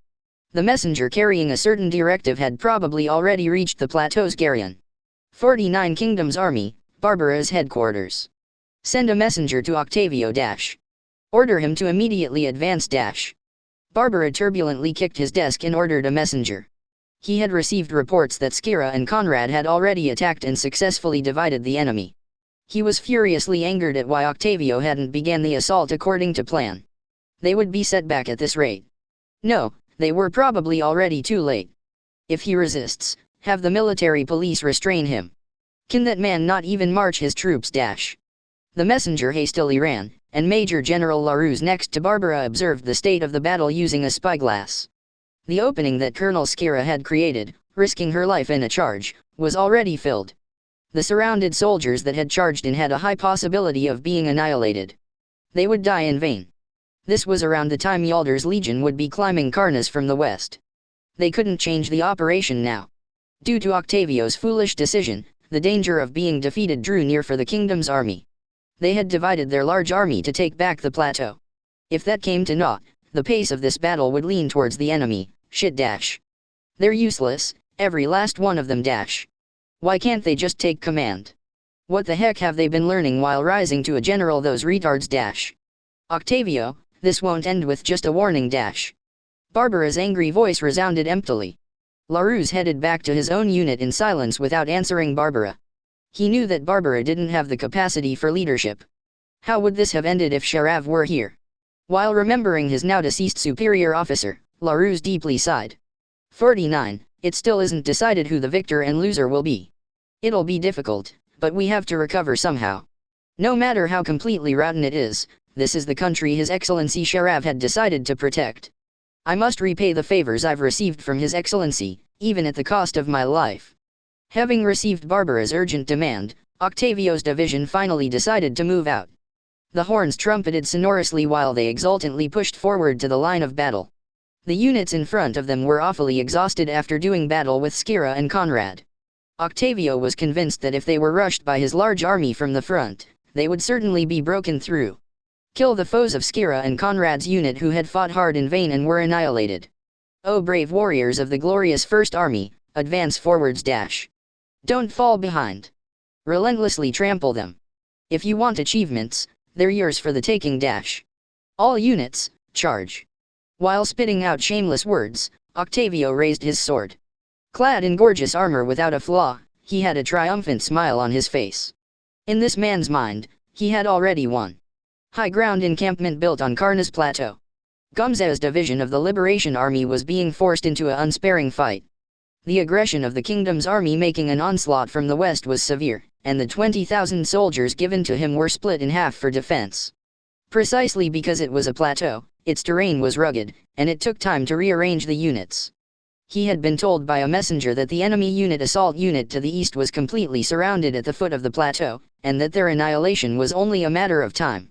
Having no more pressure from the east, Gumze had decided to meet Yaldar's legion, who was making a suicidal attack, with all of his forces. He was enthusiastic about letting them taste a charge from the high ground. 49 Face the enemy soldiers, and descend upon them dash. Messenger, order the entire garrison to take the momentum and charge from the high ground dash. Distinguish yourself as much as you want dash. Our numbers are the same, and we have the advantage in morale and terrain, we cannot lose dash. Understood. We'll get our revenge for the humiliation at Galbahar Ridge dash. All units get to it dash. If we distinguish ourselves here, the Belta faction will be no more. We must annihilate the enemy division no matter what. It's not at all enough to just defend a high ground. Like I'll go along with Diener's whims dash. Having finished organizing, the garrison at the worst possible time launched a general offensive at Yaldar's legion attacking them, when, why, Your Excellency Gumze. Enemy raid. Calm down dash. The division to the west is the only enemy. Seize all of them dash. That's not it dash. Enemy cavalry are flooding from the east of Karnas with unstoppable pace dash. Be black flag with a white crow coat of arms. It's death. Death god Skira is here. Don't be ridiculous. Aren't those guys completely surrounded at the foot of the plateau dash? Have you lost your dash? An explosion blasted apart the defensive encampment as the enemy cavalry appeared. Running ahead of them was Death painted with blood. A corpse dangling from the tip of her scythe, she dashed towards him. Death threw the corpse like a sandbag, and pillars of flame erupted along with the shock of an explosion. His soldiers writhed as they lost their lives. The cavalrymen behind her spread out and trampled the guards who had fallen into a state of panic. 49 Gumze doubted his own eyes. Strange. Though I shifted the soldiers in the east, how could they have been broken through so easily? I should have kept 5,000 guards there dash. A misgiving flitted through the back of Gumze's mind. Wait. There was a report that one of Diener's subordinates was moving around the plateau for some reason earlier. Don't tell me, this was Diener's. Fresh, warm blood splattered on Gumze's face, engrossed in his thoughts. When he suddenly snapped out of it, before his eyes was death. All of Gumze's bodyguards had already been killed. In such mere short amount of time, a hideously cold-blooded spectacle had played out on the high ground encampment. You're surprisingly lax to be looking elsewhere in the middle of a battlefield. Well then, hurry up, and die. Ka-dash. That evil blade was swung downward at him, and tore Gumze's upper body. As he had reflexively lurched back, he had avoided receiving a fatal wound, but it was now impossible for him to avoid the next blow. While looking at his scattering, red blood like it had nothing to do with him, Gumze was convinced of his own death. And, he understood why he would probably die. He had been tricked by Diener. No matter how great she was, he didn't think she could break through 5,000 deployed in the east in such a short amount of time. No matter how strong she was, they should have at least been able to stall for time. But, here death was. Right, there were no guards. That man had given death a helping hand. Or rather, he ought to say that Diener had used death's scythe. This Karna's plateau was a gallows prepared for him. This was an execution for Gumze, who would obviously become Diener's political opponent after the war. And the executioner was the female officer in front of him. Gumze somehow unsheathed his sword with his slightly trembling hands. Diener. I wish I could kill you directly. I'll be waiting for you in hell dash. The moment he tightened his grip on the sword, the crooked blade wailing in malice took off his head. Having taken control of the high ground, Skira dismounted and picked up Gumze's reaped head. His head had a resentful look on it. Give us a shout of victory. With everything you have, so Yaldar's legion can hear. Convey to everyone that Karna's plateau has fallen, that we've the enemy general's head, and that the operation has gone properly. She threw the head to Katarina and have her instructions. Sir dash, please leave it to me dash. Skira noncommittally scattered roasted beans that she had gotten from Conrad on the red-stained earth. She wasn't thinking of anything in particular. It's just, she felt like she should do this. She closed the pouch and retied it to her waist. One mustn't waste food. 50 Katarina installed the flag of Skira's cavalry on the plateau's encampment. Then, she raised the enemy general's head and yelled. Skira's cavalry has taken out Karna's plateau. Victory is ours. Long live Colonel Skira dash. Hail Colonel Skira. Long live Skira's cavalry dash. Hail.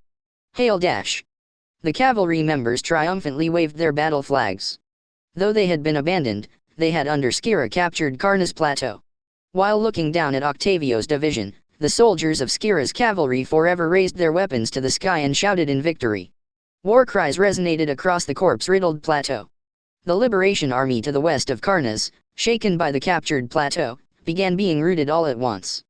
Yaldar crushed them as he ascended the high ground and successfully merged with Skira. Karna's plateau had completely fallen under the influence of the kingdom's army. Liberation Army Camp, Diener's Pavilion. Sir Diener. Karna's plateau has fallen, and Gumze has died in battle. The death god is shouting in victory at Karnas. I see. As arranged, bring the special duty ox cart unit to the front. Wait for the signal. Understood. 50 Having received that report from his spies, Diener glared at Karna's plateau with a cold, penetrating gaze. A black flag was fluttering on the high ground. Mostly according to plan. I've gotten Gumze who would probably become an obstacle later on to die, and I've chased death away to the high ground. My calculations were slightly off since the kingdom's army was much too incompetent, but that's not a problem at all. Enemy division is approaching from the front. Do not make any movement. Tell everyone to pull them in as far as they can. Also have the archers on standby. Until I give my instructions, you must not move. Those out of line will be strictly punished. Sir dash. After the surrounding soldiers left, Diener stabbed a knife into one point on the map that was on the table. The sharp blade pierced where royal capital Blanca was. At last. Now just remains my signal. With just that, this war will be put to an end. Everything is in the palm of my hands. Let's fully witness the kingdom's end. Kukadeshi stifled the laughter that almost leaked out, and he headed to the front lines after tearing the map with the knife.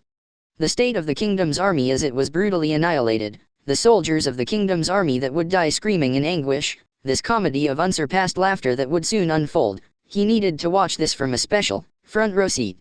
This was his retribution to they who had raised him, used him, and then thrown him away. He wouldn't let it end just yet. Prime Minister Farzam and King Kristoff, until he sent them to hell, his revenge wasn't over. He would never let it end. 50 with restraints installed on their heads, a unit of Cologne cattle attached to wagons were released, in a way that only the lines of the kingdom's army lay in their field of vision. They breathed wildly through their noses, and they would begin intimidation and showing aggression towards the foes, but they couldn't move their heads in the ways they wanted. Their fury seemed to be rising. The color of their eyes changed to an aggressive red. The special duty sorcerer's deployment is finished. Whenever you are ready, on your mark. Special duty Oxcart unit, commence the assault on the first army. Diener plainly gave the order. The soldiers moved behind the oxen and took up their torture weapon, a curved short spear with a turn. Oxcart unit commence the assault dash. Commencing the assault dash. Target, enemy foremost line, the infantry line. Alright dash, get M dash. The soldiers stabbed the rears of the oxen with their spears, twisted, and gouged into them. They bellowed almost deafeningly, and the Cologne cattle began charging. An appropriate word to describe their stampede was headlong. Only the kingdom's army in front of the beasts entered their eyes. While pulling the carts loaded with gunpowder and sorcery mines, the herd of Cologne cows plunged forward. Forgetting themselves at the sharp pain, the Cologne cattle thought only to charge forwards, and forwards. They did not falter even when hit by arrows. 50 here they come. First line, raise the shields dash. As long as we can stop the first charge, there's nothing to fear dash. Archers, shoot them down as best you can dash. Brace shields dash. Don't break the line dash. The kingdom's line went to stop them. Since they had gotten intelligence beforehand that the Liberation Army would probably be using cattle, they entered defensive postures with shields set. So that not even a bug could squeeze through, the soldiers huddled their bodies, lowered their waists, and braced their legs to stop the cattle's rush. The instant the ox carts with momentum behind them brushed with the large shields braced by the soldiers, the sounds of chain explosions boomed on the battlefield. 50 shrieks and screams of the kingdom's soldiers echoed on the plains. The cluster of ox carts wreaked havoc on the line of battle of Octavio's division. They had done fine up to pushing back with their shields. Immediately following, the carried sorcery mines exploded at the special duty sorcerer's signal for ignition. To enhance its destructive power, the carts were packed with large quantities of gunpowder and sharp, metal scraps. Those scattered in all directions, maiming the limbs of the kingdom's soldiers or flat out penetrating their bodies, and many lives were stolen. Those that died were still counted as lucky. Soldiers struck by the iron shrapnel were in agony. They were deprived of their strength to fight, and they couldn't even die, only able to writhe in intense pain. The sorcery mines were gotten from the Empire, but they didn't particularly excel in killing or wounding. Sure, they had destructive power, but they could blow away several tens of men at most. If their purpose was to cause losses in men, a large quantity of them needed to be invested, and the cost and labor would be too much. For the sake of reducing costs with more or less the same effectiveness, Diener had improved the weapons, which originally had to be laid, for use in a charge. The role expected of these ox carts was to unveil a depiction of hell and to drain the enemy's fighting spirit, to reveal all too sickeningly that even if the soldiers stopped them, they would die, and to display that if they evaded, the oxen would plunge even further deeper into the formation and spread the damage. It was their aim to force the enemy into two unreasonable alternatives. Against the kingdom's soldiers who had low morale, these ox carts were almost painfully effective weapons. There was no soldier of the kingdom brimming with loyalty and bravery who would volunteer to be a shield, seeing the disaster before their eyes. 200 ox carts each were sent into the center wing and left wing as the first wave. 50 The battle lines of the kingdom's army had fallen into chaos, and there was no longer any control. It was inconceivable that either generals, Octavio, or Bourbon, had the leadership ability to rally the present state. In this like a bolt out of the blue situation, they only stood in simple amazement. And there were still prepared many more ox carts, loaded with weapons of slaughter. Calm down dash. Don't break the line. You must not let those ox carts through. Don't joke around. Do you think us shields? Do you think to go against orders? If they break through the line, they'll explode inside the ally camp. Stop them here and keep the damage to a minimum. I won't forgive running away. Like I can follow that order. You retard dash. What did you dash? Knocking down the officer loyal in his service, the kingdom's soldiers began running away for their lives. The second wave of ox carts broke through the advance guard and detonated inside the formation of Octavio's division. What is this? Just what the heck is going on? Adjutant, explain. I do not know. But, at this rate, our division will be annihilated. Your Excellency. Your orders. The adjutant sought instructions for Octavio, but he was in panic and not in a position to give any. Wait. Those oxen are coming this way dash. Hurry and stop them dash. Make them stop. 50 bodyguards, stop those ox carts. Protect His Excellency's body. Why have they been allowed to penetrate this far dash? What are the frontline soldiers doing? The bodyguards around Octavio blocked the ox carts using their bodies as shields. No matter what kind of person their chief was, bodyguards had to protect at the expense of their lives. The Cologne Cow's rush was stopped a small distance away from Octavio's headquarters. The Liberation Army sorcerer watching with a spyglass chuckled, and sent the signal for detonation. Half of the bodyguards enveloped in the explosion at point-blank range died instantly, and the rest squirmed on the ground while sustaining fatal wounds. The entrails of his bodyguards flew around before Octavio's eyes. Death had come this close before him. Octavio felt deep-seated terror. This is the enemy's new weapon. I must go report to General Barbara. If he doesn't immediately receive the particulars from me. Gerard, I entrust command afterwards to you. Cried Octavio tremblingly, wiping off the clots of blood stuck to him. He didn't want to be in this kind of place. Why did a high-ranking general like him have to be in danger of death? In Octavio's mind existed only the thought of leaving this place immediately. Why, Your Excellency, if Your Excellency escapes now, our allies will be routed. We must rally our position, somehow, here. I beg of you, please, refrain yourself and take command. This is something only Your Excellency can do. Shut up, silence dash. I'm not running away, I'm just going to directly report. I'll be back instantly. I give command to you until then. Why, Your Excellency? Are you abandoning us? I leave it to you, Gerard. I won't forget your loyalty in my lifetime.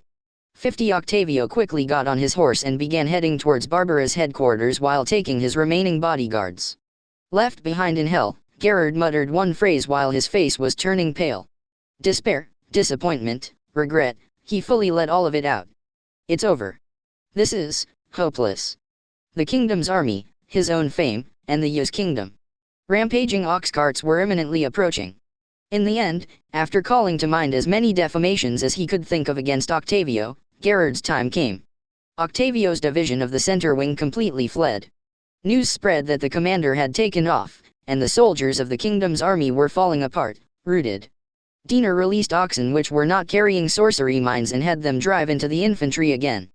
The soldiers of the kingdom began escaping at the mere sight of them. The flow of battle had instantly gone to the Liberation Army. Bourbon's division in the left wing was in mostly the same state. The commander had not run away, but he couldn't give out effective orders. He couldn't even make the decision to retreat. This was karma for having him here entrusted with command. The non-commissioned officers, prioritizing their lives, threw down their weapons and deserted.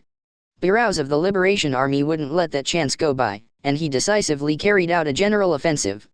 He stood at the head of the army and overran the left wing in a single stroke. Major General Bourbon escaped to the rear with what little troops he had under his command, with a staff officer and bodyguard dragging him by both arms. Barbara's headquarters in the middle of the torn-off middle and left wings. Larus, seeing through the nature of the enemy's weapon, immediately spread out the soldiers, trying to keep damages to a minimum. For the ox carts, he ordered them to halt the oxen's feet. Though it was a makeshift plan, it was also the best means in this situation. 50 Throw your spears, stop the oxen's feet. Don't rush, calm down, and aim. Spearmen, throw dash.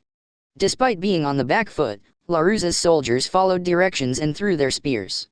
With several spears striking their legs, the Cologne cattle's balance was broken, and they toppled sideways. The ox cart's weakness was the weight of the wagon. Their advance could be stopped by pushing it over from the side or attacking the oxen's legs. From behind, the infantry braced with shields, archers disposed of the ox carts with fire arrows. The sorcery mines wouldn't explode so long as they weren't given a signal of magical power, but the loaded gunpowder was another story. When they ignited, the carts scattered iron shrapnel with a thunderous roar. Tell the soldiers on the front lines to aim for the oxen's feet with their spears dash. Or try to topple them over with an attack from the side. We can't deal with them any other way in this situation. Absolutely do not stop them from the front, don't die in vain. Sir dash. Larus raised his voice, and the messenger saluted and headed to the front lines. To think they'd let regular herds of cattle infringe this far dash. If we lay out stakes, or maybe defense fences, We can cope. But we won't make it in time. Shit dash, at this rate, looking around him, all he saw were injured officers and men. Looking at the front lines, his allies were completely routed. Just what should he do in this situation? LaRousse turned around, and headed to Barbara's headquarters with quick steps. Now that 5 their main forces had collapsed, the next to be surrounded would be their headquarters. They had to make a decision. LaRousse recalled Sharav's final words, and cursed in his mind. As Field Marshal Sharav said, I knew we shouldn't have started an attack. We should have hardened our defenses and waited for an opportunity. If we were in the mountains, this predicament would have been impossible. Headquarters. Messengers were coming back and forth in a flurry. Octavio, who had made a getaway and came here, was giving a frantic explanation to Barbara, who had a vein bulging on his head. The disapproving gazes of the staff officers shot through Octavio. Barbara was holding back his anger while grinding his teeth. Why, Your Excellency? That is the enemy's new weapon. It has terrifying power. I had to come report immediately and came here without looking back at the danger. Please understand. I absolutely did not run away. And so, what happened to your soldiers? Did you, the commander of all people, abandon his soldiers and scurry home alone? And you still call yourself a division commander? Do you have no shame as a major general? Why, you are mistaken. I was just too anxious about your excellency's well-being, and I could not stop worrying. Shut up, you fool. No, some shame. Barbara's fist impacted Octavio's face. Blowing blood out of his nose, Octavio prostrate. 51, forgive me. And that's not all. You bastard, why didn't you rush in like the plan said? What were you thinking, idly letting our chance of winning escape? He kicked Octavio's body. That didn't quell his anger. The signal flare. The signal flare did not go up. All the blame is with Colonel Skira. It should have been impossible for such a lowly little girl to accomplish that important duty in the first place. Protecting himself was more important than victory or defeat. If he was tried for violating military regulations, it would be capital punishment. Octavio frantically pleaded to avoid that. The signal flare did in fact come from Skira's unit, and reports say you disregarded it. Octavio, I'll have you make up for this misconduct with your life. Barbara was clearly at the limits of his patience. He unsheathed his sword and pressed it against Octavio's neck. Frightened, Octavio grinned at his forehead on the ground as a sign of remorse until he bled, and he apologized profusely. With tears and mucus streaming down his face, his figure as he begged Barbara for sympathy wasn't very much like a general's. Your Excellency Barbara. We do not have the luxury to concern ourselves with this idiot right now. I believe we should save dealing with him after this is over. The morale of the soldiers, which are already low enough, will drop even lower. Advised the returned LaRousse. Even as a joke, he hadn't ever heard of judging a man entrusted with an entire division during a battle. Their precious time was being 51 wasted even now like this. In the first place, just who was the person who appointed this fool to division commander and gave him an entire wing? After glancing at Octavio, LaRousse gave Barbara a cold look. Military policeman, restrain this buffoon. I'll lop off that filthy head another day. Why, Your Excellency, pardon me. Please, have mercy. Your Excellency, Barbara. Silence. Policeman, hurry up and take him away.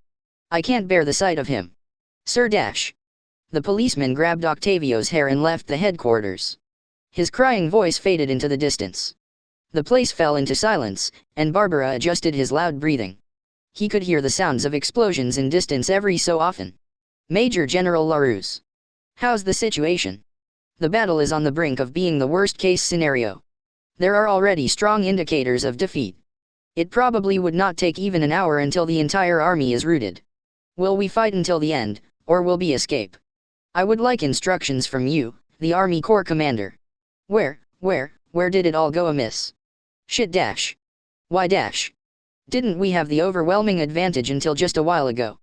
Barbara derangedly mangled his pavilion with his sword. While expressionlessly observing him, LaRousse stated his opinion. We can still maintain semblance of an army. Yalder's flag can be seen from Karna's plateau. A withdrawal is possible right now, and we could probably minimize the damages. Your Excellency, your prompt decision. 51. Why, you're asking me to run away? The kingdom's fate hangs in the balance of this battle. Do you understand that? If we retreat, We no longer being defeated in this battle, meant losing their hegemony of the Canaan area. The taking of the city of Canaan and Roshanik's stronghold would be forced down their throat. Those places would be helpless in enemy territory. If they lost control of Canaan, the gates to the royal capital would be opened, and all the feudal lords that had stubbornly stayed on the fence would all go join the liberation army. And if that happened, it was over. There is no longer anything we can do. Will you have everyone die here? Or retreat, rally our forces, and attempt to come back somehow? Your Excellency Barbara. You must decide. This is your final duty as an Army Corps commander. Tisk. Barbara couldn't do it. If he wanted to choose a proud death, he ought to bravely fight to the death here. But, the lives of several tens of thousands of men were in Barbara's hands. As a commander, wasn't it the right choice to save even one more soldier? His pride as a warrior, or his duty as the highest commander? Barbara anguished, caught between the two. He couldn't answer. If you will not do anything, I would like you to let me return to my unit. I want to die together with my subordinates if I am going to die. Sorry, but I do not have any interest in staying with you until our final moments. Cold-heartedly declared LaRuse as he turned on his heels, but Barbara detained him in distress. I understand. We'll retreat. Order the entire army to retreat. We cannot be wholly annihilated here. 51 Understood. I will notify the entire army. I will also send a messenger to General Yalder on Karnas. Excuse me then. LaRuse saluted and began preparations for the retreat. Barbara covered his face with both hands and crumbled down on the spot. For this man who took command of the First Army after Sharav died, this was his first, but greatest failure, and it crushed him. At the same time, Karnas Plateau, high ground encampment. One could witness all too clearly the sorry state of the kingdom's army from the high ground. Yalder and Saitamo had troubled expressions. As for Skira, she finally was able to have a satisfying meal and was cheerful. She got hungry after being active. Today's lunch was cologne beef jerky taken from the enemy camp. She didn't know why they had such an expensive item, but who cared, and Skira chewed well and savored the delicious meat. The more she chewed, the more the taste came out, the taste of high-grade cologne beef. A cavalryman next to her was humming. Skira drank water from a bamboo flask, put the meat between two slices of bread, and bit down. If this meat was fresh and eaten just slightly grilled, it would probably be supremely delicious. But, she couldn't be spoiled. It was happiness just being able to eat. Saitamo. I think we ought to descend the plateau and immediately retreat. We would die in vain trying to attack the enemy lines right now. Yalder cast aside any wishful thinking and calmly surveyed the situation. If he were a commander on the front lines, he would have charged in even if he had to do it alone. This battle's significance was just that immense. He far from intended on shamelessly surviving after being defeated. 51 But, as a division commander right now, he had to take the soldiers home to the royal capital, while keeping sacrifices to a minimum somehow, for the royal capital's defense. I am of the same opinion. The soldiers have expended all their energy to take this plateau and are exhausted. Regrettably, we would probably be annihilated before reaching the enemy lines. Even fighting on willpower has its limits. In that case, we ought to immediately change course and head to Canaan. We can still repel pursuits. This situation has happened before. Saitamo, at the same time we withdraw, send scouts to Canaan and Roshanik. Have them verify that the flag of the kingdom's army is being flown. When Yalder was defeated trying to capture Salvador, Antigua fell during his retreat. This situation resembled that. Nay, this situation was probably even worse. It wouldn't be strange for the enemy to have already reached them. Have they already fallen, or have they if we tell them of our defeat, what those guys on the fence will do is evident. We must avoid being pincered. For now, we evacuate. Before we're surrounded. Colonel Skira. We'll be changing course. Your unit will stand as the vanguard, and we'll head towards Canaan. Use your mobility and throw the enemy into chaos. Make them know the terror of death. Saitamo shouted his instructions in an angry voice rare for him. Suddenly receiving a directive, Skira choked a couple times, and then saluted. The dried meat had caught in her throat. Understood. I leave all decisions to your judgment. 51 Colonel, don't die in a place like this, let's meet again. Yalder patted Skira's shoulder and left to command his soldiers. Seeing Saitamo chasing after him at a quick pace, Skira spoke up to Katerina. We've gone through so much securing this place, yet it seems like it was a waste of effort. Just why did we fight, I wonder? Conrad's death, and the many deaths of her important comrades. The remaining forces of her cavalry were probably around 1,500. All their sacrifices to take control of the high ground amounted to raising a flag and everyone shouting, "Colonel! So be it. When we return, I'll kill that pig Octavio. In a way he'll really feel it, and never forget. Sir Dash. Also, I won't forgive you for moving my cavalry without my permission a second time. Engrave this upon your heart." Skira glared at Katerina through narrowed eyes. Katerina lowered her head in shame as she touched her glasses with trembling hands. Sir. You understood. Please, forgive me, Colonel. I don't want to be saved if it means abandoning my subordinates. After all, I would rather be with you all, my comrades who I've eaten together with for so long. You need to include me too, and I won't ever allow you to leave me out. 51 With a faint smile, Skira affectionately tapped Katerina's shoulder. See, Colonel. All right, let's go. It won't do if we're not the vanguard. Skira's cavalry will descend Karna's plateau, and change course for Canaan Dash. We'll trample anyone who dares get in our way. Understood Dash. Skira's cavalry, move out. Yaldar's legion and Skira's cavalry gave up Karna's plateau and withdrew, aiming for Canaan. While repelling the pursuit units, they had a splendidly successful retreat. There were hardly any casualties, but that was ultimately because the Liberation Army soldiers, upon seeing Skira, had gotten cold feet. Skira was feared to that degree. On the other hand, the remaining soldiers of Barbara, Laruz, Octavio, and Bourbon were relentlessly pursued by the Liberation Army, and they received heavy losses. All will to fight gone, people kept surrendering or deserting, bringing about a state which could only be described as a scene after a disaster. The city of Canaan, hearing about their defeat, acted on a secret agreement made previously and changed affiliations to the Liberation Army. They postured to repel the retreating army of the kingdom. Obviously the feudal lords would protect themselves. They immediately persuaded the guards, and as a result of giving speeches to the populace, there was no one in opposition, and the city of Canaan fell into the Liberation Army's hands. Opinions in Roshanik's stronghold were split. Should they continue in their loyalty to the kingdom, or should they surrender to the Liberation Army? In the end, a fight to the death broke out, and when the gates were thrown open by the advocates of capitulating, the Liberation Army surged in, and the stronghold fell, the resistance of the guards in vain. 51 Having lost the critical position that was the Canaan area, the kingdom's army continued to take flight and headed for the royal capital. The soldiers that had numbered 150,000 before the battle had now already diminished to 40,000. Only 20,000 had died in the pursuit, but the number of deserters was unordinary. Yaldar, who had volunteered to be the rearguard, stretched out a formation across the thin road connecting Canaan to the royal capital and resolutely resisted. They smashed a unit of the Liberation Army that was impatient for success, and he displayed such command that he routed them. Ha ha ha Dash, that's not nearly enough to surpass Yaldar. Come at me with at least 100,000. Like I'll easily be killed by you rebel army youngsters. Sidamo, raise it Dash. Let them know that Yaldar is here. Sir Dash. At the signal, Sidamo hoisted the flags of the ruined 3rd and 4th Army Corps.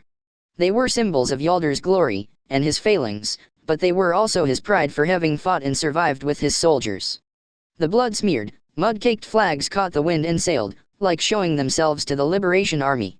As long as I'm here, the kingdom will not perish. To the bitter, absolute end, I will fight. Ha ha ha Dash.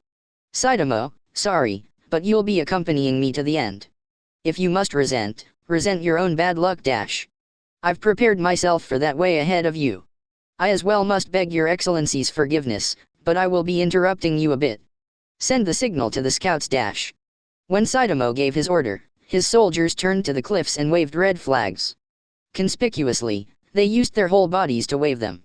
A short second later, sounds of an explosion roared from the cliffs on both sides. And a few seconds later, a landslide of boulders sealed the narrow road. 51 The Liberation Army spread out in the front hectically began backpedaling, else they'd likely be caught in the avalanche. They hadn't known this area's geography in detail. Having researched the topography beforehand, Sidamo, assuming the worst, had prepared a plan to impede them, a plan to stop them on their final steps, in the very worst-case scenario. Nice going, staff officer. But, this means that you were resigned to losing. I'll have you court-martialed Dash. Said Yaldar at an attempt at humor, and Saitama feigned ignorance with an innocent face. It is difficult to ascertain what you mean. Anyway, with this, we have bought a short amount of time. Let us garrison Cyrus and Seiya and ready ourselves. Alright, then we move out. This is not a retreat. Don't forget that this is just changing course. Ha ha ha, I'm absolutely not making excuses. This is empty bravado. Move out. We're to move out before the enemy readies themselves. Yo Saitama, hearty as usual. What a reliable man. Alright everyone and all you staff officers, follow his example and stick your chests out. We are the elite unit that took down Karna's plateau. We march. I intend on making a triumphant return. Heroically laughing, Yalder swept up his formation and marched. He knew that the situation would become unsalvageable soon, but as a man of military, he would fight until his end. He had resolved himself a long time ago. From that day his suicide was stopped. Barbara, Bourbon, and the restrained Octavio entered into the royal capital. Octavio was house confined until the investigation was over. 5 Yalder's legion entered Seiya fortress, and Laruza's division and Skira's cavalry garrisoned Cyrus. They had to buy time in these 2 fortresses until the first army could finish their reorganization. They tried raising supplies from the surrounding cities, but the feudal lords refused them. Their defeat was widely talked about due to Dinar's workings, and the feudal lords had the strong impression that the kingdom was already finished. Unable to prepare sufficient supplies in both fortresses, Cyrus and Seiya, it seemed likely that a siege was heading their way. On their separation, Yalder had strongly taken Skira's hands and spoken to her with a mischievous-feeling smile, a smile wicked like a brigand's wrinkled his face. Colonel Skira. Let's meet again at the royal capital. When we repel the rebel army, come to my estate like I promised a few days ago. I'll prepare a huge feast to your pleasure. Look forward to it. Acknowledged, Your Excellency. I will visit without fail. Saitama, you say something too. We won't be able to meet for a while. I only have one thing to tell you, Colonel. I said this before, but if you are going to die, die outside. It takes money and hard work to raise cavalry. Dying inside a castle is nothing but wasteful. Do you understand? Colonel Skira completely understands. Then good, let's meet again. My God, you guys have no sense of glamour. Well, it's probably good that you stay true to yourselves. Wahahaha dash. Remembering their conversation, Skira was resting in one of the rooms in Cyrus. Skira was slightly tired. 52 Her body was wrapped round and round in bandages. Her arrow wounds hadn't yet healed. It wouldn't be a problem on the battlefield, but her body was slightly feverish. So she could recover before the next battle, she had secluded herself in her room like this. When she reclined on the bed face up only in her undergarments, a grand knocking came at her door. Colonel, excuse me for interrupting your rest. What is it? Languidly replied Skira. Sir Dash, there is an urgent matter that must be conveyed to you, Colonel, and I have come to report. What is it, I wonder? I'm changing right now, so will you tell me while I'm at it? Skira received the most crucial piece of information from the cavalry soldier. Sprouts of the Colonel's potatoes have come out. Potato sprouts. A mass of seed potatoes appeared in the hot, hazy depths of her mind. Sprouts shot up from the seeds one after the other, and collectively became stalks as tall as trees. The stomach wouldn't be filled by potato sprouts or stalks, but when they grew that big, it honestly seemed like a substantial meal. The potatoes that the Colonel planted. They seem to be growing well, and sprouts have come out. 52 Hearing that, the giant potato sprouts in her imagination vanished somewhere. I'll come immediately, stand by at the field. Skira jumped off the bed, just so that she could say it faster, and replied loudly. Whether the potatoes would remain safe was extremely important. She had to deliberately check. This wasn't the time to be lying down. Understood. I will do my best to not let the crows devastate them. From behind the door, the footsteps of the soldier enthusiastically leaving could be heard. Skira stood up, opened the window, and looked up at the sky, the blue sky, with not a single cloud.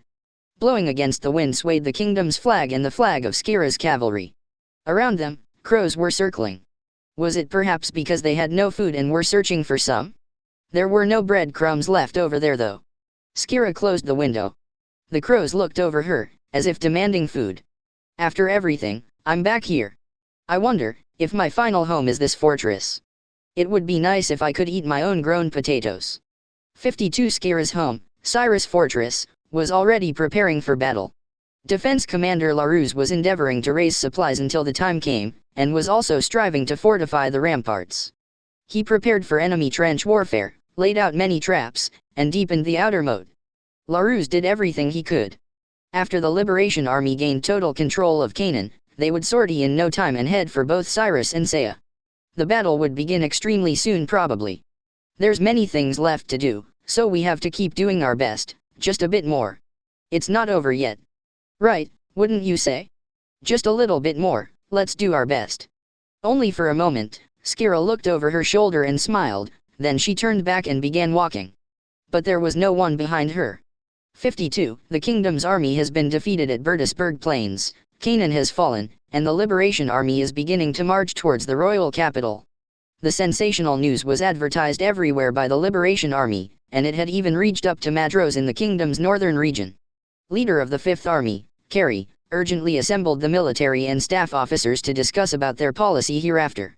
Everyone's faces were gloomy, and they couldn't conceal their unease. With his arms crossed, Carey's eyes were shut in his seat. Your Excellency. Now that Canaan has been lost and the First Army that was the bulk of the kingdom's forces was devastated, the kingdom's fate is in a precarious situation. You must decide. Said a staff officer, resolved. Resolved, for something everyone understood, to abandon the kingdom and side with the rebel army. This was the only road that would ensure Madrosa's survival. So it ultimately comes to this, old man. That isn't the case, right? Yalder and his group risked their lives and fought to save Madros. Isn't it our turn now to save them? Carey's second son, Captain Darius Madros, slapped the round table and stood up. He normally wouldn't have been permitted to participate in the war council based on rank, but he was attending as Carey's son. Either way, he would one day aid his older brother and protect Madros. He needed to accumulate experience. 52. The eldest brother, Denham Madros, was taking command at the front line forts. If he were to die by chance, Darius was obligated to succeed after him. That was the destiny of those born into the Madros family. Sir Darius. What you say certainly stands to reason. As a warrior, that is correct. But, you fail as a politician. Admonished the staff officer in charge of Darius's education. What failure?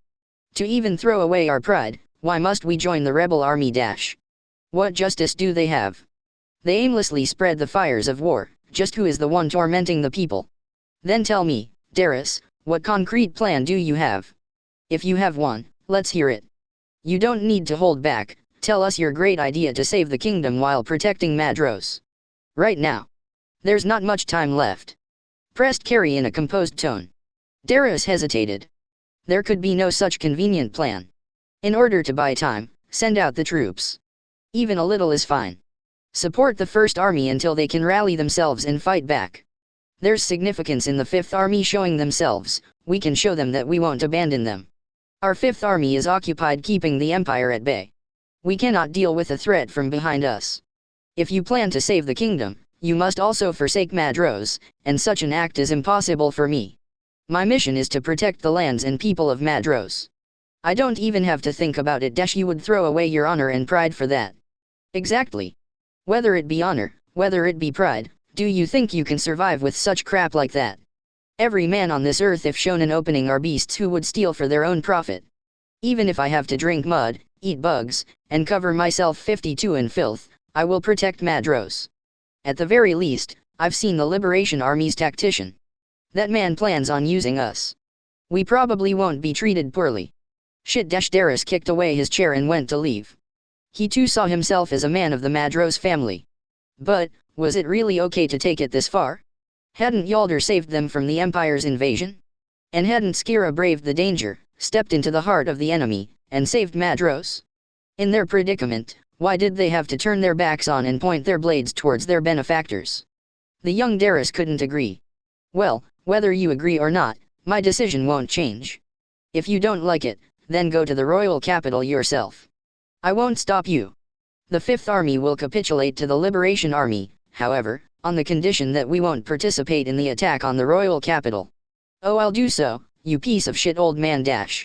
I'm different from you and my elder brother, I'm just a fool. Do as you like. But, don't call yourself by the surname of Madros. Not just me, you'll trouble everyone living in Madros. You'll live as simply Darius, and you'll die as simply Darius. You're disinherited. Don't show yourself before me again. Ha, you don't have to tell me, you rotten shits. I'll show you my spirit dash. He kicked open the door and went outside with squared shoulders. Carrie sent a signal with his eyes, and a senior bodyguard followed after him.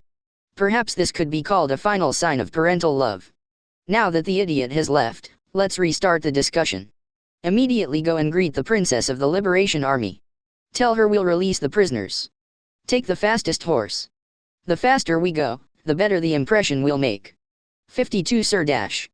But, tell her that we cannot participate in sieging the royal capital. We won't surrender that far. If she says no, threaten her that we'll fight against her. If this area becomes Empire Dominion, that'll also be to their detriment. There's no need for us to excessively depreciate ourselves. If they sent soldiers to the royal capital and Madros became undermanned, the Imperial Army would once again draw close. The Liberation Army wouldn't want this area to be occupied by the Empire either probably. Understood.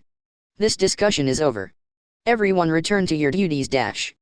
Proclaimed Carrie, and the military and civil officials saluted and stood up to leave. Carrie stared at the ceiling with a weary face, still seated. God, I didn't think they'd lose. If you'd won at Canaan, Yalder, we'd be able to see each other again. You really do have rotten luck. While he clicked his tongue, the face of that idiotic and heroic warrior floated in his mind. I must protect Madros. Just like you have your unyielding pride, I have Madros. I cannot have the people suffer for my selfishness. Yalder, sorry, but I cannot come aid you. If only I were a bit younger. 52 Carrie suppressed his own desires and endured. The Liberation Army had the momentum. He couldn't gamble now of all times. Yalder would fight until the end, and then he would probably die. That man was that kind of human. With his pride as a warrior in his chest, he would sacrifice himself for the kingdom. For the sake of Madros, Carrie had resigned himself to letting his comrades and friends die. Tactician Diener of the Liberation Army went to the neutral city of Arte for a conference. A vacant house on the outskirts with no signs of life. Disguised operatives fortified the surroundings. Why they had chosen a place all the way out here was because both parties were in positions where they had to conceal themselves. Next to Diener was Vander under his direct control. He had been promoted to major for his deeds at the previous battle. This young man who was walking well on the road to success could also probably be called Diener's right-hand man. Knowledge, connections, the art of spy work, and also strategy and tactics were driven into him, and he was trained so he could work as Diener's assistant. Answering the expectations placed on him, Vander achieved splendid results. It seems they have arrived. I see. Don't be discourteous. Our company is a man of a different standing than us. Muttered Diener with a sarcastic feeling. A person appeared from the back door wearing a black hood, his body covered. The person's name was Farzam, the Prime Minister of the kingdom. So he could conduct negotiations with the Liberation Army who should have been his sworn enemy. He had directly visited this place. He had made a trip under the pretense of observing the front lines of the kingdom. Several people in black clothes stood behind Farzam. They were an intelligence unit of the Prime Minister's protégés, and disposable pieces. 52. Prime Minister of the Kingdom, Sir Farzam, or am I mistaken? You're correct. I am Prime Minister Farzam. And would it be appropriate to take you as Sir Diener? Indeed, no doubt. What are you standing around for? Please sit. Though, I cannot provide any hospitality in this kind of place. Invited Diener, and Farzam took his seat vigilantly. If he snapped his fingers, that would be instructions to immediately cut Diener down. Sensing the hostility, Vander put his hand on his sword's grip and got ready for battle. There were soldiers concealed above the ceiling. This situation would obviously happen since they were mutual enemies. By the way, is Princess Altura in good health? I never would have thought I'd hear those words out of your mouth, Sir Prime Minister. Was it not you who entrapped that lady's father and drove him to death? Asked Diener in an amazed tone at Farzam's shameless remark. The Prime Minister, without at all any display of agitation, exaggeratedly denied the claim, making a hurt expression. What an unhappy misunderstanding. I did nothing more than investigate into a likelihood. The one who doubted that person and exiled him was the late king. I did nothing. It hurts me that you've misunderstood. Fufu, as expected of Sir Prime Minister of the Kingdom, your tongue is quite glib. How many people have you driven to death with that skillful speech? I only faithfully perform my own duties. Never would I harbor treachery. I swear upon the stars. There exists no human as upright and clean-handed as me. 5 smoothly and fluently turned his tongue. How dare you prattle on like that? Diener was about to burst out, but he resisted. Entertaining monkey shows were needed even in a place like this, and he had to have the monkey dance for him as much as possible. Diener advanced the conversation. Well, let's leave it at that. Our greetings have deepened our friendship to this extent, so now let's move on to the main question. It seems Sir Tactician of the Liberation Army is busy. How different it is for those with momentum behind them, as I would expect. Haha, it is all thanks to you. My work is piling up like mountains, because the guys who ought to have done it originally hadn't, you know. I don't even have time to sleep. It's so troubling. While releasing killing intent, they both bared their teeth at each other. This was duel of words. Let's not beat around the bush. There's no need for excessive tedious talk. We of the Yus Kingdom would like to propose peace talks with the Royal Capital Liberation Army. Oh. His Majesty Christoph wishes to hand over the throne to Princess Altura after an interim period of half a year. Afterwards, he would like to be promised a retirement in the north. His Majesty does not wish for any more useless fighting. Farzam held out a letter with the king's seal on it. Of course, it was a forgery. There was no way Christoph would accept such a plan. But, Farzam intended seeing this through. He could save the king's life and could also retain some political power. It was possible for him to take back his authority if he waited for a chance to. If he were the one doing it, it was possible. Farzam had 53 confidence in himself. He couldn't handle a spear, but he had made it to the top with his brains and speech. But, I could not possibly accept this. We already have our hands on the royal capital. There is no need for us to give you an extension of half a year after all this. What you can do, is promptly give us your unconditional surrender. That's about it. Obediently surrender the royal capital and take your judgment like a man, how about it? Diener threw away the letter. He mustn't show weakness in negotiations. Furthermore, the Liberation Army was in an overwhelmingly advantageous position. There wasn't any reason to accept such a foolish policy. In that case, why had Diener come to this meaningless negotiation table? I see. Certainly, your opinion is reasonable. But, if you don't accept this proposal, we will resist in the royal capital to the last man. The people's blood will flow, the royal capital will be destroyed, and who would like that outcome? Think about this carefully. Indeed. The problem was the royal capital. It was their target of liberation, they couldn't destroy it. The royal capital becoming a place for a decisive battle would also make bringing in siege warfare a terrible idea. They couldn't purposefully destroy the kingdom's greatest metropolis city that would later become their dwelling. Moreover, they wouldn't be able to avoid causing casualties among the royal capital's populace. It would be terrible if the people's resentment turned towards the Liberation Army. For the righteous Liberation Army, they currently couldn't allow any injury to befall the innocent people. If they affected the current reign, the ones standing to gain would probably be the Empire and the Union. Especially the Empire, who would be wholeheartedly delighted surmising the chance to create a puppet regime. Under the name of assistance, they would possibly deploy soldiers to Royal Capital Blanca. 53 You've struck where it hurts. This humble Diener has misread Sir Prime Minister. I apologize for my impoliteness. What, I also care for the citizens of the kingdom. This humble Farzam would give away his life for the kingdom. Farzam had a seedy smile. I thank Sir Prime Minister for his kindness. Then, shall we compromise? Those are the words I wished to hear the most. By all means, please allow me to hear your proposal. In response to him, Diener proposed a matter Farzam hadn't expected. We plan on capturing Cyrus and Saya afterwards. During that time, I would like Sir Prime Minister to keep a tight grip on the military and civil officials, and arrange to open the gates as soon as we arrive at the royal capital. I can't understand the meaning of what you're saying, just what do you mean? We should have been discussing about peace.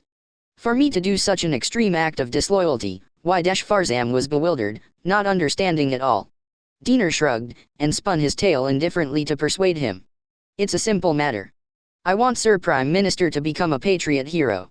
If you perform a bloodless surrender to save the royal capital's people, everyone would praise you, Sir Prime Minister. And, if you persuade the king and he abdicates, your fame would be limitless, no doubt about it. For such an esteemed person, we would have to prepare a corresponding rank.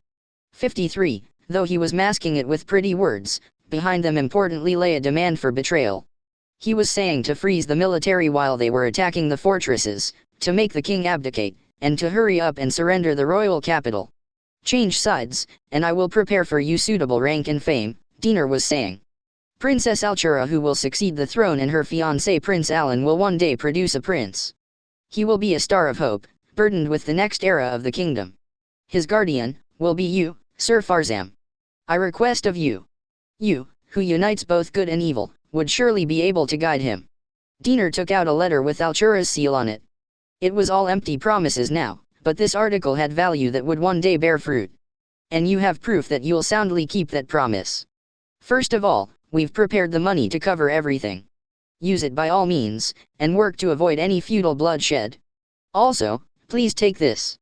Vander opened a stuffed wooden box, and it was packed with an enormous quantity of gold coins. Money for the plan. Diener offered it to the Prime Minister. And one more thing. An item which could be called his trump card. Carefully packaged, it was, this is dash. Yes. One of the holy relics handed down the royal family, the mirror that only members of the Unicaf lineage are allowed to hold. I dedicate this as a substitute for proof. I think you understand that Princess Altura is of the same intention. 53 There were two holy relics of the Yuz kingdom. The sword in possession of Kristoff's Unimat family, and the other was the mirror of Altura's Unicaf family. Their value couldn't be put in terms of gold, and they were practically national treasures. The air left Farzam's lungs. It wasn't a counterfeit. He could tell just by looking at the etched characters. Farzam was a man who had come into contact with many high-class items and was experienced in appraisal. I do understand. I will exhaust my body and endeavor to avoid useless fighting. For the sake of the people. For the people, those words didn't match him at all. For his own gain, how many thousands, how many tens of thousands of peasants had been killed by him. Vander was hard-pressed to hold back his desire to kill. If he relaxed, it seemed like he would cut him down. I am in awe, Prime Minister. What magnanimous judgment. However, the instant troops from the royal capital reinforce the fortresses, this conversation would be as if it never happened. Please, I beg of you to understand. I know. But, it will take a month at the very least. Naturally, I'm aware. We will be making a very slow attack. Please take your time to persuade everyone. Negotiations ended. Farzam would abandon the fortresses for his own protection. He had no intention whatsoever of committing a double suicide with that fool Kristoff. If he could settle into the role of a guardian, there would be many chances to restore himself. Deciding to forsake the current kingdom, Farzam would exert his skill and contrive to take hold over the military and civil officials. This was something he was doing even now, and it would be extraordinarily easy. 53 Farzam left the private house behind. In it were Diener and Vander, who looked like he couldn't agree. Sir Diener. Why would you make such a promise? Not only that, to even present the princess's heirloom, the mirror. It's just a mirror. We can make as many as we want later. If we can obtain the royal capital with just gold and a drab mirror, I would call that phenomenal. Not a bad transaction. Nevertheless, you would be employing a parasite. That man is a fiend, the root cause behind the country's ruin. Vander, do you really think I'd pardon such a man? A brute even more foolish than that dog? I'll have that thing act as a clown until the kingdom collapses. He'll surely dance madly for us. And then, in the end, Diener gestured, cutting his own throat with his finger. Vander reflexively shuddered. Diener intended on putting all the onus on King Kristoff and Prime Minister Farzam.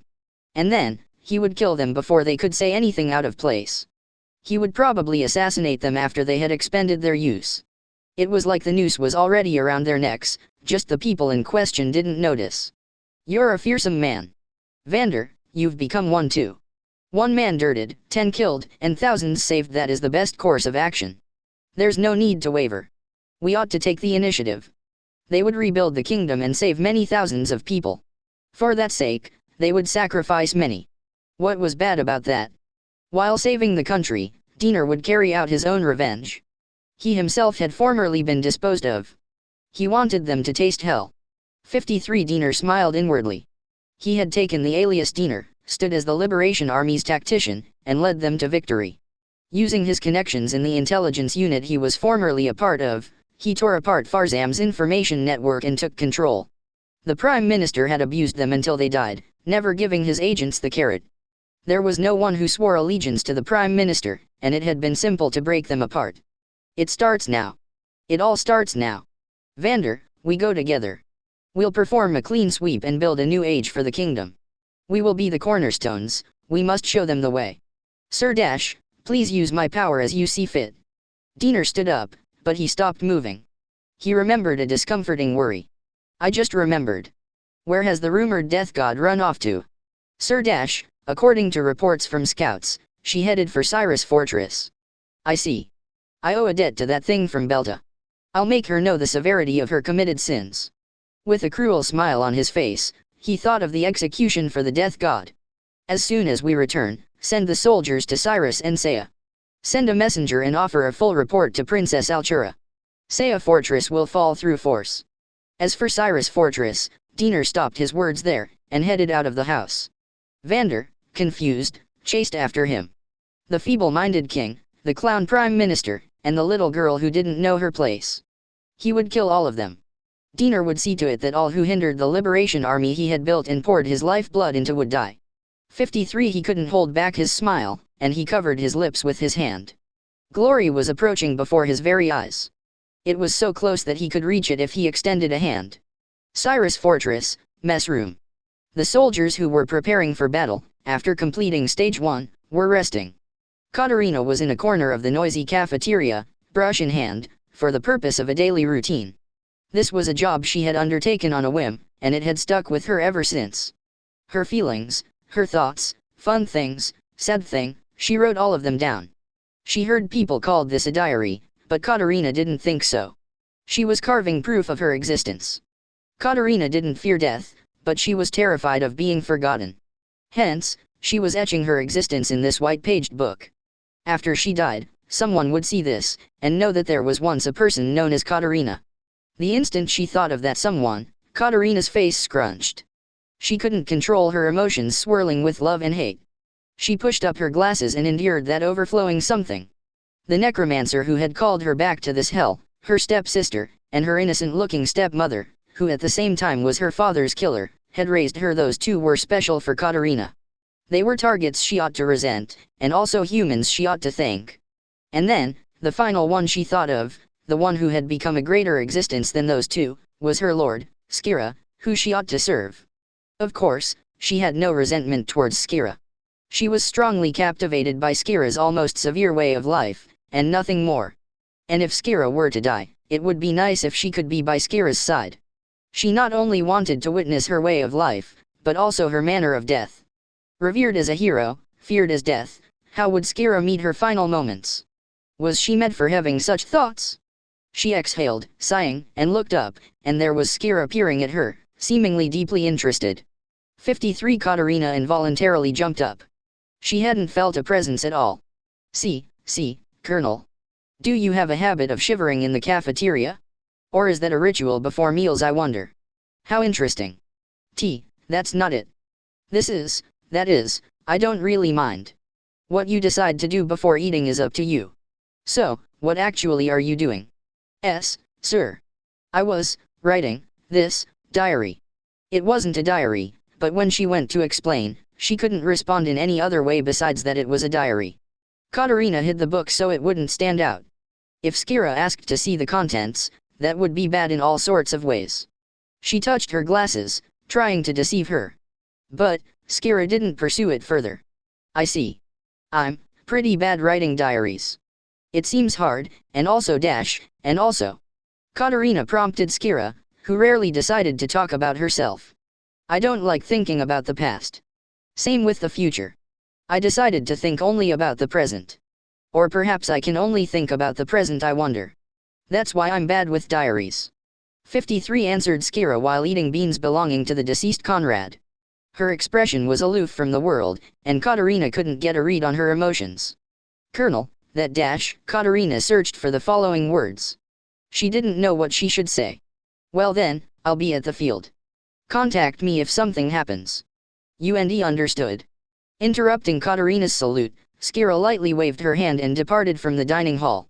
Though they had come this far fighting together, Katerina barely understood Skira. She didn't know why Skira fought this far. She herself said that it was to eat and for revenge. Then, why did she become so strong?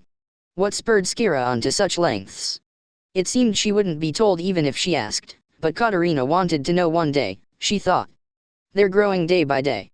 I won't ever tire of just looking at them, and if I diligently take care of them, flowers will bloom, I'm told. Ah, I'm really looking forward to it. Just what kind of flowers would bloom? Small, white flowers, she had heard, but was that true? While watering them, Skira was taking care of the potatoes in a good mood. Her fever hadn't gone down from that day for some reason. Her nausea wouldn't lessen. It was like something was trying to break free from the core of her body. That's what it felt like. And, the greatest problem was that her appetite wasn't very good, though she felt her stomach empty. Despite being able to satiate herself with well water and Conrad's beans, her loss of appetite was a big problem. She tried racking her brain, but since she couldn't think of anything good in particular, she decided to let it resolve itself. She couldn't do anything about it anyway. Also, she was busy with various things. Visiting the stables, watching the soldiers, gazing at the field, Skira greatly enjoyed her life in Cyrus Fortress, her home. 54 While the Liberation Army's predominance strengthened day by day, a large-scale reorganization was going on in royal capital Blanca. Cutting to the chase, it started with Barbara, who had suffered defeat at the Battle of Bertusburg and lost cannon. The personnel reassignments were criticized for throwing the military into disorder, but Farzam firmly stifled the opposition. Since it proved difficult to placate Barbara, who called for a final, all-in resistance, just throw him away, Farzam decided. Bourbon, who had put up a good fight at the previous battle, was inaugurated as the commandant of the First Army as Barbara's successor. This man who couldn't make decisions on his own was an ideal figurehead. Also, Octavio, who was in the middle of his trial for war crimes, was freed from house confinement and recklessly instated as his assistant. He was informed of Farzam's intentions and well understood his own purpose. His role was to observe Bourbon and make sure he never made an offensive. The dissenters like Barbara were reorganized into positions with no real power, and the weakening of the military proceeded favorably at Farzam's hands. The urgent requests for reinforcements from Cyrus and Saya were dismissed, the defense of the royal capital was strengthened, and no soldiers were sent out, under the pretense of reorganization. The season was early summer. Exactly a year had passed since the Liberation Army made an uprising at Salvador Fortress. Altura began the final step to liberate the royal capital, the capture of Cyrus and Saya. 54 dinar and FYNN were given 50,000 to capture Cyrus Fortress, and 70,000 lead by Biraus were mobilized to capture Saya. The Liberation Army broke through Canaan's road without any difficulties, and they advanced while taking over the surrounding cities. The garrison stationed in castles surrendered without a fight, and in truth they joined the Liberation Army. While showered by cheers from the people, the officers and men of the Liberation Army flooded into the royal capital area. Without anything that could even be called resistance, the Liberation Army successfully surrounded completely both fortresses. A request for surrender reached General Yalder defending Saya with 10,000 soldiers via a letter tied to an arrow. I guarantee the lives of the garrison if you surrender. Immediately open the gates and throw down your swords. Exasperated, Yalder had rejected it. Negotiations for surrender broke down before they had even begun. From the next day onwards, the Liberation Army of 70,000 began the siege. Yalder ascended the ramparts and took command on the front lines. Preserving morale was more important than anything else in a siege. Don't let the towers approach. Pour oil on those guys sticking to the gates and shoot them with fire arrows. Sir Dash. Saya is a mighty fortress. Show them that we can defend even if they send 100,000. The approaching siege towers were vehemently pelted by projectiles from catapults installed on the castle walls and destroyed, and those attempting to break down the gates with a battering ram were doused with boiling oil. In the mountainous area of Saya, the Liberation Army's catapults were hindered. 54 archers aimed dash. Target, the enemy battering ram at the main gate. Fire dash. Die dash. The Liberation Army soldiers, bearing shields, could withstand attacks from atop the ramparts, but they couldn't deal with the fire. Poor soldiers fired upon by fire arrows writhed like mad and became corpses in front of the castle gates. Sidamo in charge of defense in the back was preparing for the enemy's tunnel warfare. The soil on their north side was weak, and it was the most suitable area to dig under the castle walls. He predicted their route beforehand and constructed water-filled moats there in advance, ready to hinder the enemy's excavation with them. The instant the enemies dug through, the water would rush onto them, and the soldiers wouldn't be able to do anything except drown inside the tunnels. The enemy will definitely plot a surprise attack. The concentrated attack on the front gate is to deceive our eyes. Their real target is our rear. Saitama himself had also joined in the digging work, constructing moats together with the soldiers. His moats would bear fruit 3 days later. As Saitama had surmised, the Liberation Army dug forth their tunnels, and he succeeded in making them sacrifice a great many of their engineers. Yo Saitama! At this rate, if reinforcements from the royal capital arrive, we'll prevail in defending Saya. The morale of the Solders is also high. Sir Dash. The soldiers are doing well. As of now, the siege force have not gotten close at all. 54. Like Yalder had said, the morale of the Saya defense garrison was high. Before cooping themselves in the castle, Yalder had told only those who had the resolve to stay. The soldiers remaining were the defeated soldiers of the 3rd and 4th armies, as well as those who had many chances to leave. Despite all that, they chose to fight to the end with Yalder. Saya was a fortress carefully planned to be held by 10,000 men, and around it was a region of steep mountains. This was an advantageous position for the defending side. Barbara will probably finish reorganizing the army corps soon. While they conduct this attack, they'll have to start being vigilant for an attack from the royal capital. Then it'll be our turn to strike. When Barbara had appointed Yalder as the defense commander, he had declared, "I'll definitely come back and bring reinforcements." These two who had a bitter relationship let their past grudges be like water under the bridge. They exchanged a firm handshake and vowed to meet again. They could understand each other, ironically, because now they were both generals who had suffered defeat. Though our supplies may be limited, we have enough to hold out until the first army arrives. The Saya garrison wasn't informed that Barbara had already been dismissed. Their faith that reinforcements would come, would surely never be answered. Both fortresses were only there to buy time until Farzam could convince those in power in the kingdom. It didn't matter to him that they could only endure for a month. They were sacrificed pieces, but they, who were fighting and risking their lives on the brink, had no way of knowing. 54. Haha, I'm blessed with great soldiers so late in the war. It's an honor fighting together with them. Your Excellency, there will be more fighting here on. The rebel army is not entirely unified. If we can buy time here, an opportunity will present itself without fail. From tomorrow onward, we'll go all out. Colonel Skir is probably struggling at Cyrus about now. We can't fall behind Ha. Even after 2 weeks, Saya showed no signs of falling at all. The Liberation Army commander Biraus had failed his plan for a tunnel, and his siege towers had also sustained great damage. The assault on the castle gates had also gone unfavorably, and the casualties were increasing. Biraus was a general skilled in field warfare, but he lacked experience in sieges. He had strong leadership, but he could only conduct sieges by the books, fill in the moat, fire arrows from all sides, break through the gate or ramparts with catapult support, and if the ground allowed tunneling, build a tunnel underground and break into the castle. What should one do if none of them worked? The answer wasn't written in military texts. Biraus had launched a fierce attack regardless of day or night, but that altogether backfired, creating a mountain of corpses. A feeling of war weariness was spreading through the soldiers, and morale was dropping. This is bad. Yalder and the kingdom's soldiers are quite competent. Our attacks are being pushed back admirably. Our catapults are few, and our siege towers were destroyed. We can only force through the gates perhaps. The soldiers attempting to forcibly enter the fortress through ladders were doused with boiling water or blazing oil, and they were dropping, dying. Was it really okay to let this continue? Biraus anguished. 54. Your Excellency. You mustn't be impatient. I understand your enthusiasm to take down the castle quickly for the sake of the people, but the losses of soldiers will only increase at this rate. It is also important to wait and watch. Biraus nodded at the staff officer's words and ruminated on himself. He had gotten too used to victorious battles, and he had begun to overestimate himself. He had believed that the kingdom's army was entirely full of frail soldiers. The other officers and soldiers were sure to have the same belief, the groundless confidence that the enemy would easily fall with just a slight push. That they ought to liberate the royal capital as soon as possible, this idea had consumed him. How unlike me. What have I learned after living so long? Chief Staff Officer, thank you for your criticism.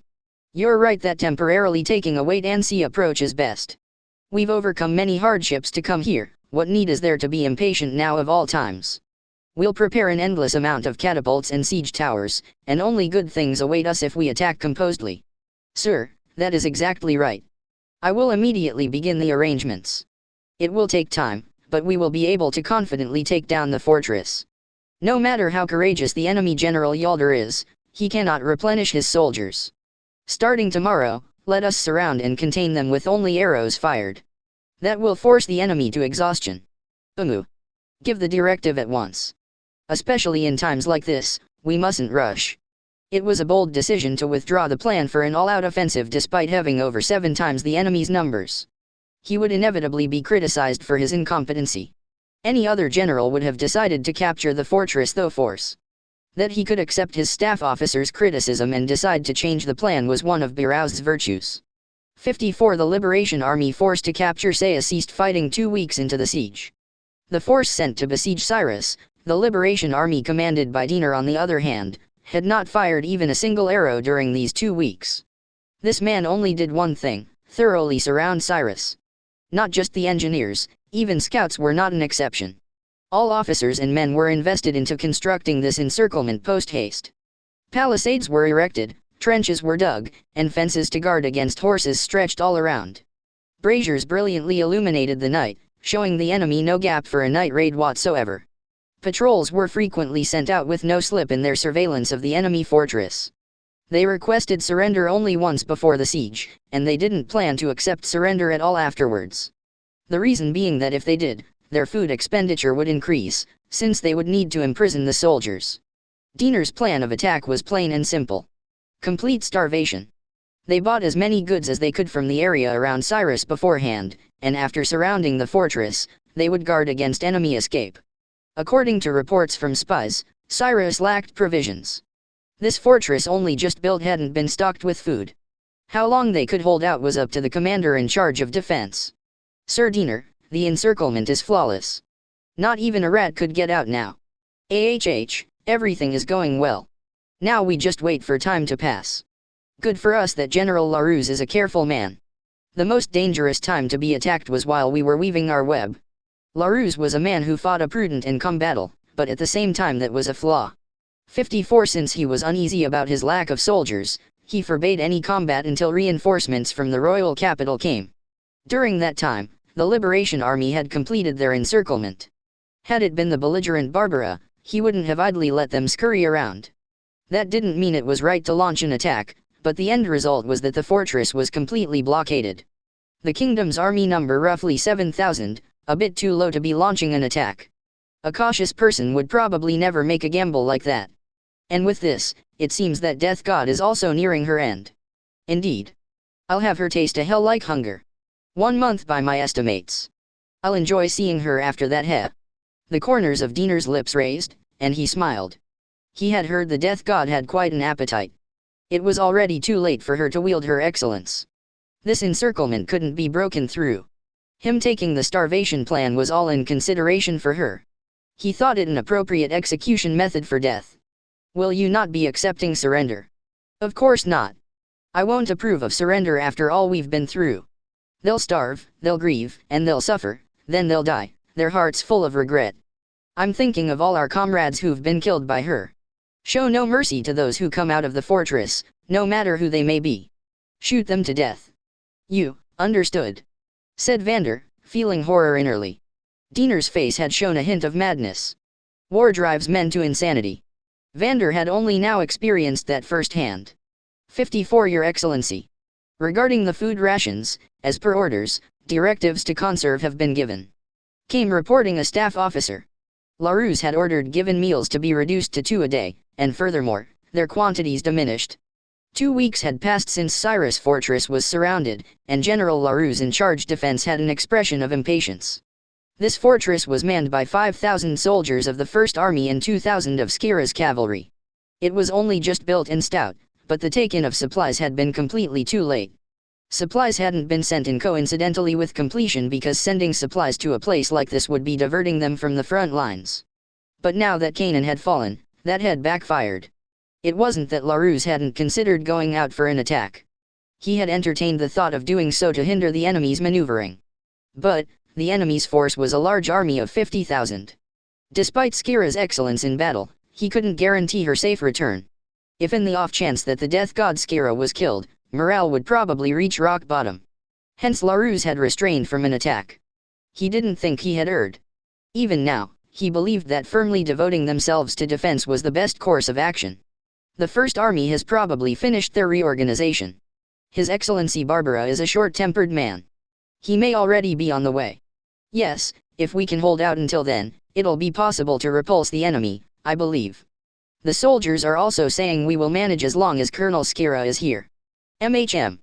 But, that doesn't rule out the possibility of the enemy switching to an assault. Tell the soldiers not to be negligent in their vigilance. Understood. 5 Larus gazed outside the castle from his upper story window. The Liberation Army flags stood everywhere, as if engulfing Cyrus. Skira and her cavalry had nothing to do except keep lookout in this siege. Since Larus had ordered them not to pointlessly waste their stamina, they could only continue to stay on alert, endlessly. For Skira, this wasn't a point of concern at all, and her daily routine was endeavoring to take care of the field. Watching her in amazement, was someone who had broken through by force before the siege, Captain Darius Madros. Yo, Colonel Skira. Is fumbling with the field fun? Yeah. It's really fun. They're growing little by little. I can't get enough of watching. Mumbled Skira while uprooting weeds. Katerina was watering. These look like wealth potatoes. You've got some bad tastes. Some say they're disgusting and inedible. Darius said in disdain. He couldn't imagine himself deliberately wanting to eat potatoes native to the hated wealth. He had tried them once, and like he had expected, they were disgusting. The idiots of wealth must have gotten their screwed-up personalities after eating these disgusting things, Dallas thought to himself. They aren't. They're grown here, so they're potatoes of Cyrus.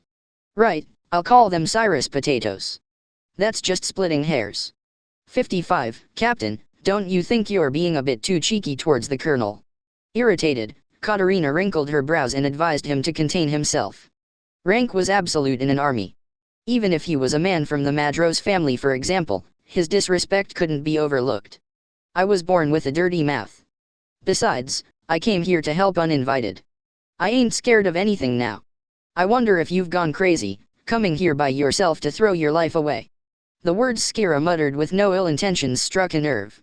This woman who didn't appear to be intelligent thought him even more a fool. Call it a sense of duty. I've come to repay the debt from Madros. Also, it's not set in stone that we're going to die.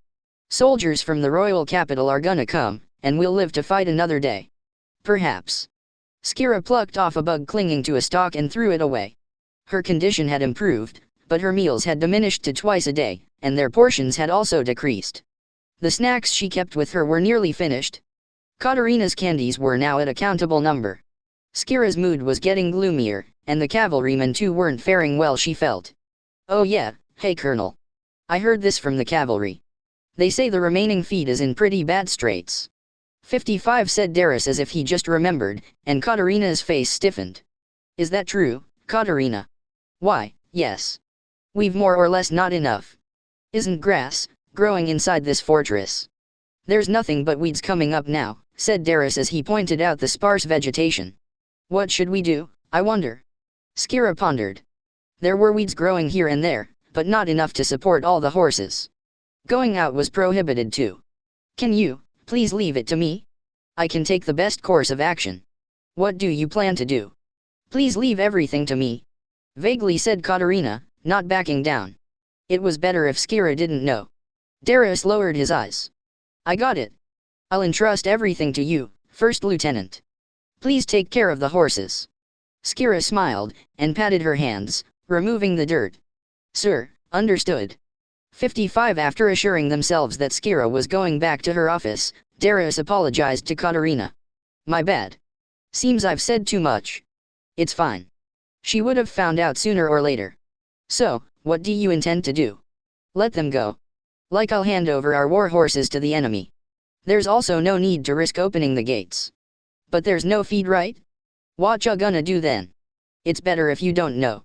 Whoa there, Katerina ignored Darius, and headed to the cavalrymen waiting on alert. She had to get their cooperation. What she had to do was simple. They had to cull the numbers until they could hold out for 2 more weeks with the feed that they had.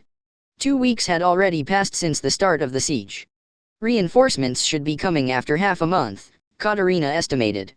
They should first kill 500 from among the little less than 2,000 war horses they had. If that proved not enough, their numbers would be further thinned out. The resulting meat would be used for food. It would be cruel, but necessary. This was war. Katarina stood still for a moment, and looked up at the sky. 55. She was a fallen heretic who manipulated corpses. She didn't care if she was ridiculed after all she had done. But, the only thing she didn't want, was to be hated by Skira. She feared losing Skira's faith. Skira had come to be strangely attached to horses, which is why it hurt her to mention this plan. She didn't want Skira to know. The cavalry treated their horses with much care, because horses were one's own partner obviously. Katarina also loved and had given a name to hers. They would start culling from the already weakened horses. They would go in order of physique, and Katarina's horse wouldn't be excluded. Katarina took off her glasses, wiped the area around her eyes once, and then began walking again. A month passed since the siege started. Reinforcements still hadn't come. 55. The long-awaited reinforcements had arrived, for the Liberation Army force that had refrained from attacking Saya. Large numbers of catapults and siege towers had been completed by the Liberation Army, who had been working at top speed with the cooperation of the local cities. The people had also cooperated full force in transport work, and an obviously excessive amount of 1,000 catapults and 100 siege towers were deployed. Commander Biraus had ordered the entire army to start the attack again. Regardless of day or night, arrows and stones incessantly continued to shower the fortress. The stones that would be used for ammunition were soaked in oil and fired after igniting them. The defending side couldn't cope, and they were being exhaustively crushed. After 3 days and 3 nights of attacking, the Liberation Army advanced their siege towers up to the fortress walls and began to rain down arrows from above. The kingdom's archers atop the ramparts had nowhere to hide. They desperately continued resisting regardless, but they were falling one by one due to being easy targets. And the garrison defending the main gate were also in a predicament. Don't let them break through. Defend the gates to the death. Until reinforcements from the royal capital come, we'll endure somehow. OU-. 55. Pour down the oil. Burn them all down. The main gate garrison shoved their bodies against the gates, tenaciously putting up a resistance. They kept on fighting with what little energy they had left. The Liberation Army's battering rams struck the gates, and each time, the force sent the soldiers pushing their bodies against the gates flying. The garrison above the gates poured down large volumes of hot oil and were shooting fire arrows at the approaching Liberation Army. The battering ram burst into vigorous flames, but even so, the offensive continued. More and more enemies were coming. The Liberation Army soldiers climbed over the corpses, and took hold of the battering ram. And then, a fierce blow from the blazing battering ram broke down Saya Fortress's weakest spot. The main gate garrison commander resolved himself, unsheathed his sword, and gave his final orders. Here they come. Everyone draw your swords. Long live the kingdom's army. Long live His Excellency Yalder. Long live the kingdom. Long live Yalder.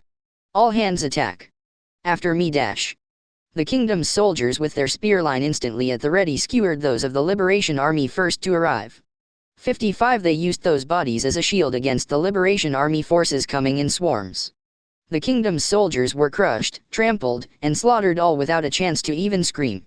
As if infesting the fortress, the Liberation Army soldiers invaded inside, killing every guard they met. There was no justice nor righteousness, merely swarms of beasts drunk on madness and seething with mindless desire to kill. The guards fought well. They fought very well.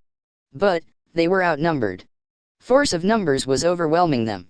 The infirmary housing the wounded was sealed off and then set fire to, and everyone inside burned to death. Everyone in the fortress was massacred with no regard to combatant or non-combatant. The Liberation Army soldiers weeded out everyone still breathing, and gleefully gave them the finishing blow. Biraus hadn't given such orders, but all the pent-up dissatisfaction, misery, and hatred were all turned towards the soldiers of the kingdom, and the commanders couldn't stop it. If they tried to clumsily stop it, they were likely to be killed in retaliation. They couldn't intervene. Secluded in Saya's highest tower, Yalder took off his helmet and quietly steadied his breathing. His face had a great number of wounds, and his armor was also partially destroyed. Pain coursed through him when he moved his body. One of his bones may be broken. His hair was disheveled, and his facial hair had grown as it pleased. The edge of his trusty sword was chipped and had become useless. 55. So in the end, reinforcements didn't come. What a shame. Barbara probably has his own circumstances. I would have liked to have a nice, slow chat with him once. It seems I won't have that opportunity. Yalder gave a bitter smile in resignation. He could hear the sounds of intense fighting from outside. The guards were probably buying the final bits of time. He felt admiration from the bottom of his heart towards their loyalty. Behind Yalder flew the flags of Kingdom, the Third Army, and the Fourth Army. Battle played out under those flags, welcoming the soldiers' final moments. He gazed at them, deeply emotional. This is my guess, but Sir Prime Minister may have colluded with the enemy. Thinking of it that way, it follows that reinforcements would not have come. Sir Barbara was probably imprisoned, or killed. Muttered Saitama while adjusting his uniform disarranged through work. Even he, a staff officer, had exhausted his energy in desperation, fighting up to their final moments. And now, he was beginning their final preparations. So even the Prime Minister, the highest civil official, has forsaken the kingdom? There's probably nothing more we can do then. Hey Saitama. It's not too late. You have something you must do, right? You don't have to keep me company. Disguise yourself again and escape.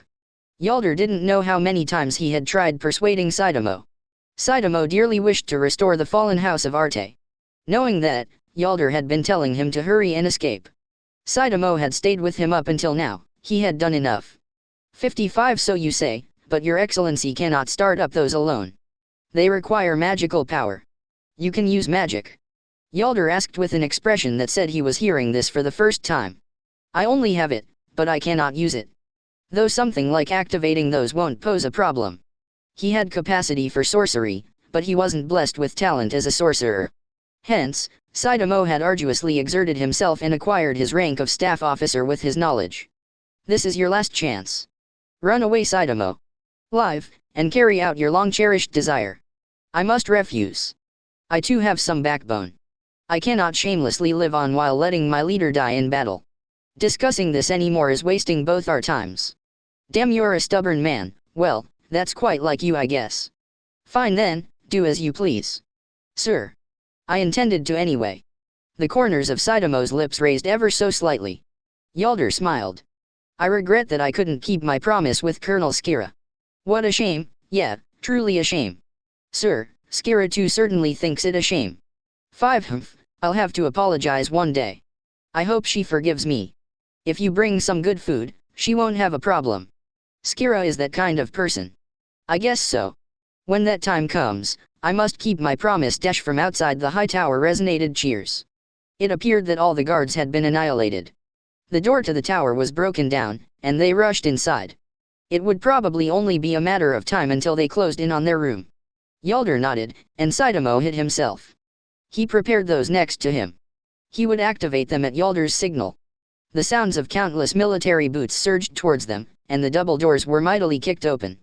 Found you, General of the Kingdom, Yalder. Your head is mine. The Liberation Army soldiers surrounded Yalder, the points of their weapons pointed towards him, and they began ridiculing him. Your kingdom is done for. Now accept your just deserts. What a pathetic man. For this prestigious general to be killed by simple soldiers. Silence. I may be washed up, but I, Yalder, will never hand over my head to the likes of you. Glaring at the sneering soldiers of the Liberation Army, Yalder unsheathed his chipped sword. Momentarily lost for words at Yalder's spirit, the soldiers' faces turned red in rage. You've quite the mouth for a beaten dog. We'll kill you. 56 A general's head. As much reward as we want. It's mine. The Liberation Army soldiers rushed at Yalder with their spears forward. Slashing down several small fry, Yalder's abdomen was pierced by many spears. Pulling out the spear tips, he stumbled backwards. The enemy soldiers stepped over the corpses and closed the distance. After smashing the head of the lead man, Yalder finally made his decision. While coughing up blood, Yalder roared with all the air in his lungs. He would not hand over his head to these soldiers. Long live the Yu's kingdom. Yalder cut his own throat with his sword. Losing strength, he collapsed to his knees. He's saved us the trouble. Shithead. I'll chop him up. Catching his corpse, the soldiers bared their teeth in ridicule. They all rushed at Yalder's corpse.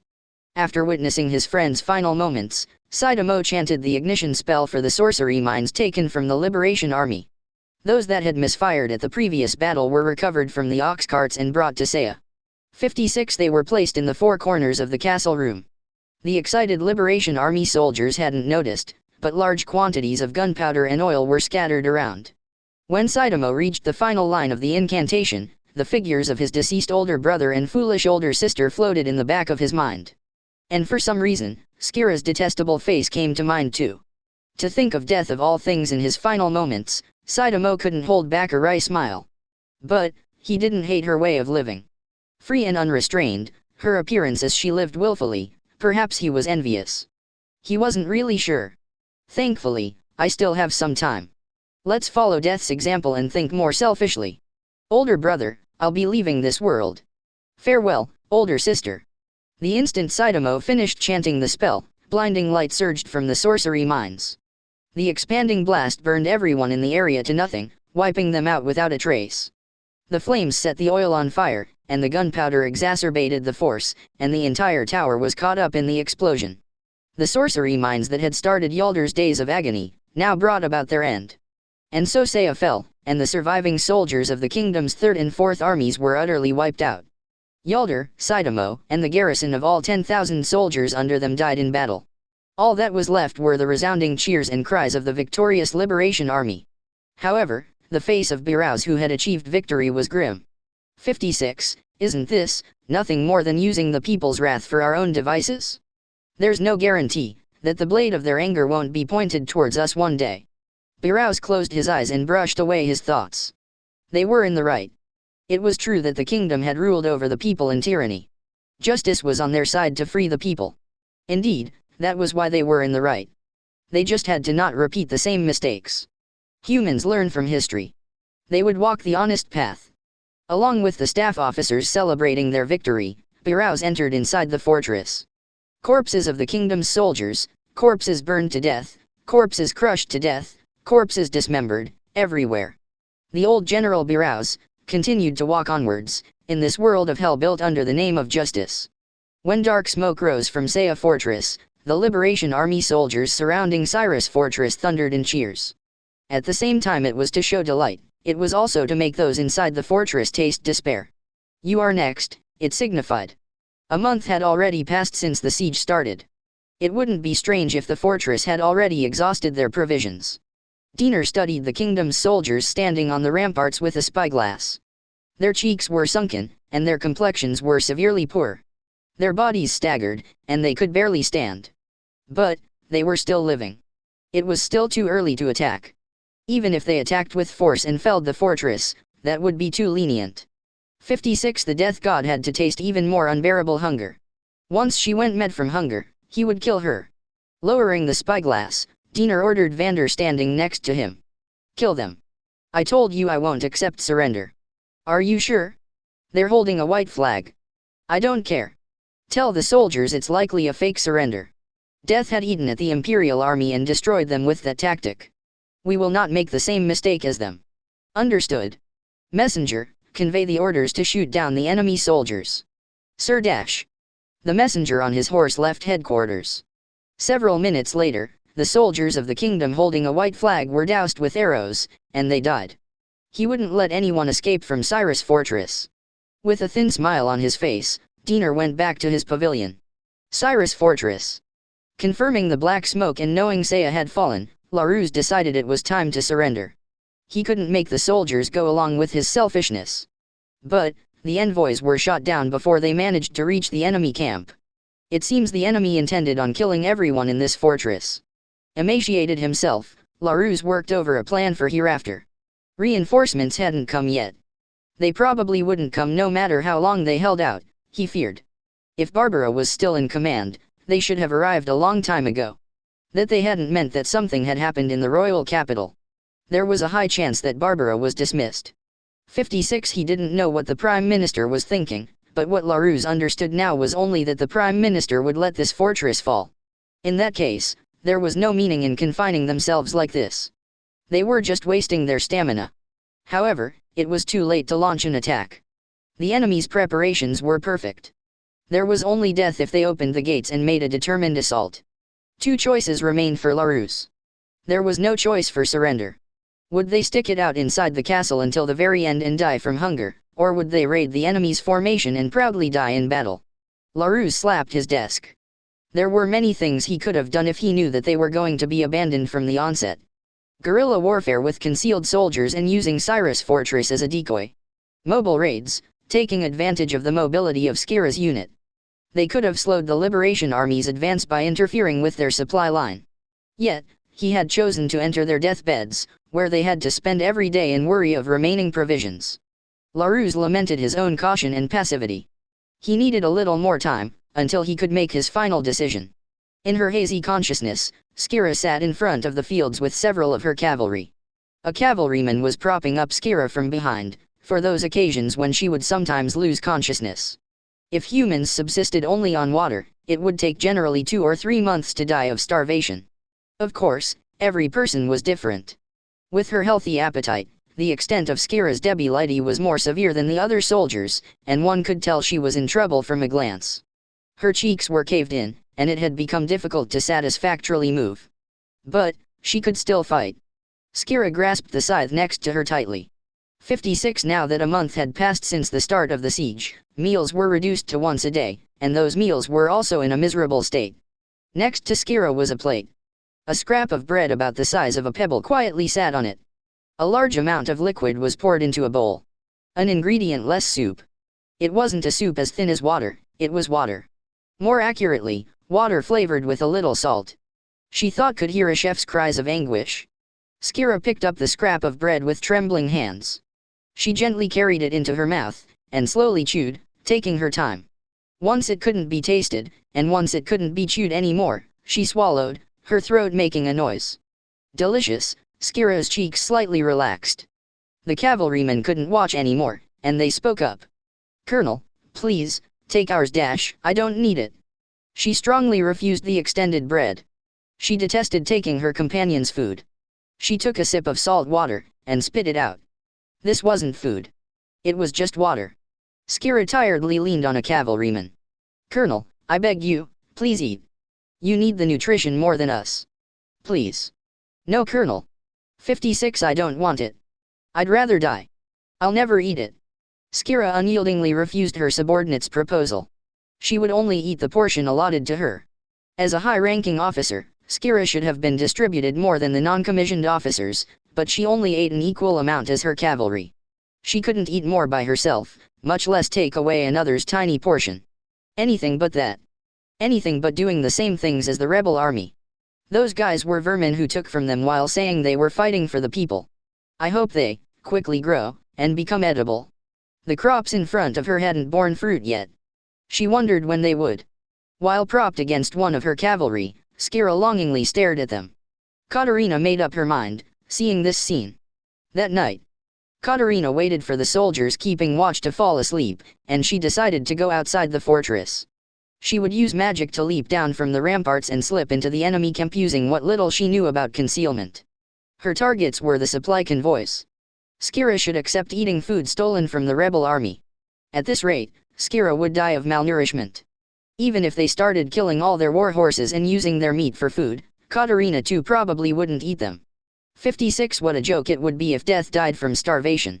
Katerina hadn't stayed beside Skira to witness her die like that. She would never accept such a death. Katerina prepared her equipment, and examined the environment surrounding the ramparts, when, "Yo! Who are you eloping with this late at night? Or are you stargazing?" There was a man's throaty voice. Katerina scowled, and the man waved his hand in greeting. It was the stupid man who had come from Madros, Darius Madros. "Just a whim of mine. Leave me alone. Wasn't rank absolute in an army. And didn't you yourself ignore that? So I'll be doing the same. I hear ya. Heh, what a strong-willed woman." Darius took out a hip flask and held it to his mouth. Its contents were water, of course. "Do you need something?" Katerina touched her glasses, vigilant. 56 NN, not really. I just thought there was a suspicious human shadow passing by. That's all.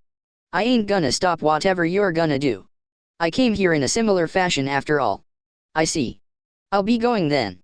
For the colonel, I'll definitely plunder some food. That's so? Well, take care. Even if you're unlucky, we'll be able to meet before long. The only difference is sooner or later. I'll explain to the colonel when the time comes, so don't worry.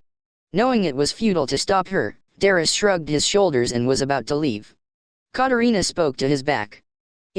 Just if, I don't make it back, take care of the colonel. She won't fare well without an adjutant, I'm sure. Whoa, gimme a break. I almost got my head chopped off by the colonel. That ain't a joke. A laugh burst out of Katarina, seeing Darius putting his hand on his neck. That's fine then. I knew there was no one more fit to the duty than me. Exactly. So yeah, be careful. Also, that pink ribbon doesn't look good on you at all. Muttered Darius, giving Katarina's pink ribbon a glance and leaving. None of your business. Katarina took out her cane and loaded it with magical energy. She strengthened her legs for the descent, and she intended on using a rope ladder on the way back. She had to leave a minimum amount of magic power. It would be difficult no matter how she played it out, but she had no choice but to do it. I should have learned more magic besides necromancy for times like this. Too late now though. She took a deep breath, opened her eyes, and sallied forth from Cyrus Fortress. First Lieutenant Katarina Noobs disappeared from that night onward and would never return to Cyrus Fortress alive. 57 Skira received word that Katarina had died in battle. Her ashen face crumbled, and she felt violently nauseous. She kneeled, and her vomit mixed with blood splashed on the floor. It was all stomach acid. Darius, who had reported to her, rubbed her tiny back. Hey. You okay? Yeah, I just feel a little bad. I'll get better immediately. My bad, I should have stopped her, by force if necessary. It's my fault. You're fine. Katarina had her reasons. That's all. But, we can meet again one day. My cavalry is always together. Brushing away the hand of Darius who tried to catch her, Skira began heading back to her own room. A cavalryman supported her body, and she slowly began walking forward. She could no longer walk by herself, yet even so, her scythe didn't separate from her back. She couldn't fight without it. Having entered her room, Skira leaned against the window, and then slid down to the floor. Then she slowly closed her eyes. She was tired, very tired. She didn't want to move. 57 Her stomach was empty, but she felt no hunger. Paradoxically, she didn't want to eat anything.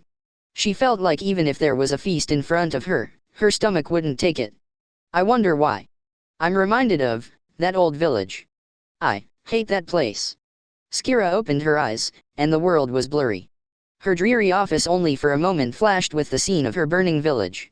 A black shadow clad in tattered robes piercingly overlooked the feeble Skira. It peered at Skira from a distance, waiting for its chance. It wasn't time yet. 1 week after the fall of Saya. When 2 months had passed since the start of the siege, defending Commander LaRousse made the here-trending decision. Notification to all soldiers in Cyrus from LaRousse. At the same time as dawn breaks, all soldiers will sortie from the fortress, charge into enemy headquarters, and take the head of the rebel army general. However, this is not mandatory. Those who object to the decree are permitted to remain in the fortress. It has been an honor to have been able to fight together up until this day. Gentlemen, I give my heartfelt thanks for your loyalty and bravery. 57 LaRousse couldn't bear having his soldiers suffer the horror known as starving to death. Then there was no other way. Valiantly, they would break into enemy camp and meet their final moments as warriors. What happened to those who remained in the fortress was up to the commander of the Liberation Army. LaRousse expected them to all be killed. Had their adversaries any mercy, they would have accepted the earlier surrender. I can't believe that I of all people would have chosen to attack and die an honorable death. This kind of end is more suited towards Barbara, it's beyond me. Skira gathered her cavalry, and they had their last supper together. Other units had similarly decided to take a meal, and there were many who had grieving faces, but Skira's group was different. There was no meaning in meals if they didn't enjoy it. Even if it was tasteless alone, together with friends, it became more delicious than ever. Today's luxurious menu was the following, so delicious it makes one's jaw drop: the famous, the reputed, bread. As it was of such excessive preciousness, only a piece of it could be prepared. And purified soup of such crystalline clarity that it might even be mistaken for water. It seemed there was a spoonful of salt sprinkled in to bring out its subtle flavors. A masterpiece that reflects the work of a skilled chef, quietly said Skira with a straight face, and the cavalrymen had smiles on their faces. Going along with them, Skira too had a smile. Darius too had a wry smile. Since they had come to Cyrus, It was the most fun, and most delicious dinner she ever had. She would probably never forget it for the rest of her life. Skira somehow felt her body become lighter. She felt great right now. The black, ominous shadow was receding. 57 of the Cyrus garrison, 5,000 volunteered to participate in the attack. Those who chose to remain in the fortress and meet their ends were those who couldn't move, and those who clung to their last ray of hope, surrender. Of Skira's 2,000 cavalry, 1,000 were mounted, and 900 would follow on foot. The 100 rest asked to stay and defend. They were those who suffered grievous wounds at the previous battle and hadn't recovered yet. They were incapable of participating in the assault. I can't leave you all behind. I'll stay home and fight to the last with you, said Skira, wearing her black armor, propping herself up on a cavalryman's shoulder, and a soldier who aspired to defend in their absence shook his head sideways while smiling. I am grateful for the sentiments, but I must refuse. Staff Officer Saitamo said it best, right? Cavalry must die outside. Promises must be kept, right, Colonel? The other soldiers who would also remain opened their mouths to agree. Honestly, they all wanted to die fighting together with Skira. But, they were without their horses, and being unable to move as they wished, they were nothing more than a burden. In that case, they would assume a different duty. What? Your worry is unneeded. Colonel Skira's cavalry is invincible. We will watch over you from over here, waiting for the day you come meet us again. Forever. 57 That's right, never will we be defeated. Moreover, we have to take care of the potatoes we grew together. Once they bear fruit, the war will surely have ended. When that time comes, I'll show you my skill, and make a delicious stew. Please look forward to it. I understand. I'll definitely come for you. We'll have a delicious feast then, together. I promise. Skira smiled, and the soldiers enthusiastically nodded. Salute the colonel. May the fortunes of war be with you. You all as well, take care. Let us meet again, for sure. Sir Dash. The 100 staying in the fortress chose not to defend the gates, but to protect their dear field. Nothing would have happened anyway if their small force defended the gates. Hence, they wanted to fight at their treasured place. They had to freedom to choose their deathbeds at least. Not for the kingdom, but for Skira, thought the remaining cavalrymen unanimously. As if encroaching upon the evening darkness, the sky was becoming white. Addressing the soldiers assembled at the main gates, Larousse raised his voice, his face grim, as he gave his order. Grim, from the bitterness that he had to order them to die, but he concealed the fact. 57 Gentlemen, I give my deepest thanks for staying with me until today.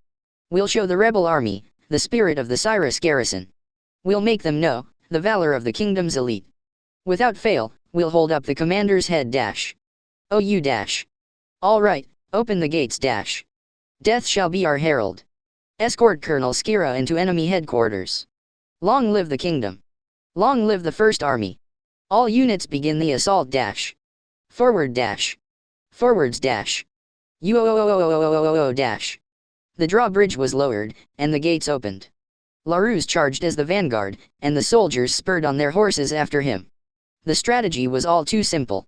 Larousse and the infantry would break down the surrounding fences, palisades, and trenches, and then stop any reinforcements until they died. Skira's unit would climb over their corpses and drive into enemy headquarters. Without any expectations to return alive. Every man of Skira's cavalry raised their spears, and readied to charge. Skira glanced over each of them, and nodded just once.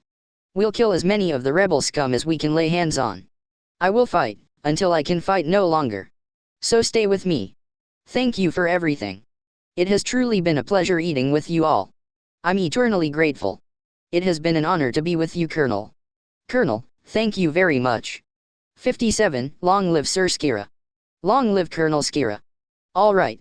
Let's go. Raise the flags dash. Skira's cavalry will begin the charge. Kill them all dash. Begin the charge. Follow the colonel. Skira mustered her strength and galloped her horse. Darius shouted, and the cavalry followed, the sounds of their hoofbeats resounding. Black flags passed through the gates, and white baneful crows sailed out into the open field, to bring death to the Liberation Army, to take even one more man down with them. The Cyrus garrison and Skira's cavalry began the assault. Sensing the attack of the kingdom's army, Diener concentrated soldiers in front of headquarters, and ordered them to utilize the built defenses to annihilate them. He planned to kill all of them and not let them break through. He wouldn't let even a single man escape. The enemy is already weakened. Stay calm and snipe them. Shoot them down and kill everyone. Sir Diener, preparations are complete. Good, commence the capture of Cyrus. Take no prisoners, slay them all. Sir Dash. The messenger left.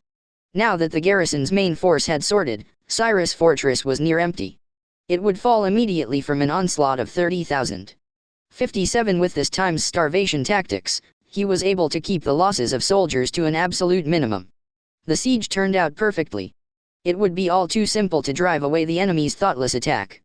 They had built a firm line of defense. Death's cavalry wouldn't be able to make it. The only thing awaiting them was a wretched death. Well, even if they stayed inside the fortress, they would only be heading towards their deaths from a hellish hunger. In fact, we might be considered messiahs for liberating them from their misery. Kuka, a messiah that saves death, oh how it makes me laugh. With the most heartfelt laughter, Diener took out his spyglass. The deaths of the kingdom's fools, this had the makings of the ultimate comedy. After Skira and the others sorted, like swarming ants over prey, the liberation army surged into Cyrus' fortress. Those that decided to meet their ends here desperately guarded the gates, but they were broken through without any difficulty. There was no longer any need for battering rams. The liberation army clung to the gates, and forcibly broke it down with iron sledgehammers. The weakened soldiers were overrun by the liberation army with plenty of ardor, and they were mercilessly killed. For the attacking soldiers of the liberation army, there were few chances left to make a name for themselves. To be recognized for their valor in battle, they had to thoroughly slaughter everyone. This wasn't a battlefield, just a simple hunting ground. There was no accepting surrender. There was no need to listen to game begging for their lives. 57 The soldiers who threw down their swords and surrendered were kicked and impaled with spears. Their heads were stabbed countless times by swords. Same for the wounded. Taking prisoners was unnecessary. In accordance with Diener's instructions, they slayed all, leaving not one remaining. Amidst all that, there was a group of soldiers that resolutely fought to the end. They differed from the soldiers of the kingdom who ran around trying to escape like scattering baby spiders. In the fortress's courtyard, the 100 took a square formation and boldly continued resisting. Before them lay the dead bodies of Liberation Army soldiers, and right now with ferocious smiles on their faces they were pulling out their spears from freshly killed flesh. Ha ha ha. They've no mettle. Their numbers are great, but after all they're just gathered trash. Were the colonel here, they'd have died in less than a minute. We alone are enough. We should take as many as we can with us. Let's kill even one man more. They, Skira's cavalry, surrounded the field in a square formation, and in the center of them stood their battle flag. The Liberation Army soldiers around them hesitated in stepping forward. That flag was death's symbol. They would be distinguished if they took it down, but they didn't want to die when they had already won. Those rash for merit that had energetically gone in for the kill had already become pieces of meat. The fortress had largely been suppressed, but only this courtyard continued tenaciously resisting. Even if they suffered wounds, or their numbers dwindled, Skira's cavalry would never let them approach the field. 5 Death's soldiers feared no one. Note, again, Death's soldiers with the additional connotation as in those resolved to die. Losing his temper, a commander of the Liberation Army appeared, bringing along crossbowmen. Since he didn't think he'd have to use them in a suppression, it had taken time to prepare. It was a disgrace that they hadn't been able to crush them with overwhelming numbers of soldiers. They barely had any strength left in them moreover. You've fought well for soldiers of the kingdom. I'll praise you. But, this is as far as you go. Crossbowmen, formations. Per the commander's order, the crossbowmen formed 3 ranks, and took aim. The cavalrymen prepared their spears, ready for their time. Long live Colonel Skira. Victory for the colonel. The cavalrymen chanted in unison, and the commander swung down his sword.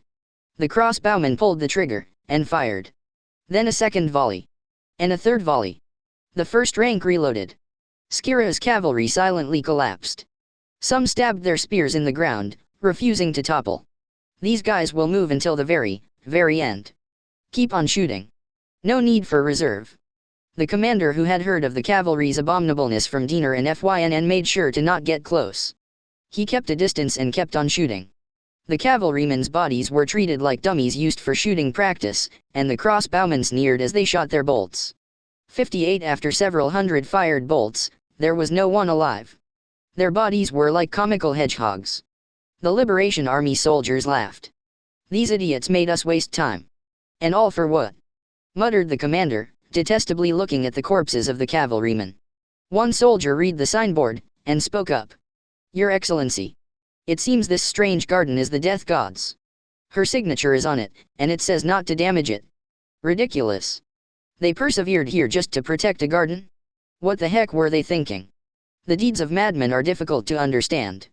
The commander spat out in ill humor. "All for Colonel Skira? Ain't they gone crazy? These wealth potatoes? They died for potatoes." One soldier uprooted one of the crops buried in the field like he was touching something filthy. Then he crushed it vehemently underfoot. "Well, whatever. If these re so important, we'll bury them together. They're abominable soldiers of the death god, we don't want them resurrecting on us." "Understood. Hee, we'll burn 'em all. Get out of the way." 58 The soldiers of the Liberation Army kicked the corpses of the cavalry as they collected them in one spot. Skira's so carefully raised field of wealth potatoes was tragically devastated. They tore the crops to pieces in jest with their swords, dug up the field entirely with their spears, and trampled on the dirt a countless, unfathomable number of times with their boots. They lathered oil on top the dead bodies, and set fire to them along with the wreckages of the crops. "All right, go raise our flag atop this fortress. Let the tactician know of our victory." "Understood." Damn, finally onward to the royal capital. It's been a while. The infantry followed the commander and began climbing up a tower. Behind them were a blazing mountain of corpses and the burnt ruins of the field. Liberation Army headquarters. Diener doubted his eyes at the situation progressing before his eyes. Impede the enemy with a line of defenses and annihilate them with stationed archers. It should have been so simple. But, what was this scene unfolding before him? He couldn't understand it all. Why? Why can't they be stopped? The kingdom's army were filling up the trenches with corpses, destroying the fences, and getting rid of the palisades, all while withstanding the arrows. 58 All during that, the soldiers were killing in the hundreds. He had received news that the enemy General LaRousse had already died. Wasn't it strange they hadn't lost the will to fight? "Sir Diener, the enemy are like cornered rats. With their escape routes completely blocked, they can only fight." "Shut up. Send more soldiers to the front. They mustn't be allowed to approach." "You, understood." Constructing the blockade, eliminating all routes of escape, that was all Diener. It was also he who had ignored their surrender and decided to crush all of them. The surviving infantry of the enemy crashed into his allies' vanguard. Behind them were cavalry hoisting a black flag and kicking up a cloud of dust. They prioritized not victory, but the death and suffering of their sworn enemy, and the blood of his Liberation Army comrades was pointlessly being spilled. Diener regretted his decision, but it was too late. Death's soldiers plunged forward, aiming for his headquarters, creating more sacrifices all the while. The Liberation Army tried to attack them from all sides, but the enemy cavalry's momentum didn't slow. Shit dash. At this rate dash Sir Diener. The Lion's cavalry. FYNN's cavalry has come. What? Just when Diener started thinking about evacuating from headquarters, cavalry flying the flag of the Lion mowed down Death's soldiers. 58 The infantry of the kingdom's army boring into their formation was halted. The soldiers who kept on determinately advancing, infallible in their impetus, once stopped, were fragile. "Sir Diener. I know. Don't miss this chance, link up with FYNN's unit and crush them all at once." Diener suddenly stood up and gave his directive. Heroically swinging his spear, capitalizing on their mobility, and beating down the kingdom's army was FYNN and his Lion's cavalry. The enemy's morale was certainly high, but their movements were dull. It seemed they couldn't keep up with cavalry's keen movements. Starvation had doubtlessly sapped away their stamina. FYNN cut off the head of a kingdom's soldier. "Colonel. The death god is in front of us dash. Death's cavalry is rushing forward," yelled Adjutant Milla while swinging her sword. Death's cavalry was dashing in a straight line, following the road the infantry of the kingdom had opened for them. In front was Skira. She was showering in large volumes of blood spray. Her shoulders heaved with her breathing as she spurred on her horse. So death comes last after all. They should have been weakened considerably by starvation. "I won't lose this time. Colonel." 58 What? I'm not going alone. This is a fight to the death. Come with me, don't hold back. Sir Dash. Here we go. We'll kill the death god and make a name for ourselves. Let them know the strength of the Lion's cavalry. ordered FYNN, and the cavalry began charging in compliance. FYNN's reputation was already clearly unshakable, but if he killed Skira here, it could be said he'd reached the pinnacle of renown. Dangling before his eyes was fame and glory. He couldn't let this chance escape. 4,000 infantry of the kingdom's army had at last exhausted their stamina, it seemed, and their force was weakening. He should isolate all of them and reliably crush them afterwards. The enemy was surrounded by a force 10 times their number. There was no defeat from the onset. The Lion's cavalry collided with Death's cavalry. FYNN decided to aim for Skira, and he tightened his grip on his spear. One blow when they passed each other. He intended to end it there. Skira was holding her scythe to the side horizontally with both hands. Its blade was smeared with blood, and it was harvesting the souls of many. Death God Skira. Your head is mine. Suddenly, Skira threw her scythe high up in front of her. The moment he looked up, promptly, 2 sickles sprouted from both of FYNN's shoulders. Skira had thrown 2 small sickles from her waist. 58W, what? I don't have time to play with you. My goal is only the Supreme Commander's head. Without looking towards FYNN, who collapsed in intense pain, Skira dashed forward with her 1,000 cavalry. Having fallen from his horse, FYNN was caked with dirty mud kicked up by the horses. He screamed as he writhed, smearing himself with dirt. Until Milla noticed and rushed over to him, he was tormented by endless pain. Catching her thrown scythe, Skira once again grasped the reins. With FYNN's Lion's cavalry broken through, Skira advanced towards headquarters, the enemy general's flag fluttering above it, while breaking down the defensive fences. To hold back the enemy hot on her heels, cavalrymen of their own volition decided to stop and turned around. Skira only went forward, and forwards. Those following her were Darius with a little more than 200 riders. The others gave themselves unto death and went to disrupt the enemy's formation. Ha dash dot. Almost there, Colonel. That's shit-faced Diener's flag. Unfortunate, that it's not Altura. Now's not the time to be greedy. It's a miracle we even made it this far. There's no such thing as miracles. Only hatred and determination. She swung her scythe while gritting her teeth. She wouldn't be able to move soon. There wasn't much time left. Brushing away the downpouring arrows, Skira charged forwards. 58. A sharp, angular-faced young man relatively young entered her line of sight. Different from the other soldiers, he was wearing an unwrinkled uniform. His teeth were clenched so hard that blood flowed from his lips. It seemed he was extremely enraged. She thought to throw a sickle, but she had used the last of them on that lion guy earlier. Whatever. It was probably better to gouge out his head with her scythe. Skira held her scythe aloft. One last blow. She had one last blow in her. Her final prey would be this shit-face. She would kill him without fail. Her cavalry behind her dwindled in numbers while she continued on. Just a little more. Just a little more. Just several seconds away from her sworn enemy's head, just one more step away. Crossbowman, fire. At the same time a familiar voice shouted out, several bolts pierced Skira's body. Skira felt like she would fall off her horse from the impact. She gripped the reins and endured. Her world swerved. When she checked the voice's owner, it was the traitor Vander. Skira let out a smile seeing his nostalgic face. Ah, how nostalgic Belta Castle was. Katarina, Sidamo, Yalder. There were so many interesting humans. David, Conrad, Darius. There were so many strange humans. Diener, Vander, Octavio. There were tons of loathsome humans. So many things had happened. In this 1 year, there had really been so many things. She was tired. Blood violently spilled from her mouth, and Skira lay forward on her horse. Even so, she didn't let go of her scythe. 58. The death god's been hit. Take its head, said Vander, and the infantry flooded forward. More bolts were fired for cover. Her cavalry stood in front of her, their arms spread out wide as they died protecting her. Darius took the reins from the collapsed Skira and strongly pulled. Hang in there. Hey dash. Is this the end? I wonder. Retard. Not yet dash. We haven't taken that F***er's head yet. But I'm a bit tired.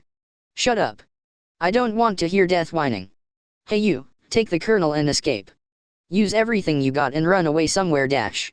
But a young rider was confused at Darius's order. He was ready to die, why did he have to run away? He couldn't understand. He couldn't abandon his comrades and run away. It'll annoy those guys. If she gets away, that shithead is gonna get pissed. Kman, get a move on. Don't turn back dash. Understood. Picking up Skira's body, the young rider retreated. Several riders followed after to guard him.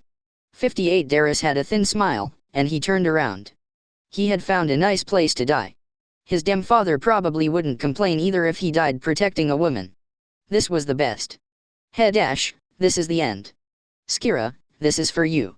Darius and the surviving cavalry squeezed out the last of their strength and charged. They drove onwards into the group of crossbowmen, and they fought hard despite being hailed by arrows. They were almost like evil fiends. They honestly fought hard. To buy time until Skira could escape, they laid waste to Diener's headquarters. One man killed tens. Actually, even more, and every single man fought like the greatest knights from history. In the end, they were pulled down from their horses by a herd of maddened soldiers, their limbs crucified, and all members died while laughing maniacally. Darius too, not as a man of Madros, but as simply Darius, died fighting. With the enemy annihilated, the Liberation Army headquarters was finally regaining its composure. Freed from the impending fear of death before him, Diener ran his trembling hand through his hair. What is this? Diener looked over his half-destroyed camp. In front of him were the corpses of Liberation Army soldiers. Their dead faces were of grief. When he looked at the dead bodies of Death's riders, they all died with ridiculing smiles, feeling satisfied. Their faces were like scoffing at Diener's clumsiness. 5 Vander approached and spoke up. Sir Diener. Are you injured? What just happened? Was I done in by the death god again? Please calm down. Death was repelled. It is your victory. Does this look like victory to you? I intended to exhaust them by starvation and curb pointless sacrifices, but what is this sorry state? Why didn't I prepare a route of escape? Why did I turn all of the enemy into Death's soldiers? Have I become conceited unawares? 7,000 of Cyrus's garrison was surrounded by 50,000 and starved. But due to the enemy's assault this time, likely over 7,000 had become casualties. Due to Diener's blunder and judgment, needless sacrifices were paid. He had pointlessly driven the enemy into a corner, and they had all changed into Death's soldiers. It was an ironclad rule that one way of escape must be provided to the enemy in a siege. Hence he had arranged for an escape route at Belta. Leave a mere sliver of hope for the living, to guard against the enemy from hardening their resolve and fighting to the death. He should have known this. He couldn't be any more regretful. He had toyed with life, and this was the compensation for his derision. What if he had accepted surrender at that time? Diener collapsed forward. Nowhere did he look like a victor. 59 Had it been his former self, he wouldn't have made this kind of decision. For the Liberation Army's victory, he should have erased all of his enmity. The Liberation Army was his everything. When had he changed? When had his hatred for death surpassed the lives of his comrades? Diener agonized at his transformation. But, even so, his hatred for death wasn't disappearing. Sir Diener. Skira still hasn't died. Your permission to pursue. I will kill her, and pay tribute to our comrades. Death was still living. That piercing killing intent from earlier flitted across the back of his mind. His back broke out in goosebumps from his fear towards death. Kill her. No matter the costs. Vander, you must kill her. That thing cannot be left living. You have to kill her. Cried Diener with hollow eyes. His constant calm and collectedness, his composed demeanor, was completely gone. Leave it to me. Vander took his troops and began pursuit. They raced in the direction Skira had escaped. A small forest region west of Cyrus. Skira and the young rider had escaped there. There were no signs of the other riders. All members had lured the enemy, acting as a diversion, and died in battle. 59 The young soldier propped Skira against a large tree and commenced treatment of her injuries. Her horse had ceased functioning a while ago, as it had been pushed past its limits and was overused. From here on, they had to escape on foot. He carefully pulled out the bolts sticking out of her, took off her armor, and stopped the bleeding one hole at a time. When her barren skin entered his vision, the rider averted his eyes. You've done enough. The bolts were dipped in poison, it seems. Here is far enough. Skira murmured in a feeble voice. The crossbow bolts had been coated in a deadly poison. It was a fatal weapon the men had prepared against death.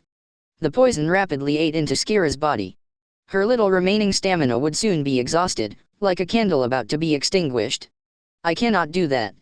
This is an order. Rank in an army is absolute. You've done enough, leave. I'm fine here. She tried to grip her scythe, but no strength entered her hands. She couldn't move anymore. The young rider had a resigned expression on his face after some trepidation, and then he lightly smiled. If you die, you won't become hungry anymore, Colonel. The dead don't feel hunger after all. 59 mischievously muttered the young soldier, and Skira curiously gazed at him. Those words, when and where had she heard them before? Somewhere, some time ago. I promised to treat you to bread and cheese, remember? There's no cheese, but I do have bread. Here. The young rider pushed a truly tiny, crumb of bread into Skira's mouth, and he stood up. The bread was damp with blood, but Skira thought it delicious. The surroundings became noisy. It seemed their broken horse was discovered. The enemy would come here soon. The young rider unsheathed his sword and stood in front of Skira. A commander of the Liberation Army appeared, pushing through the thickets. In his hand was gripped a naked blade glittering with a dangerous light. I've finally found you. Hey you, I'll let you go if you escape now. Out of the way. I refuse. I will fight until my end. There's no defeat for Skira's cavalry. I see. Then I won't say anything futile. Die. The Liberation Army commander and the young rider clashed. Swords crossed, and a battle to the death unfolded. The young rider had the advantage in enthusiasm, but he was overwhelmingly outclassed in technique, talent, and experience. After exchanging some blows, the young rider was cut down. 59 He reached out his hand in Skira's direction as he died. The youth who was saved by death, died protecting death. The Liberation Army commander clenched his sword dripping with fresh blood, and he approached Skira. The man's name was Vander. The human formerly Skira's adjutant. It's been a while, Major. Or rather, you're a colonel now, right? Second Lieutenant Vander. Nope, I've also been promoted. I'm now a major. I've finally caught up to you from back then. Vander sheathed his sword and looked down at Skira. Her breathing was as faint as an insect's. Even if he didn't do anything, she would probably die. The poison bolts had unfailingly gotten through to death. I harbored fear towards you at that time, and I threw myself into the Liberation Army. However, everywhere I went was the same in the end. There's no such thing as a clean army. To understand that only at this age, I guess I'm also a hopeless human being. Vander told in self-mockery. Having belonged to both armies, he had seen more than enough filth.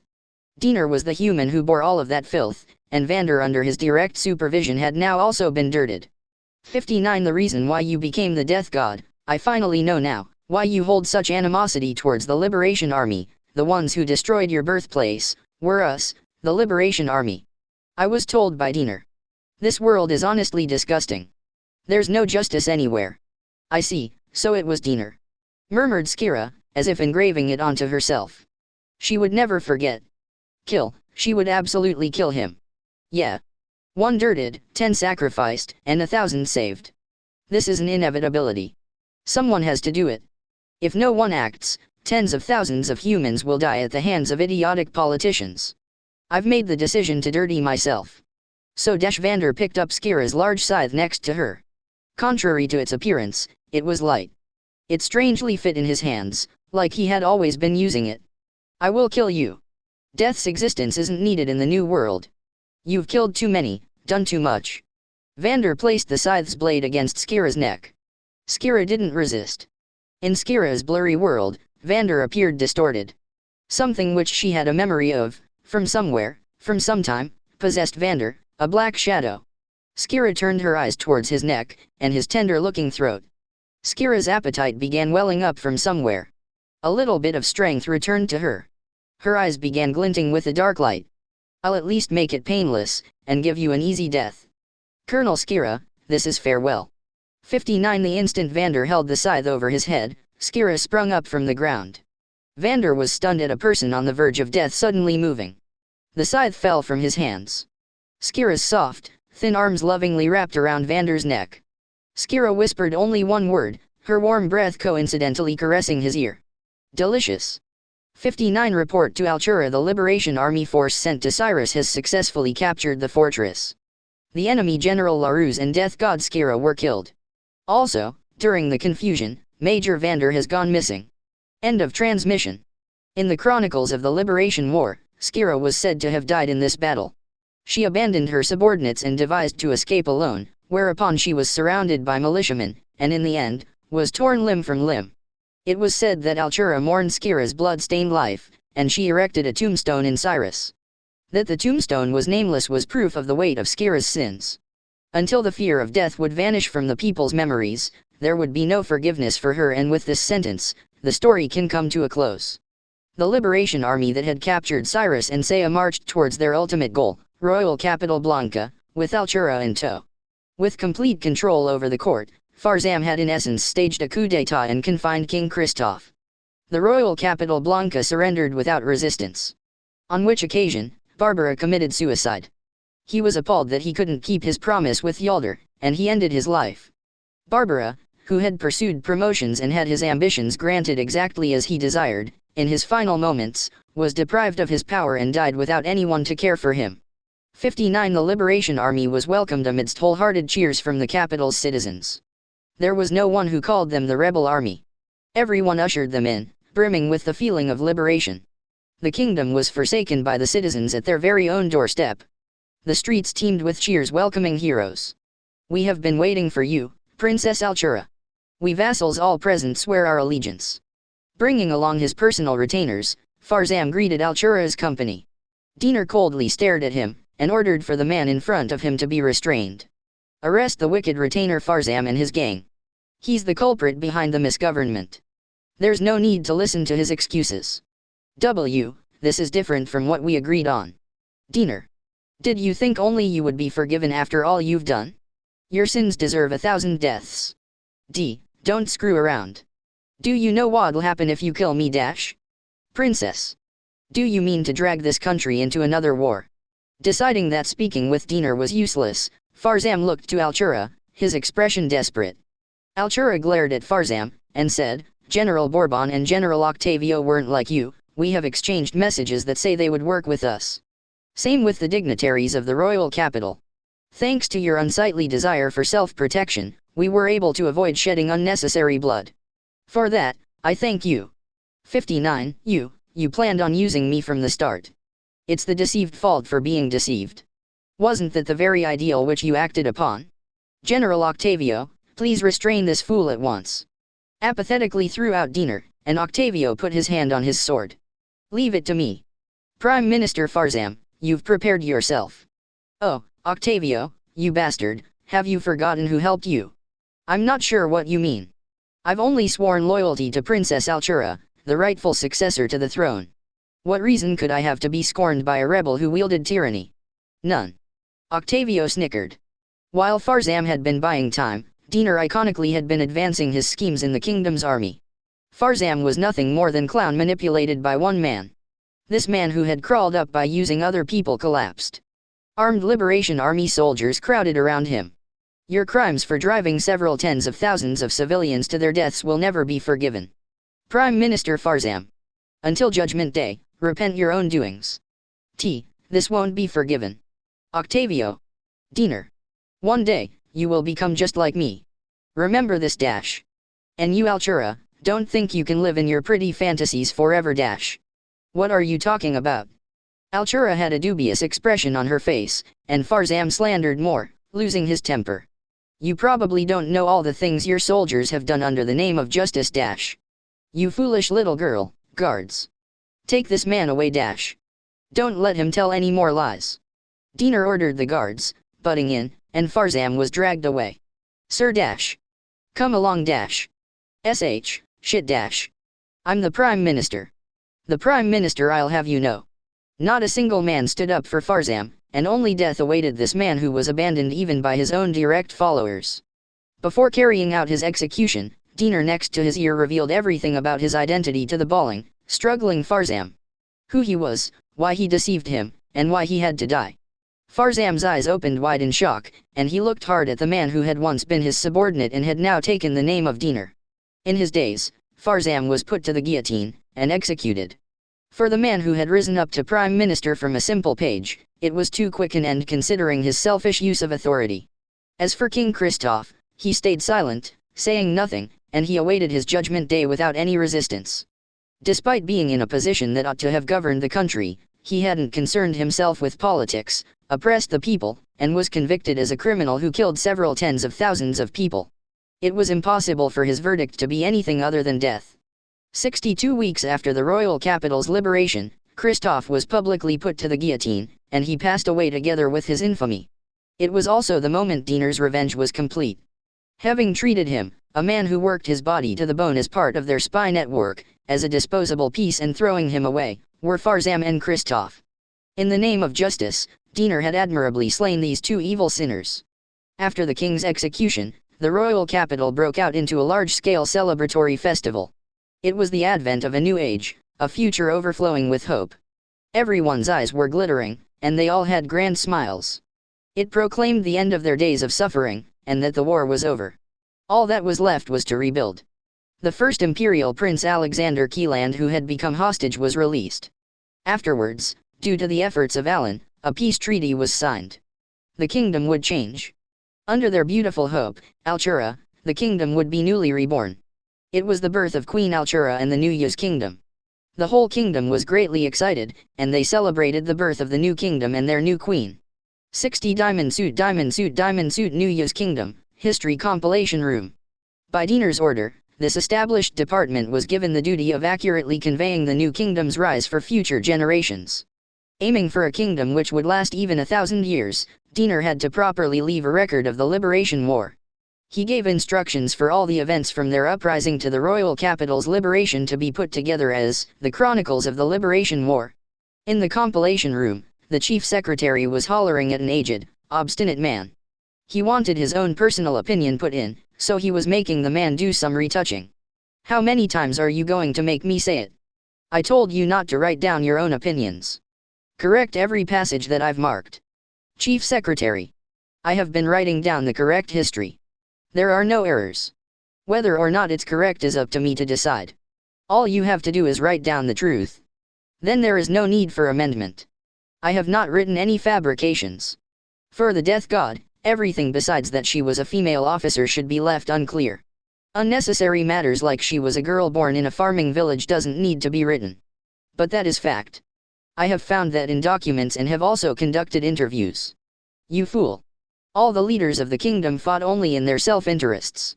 We don't have to leave a record of anything else. You should describe in detail how marvelous the leaders of the Liberation Army fought instead. That would be too one-sided. I don't approve of the necessity of these amendments. There's no point in records if they aren't compiled from a neutral standpoint."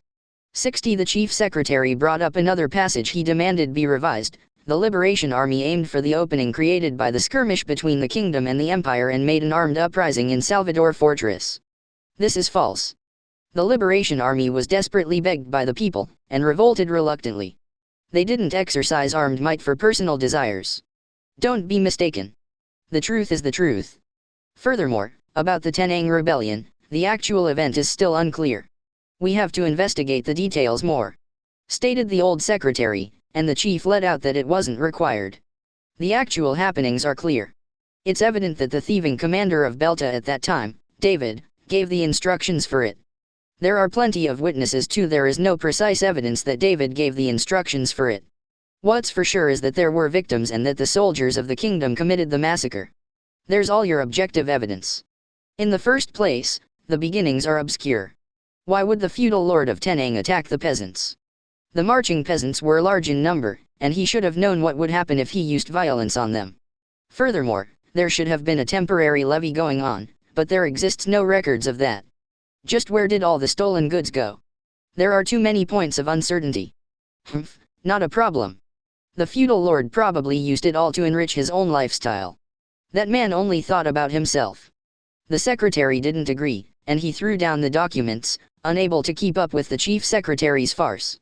60 The biggest point of doubt is why the peasants raised the flag of the Liberation Army in Tenang after the uprising. Who had possession of a battle flag? The events went too favorable. It's almost like the Liberation Army went into Belta knowing that Desh. The chief violently slapped the desk, cutting off the secretary's words. "Shut up. Listen, I don't care if you're here or not, I have plenty of replacements for you. If you won't agree, then leave this job right now. I don't people like you who still have attachments to the former kingdom." How stupid. I'd prefer that 100 times over writing a fabricated history. I'll be excusing myself. Good for you that you can write your fabled history then. Aim for a country that stands 1,000 years? It'll be lucky to even survive 100. You bastard, you know what's going to happen to you, right? Dash. Please feel free. At this age, I don't have any attachments to this world. Your threats don't scare me. Tearing and throwing away the compiled documents, the old secretary departed from the room. After violently closing the door, he sighed with a somber expression on his face. History is written by the winners, and so nothing will change. It's important to study from and reflect on history, and not repeat the same mistakes. Why can't that be understood? The expressions of passing officers were all cheerful. All was good and fine now, but one day, they would probably repeat the same mistakes once more. That was why an accurate history had to be written, to also leave a warning. Why didn't they understand that? They didn't try to understand. 60. Perhaps it's not that they won't change, it's that they can't change. And so they foolishly repeat their mistakes. How absolutely futile. A portrait of Altura decorated the royal palace's hall. Would nothing really change in the end? While praying that his own fears would end his needless anxiety, he gazed at the painting of their symbol of hope. During the celebratory festival, Diener had conducted a meeting with the influentials of royal capital Blanca. He was returning back to the royal palace, and nearby he had brought along his armed agents. There was a reason why it was so risky that he even had to attach guards to himself. The other day, the hideous corpse of the turncoat General Octavio was discovered. In addition, in the barracks teeming with soldiers, he was found in his office, which was under strict guard. It seemed Octavio had suffered agonizing torture, and he had died a horrifying death beyond description. Diener imposed a strict gag order and searched for the criminal. But the investigation wasn't going well. There was no human in the New Kingdom who would seem to benefit from killing Octavio now that he had lost his political power. Was it a murderer killing indiscriminately under the grips of madness? Or was there some kind of grudge? Either way, this was a worrying matter. Consequently, the guards attached to key figures of the New Kingdom were further reinforced as a precautionary measure. I don't know where that lunatic came from, but that way of killing is unlike the work of a humans. Was it the devil or 60 death? Whispered Diener, and sudden chills ran down his spine. This was the main street of the royal capital. The figures of people that had been here earlier were no longer. Late at night though it may be, it was unnatural. The taverns were still open, and there should be customers. There had even been a depressing amount of inviting prostitutes. The current situation was one that would never happen in the pleasure quarters late at night. So why? The fog deepened. Before he knew it, a heavy fog that couldn't be thought natural had sprung forth all around him. The disguised Diener was wearing light clothes a merchant would wear. For weapons, he only had a dagger concealed between under his clothes. Sensing himself in peril, Diener snapped his fingers, giving the signal to the agents hidden nearby. He looked around, and gave the signal once more. Someone. Respond. He tried calling out directly in a loud voice. No response. Was there no one here? Diener heightened his vigilance. In the fog in front of him, a black silhouette began to appear. It's useless. I've killed everyone. You're the only one left. A high-pitched voice like a female's addressed him. 60W, who's there? Agents, kill this person. Someone. Can't you hear me? Diener panicked and called out to the bodyguards around him. There was no response from anyone. I've killed that trash Octavio, so I thought I'd get my revenge on you afterwards. I've come all the way here, just for you. A short human silhouette appeared in the fog, and one more shadow, an inhuman monster, clad in black, tattered robes and carrying a large scythe. The girl and Death's two shadows approached Diener. DD Death God, Skirazade. Why, you're still living dash. I got something to eat again and got better. Ah, so delicious. A taste I'd never tire of no matter how many times I've had it. Come now, shall we start? Vander's gone and waiting ahead for you. VA, Vander? Why you, don't tell me, you ate Vander? You madwoman dash. Screamed Diener in question, and Skira smiled in rejection. What I ate was a more different thing. Also, I don't eat humans. Doesn't that just sound all kinds of disgusting? Don't fuck with me. Return to hell, you cheater of death dash. Diener drew his dagger and pointed it at Death. He couldn't die here. 60 This was the beginning. He would aid Altura, carry out a righteous regime, and make the New Kingdom flourish. He didn't want to die. He was scared of dying. Wasn't this the start of where he would seize prosperity? It was for that sake he had worked and wagered his everything. He had smeared himself in filth and stuck it out to the end. Until he built the foundation, the foothold for his 1,000-year kingdom, he couldn't die. There was no way he could die. Fufu dash, your face says you really don't want to die. But, it'll be alright. I'll help you want to die. The thrusted, naked blade was easily intercepted by death.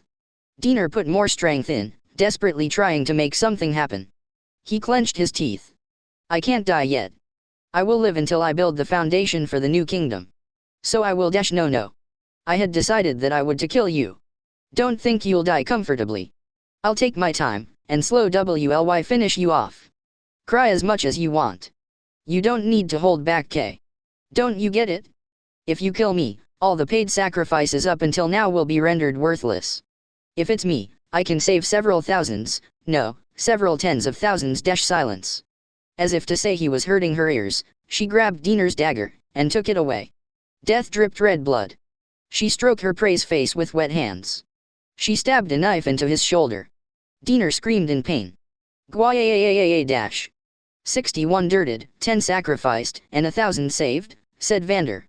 That was your teaching, right? She brought her face as close as she could to Diener's. She looked straight at him with eyes swirling with madness, hatred, and bloodthirst. HHIH dash. Just my opinion, but to end it was just one dirted is kind of unfair. So, stop dash. Skira and Death's shadow overlapped, and became one. She took out a crude, small sickle from her waist. She smiled at her sacrifice, and Death began her work. Diamond suit, diamond suit, diamond suit. Several hours later, when the thick fog cleared from the main street, there was Diener, a ruin of what he once was. A manner of death exactly the same as Octavio. His face in death was far from peaceful. Tactician Diener, the key figure behind their victory in the Liberation War, died an unnatural death without witnessing the growth of the new kingdom. Officially, he was treated as having died due to an accident, and death never appeared in the royal capital afterwards.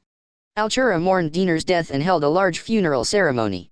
The seat of prime minister prepared for him would be left vacant for the time being. The death of their mastermind hit Altura extremely hard. In this most important time, a reliable person had disappeared. 6. It was written in the chronicles of the Liberation War that the tactician was rich in decisiveness, abundant in wit, and overflowing with loyalty, and was an exemplar counselor who supported his queen from the shadows. The reality aside, it was true that he was acknowledged by the people of that time. Whether the person himself was satisfied with that or not, only he would know. Diamond suit, diamond suit, diamond suit. As the New Year's kingdom led by Altura took an affirmative stance on polytheism, the Star Church gradually began to see her as hostile. The deciding factor came when the large amount of monetary donations started by Christoph were put to an end. The Star Church announced the repealment of their protection. Thereafter, their relationship completely deteriorated. Altura found herself in an awkward situation, branded a heretic by the Star Church.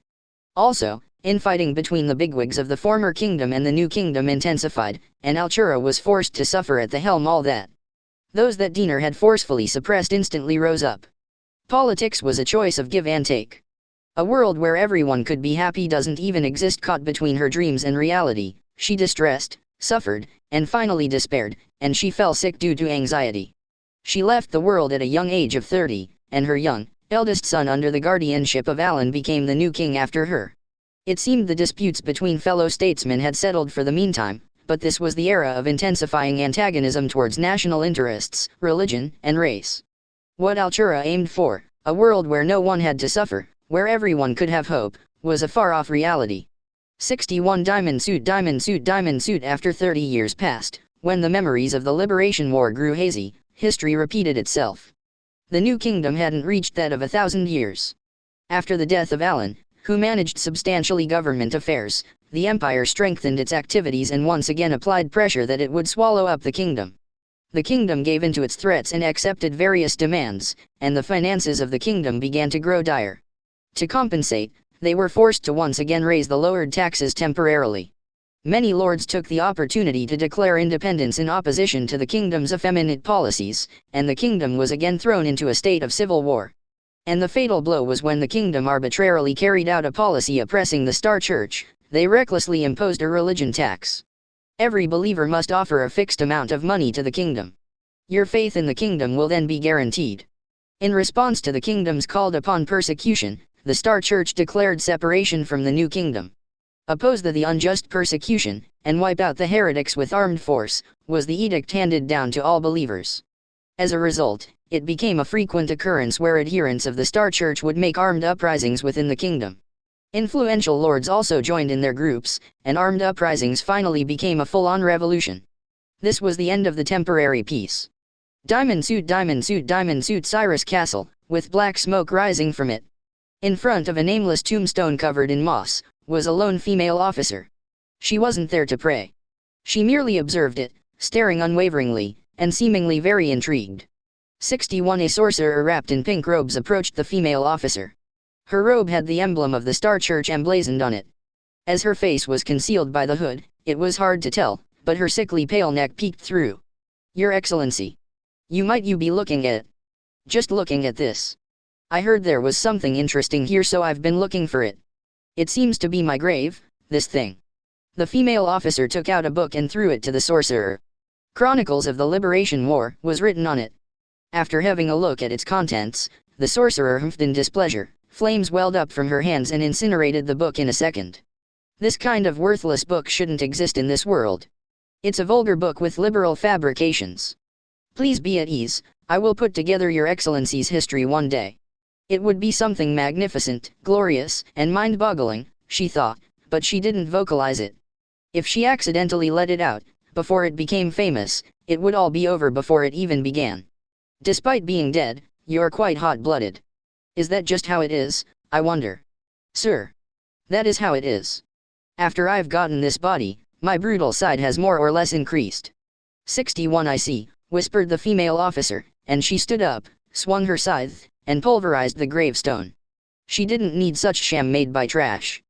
There was something more appropriate for them after all. Your face looks quite refreshed. And with your complexion so bad too. If your Excellency weren't here, I would have done it. Under her hood, she pushed up her glasses. Her lips were sharply bent. If I left it to you, even the fortress would have been blown away, so I did it. This is my treasured home after all. She brushed back her brownish hair that was longer than before and stretched. The wind was refreshing, and the sunlight warm. Good produce would surely grow. Even if they were to wither, even if they were burned to the ground, they could just plant more. You'll stay here, after the battle's end. I have to keep my promise with them. I'll make a field of potatoes that'll cover the fortress. The harvested potatoes will be enjoyed by me and my comrades. Since you're dead, I wonder if you won't partake. She made an impish smile, and the sorcerer looked sour. I am your Excellency's adjutant. Of course I would love to partake. I would follow you to the ends of the earth. 61. But, the dead don't feel hungry, right? I heard that long ago. No, they do. I get even more hungry because I'm dead.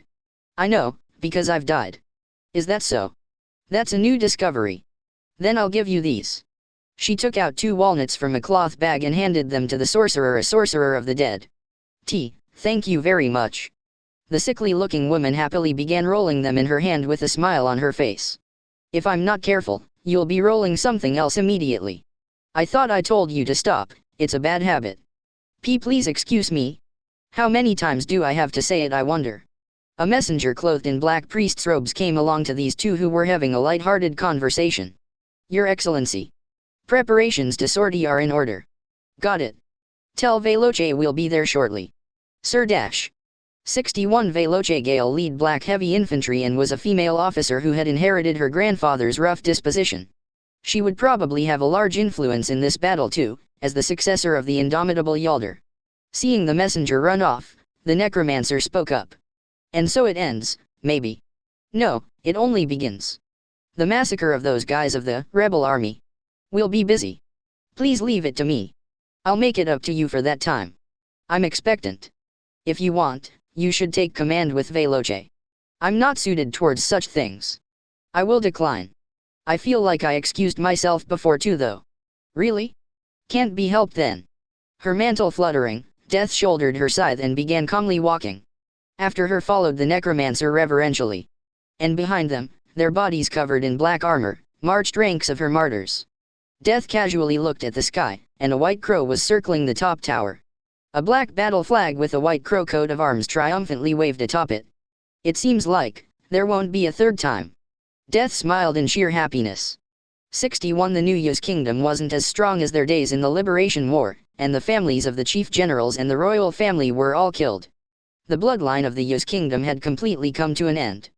The families of heroes too, chiefly Biraus and Fynn, were practically wiped out. The grandchildren of the heroes who fought for the people were ironically killed by those very people. The armed uprising of adherents of the Star Church spread to the Empire and the Union too, and the Mundo Novo continent fell into a state much like a cauldron of hell.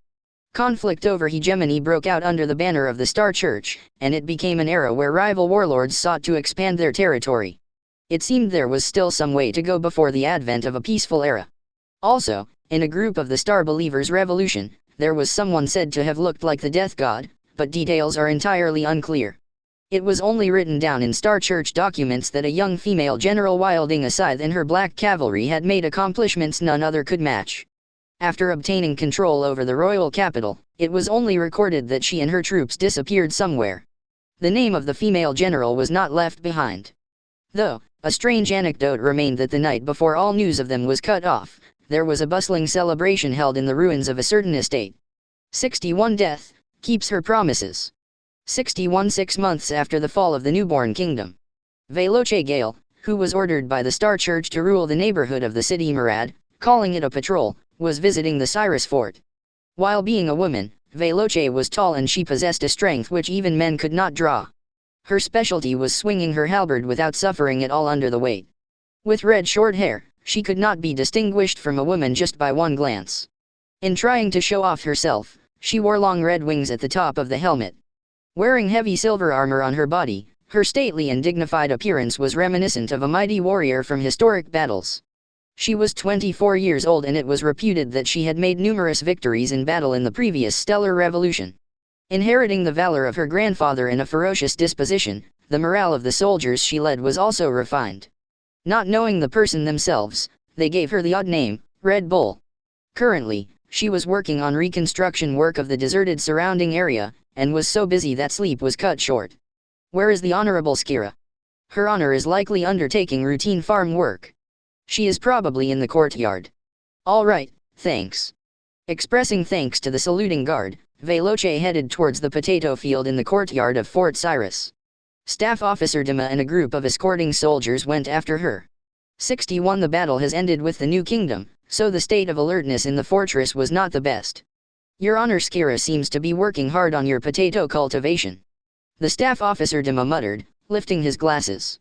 His tone was emotionless, making it exceptionally difficult to understand what he was thinking. There was a strong/close relationship, and a common understanding between Veros and Skira. It was somehow interesting. Ah, I was told before that potatoes are grown here, and you can eat a delicious stew. I must absolutely try it. Skira's authority was just within the fortress, but this area had become a potato field as far as one could see.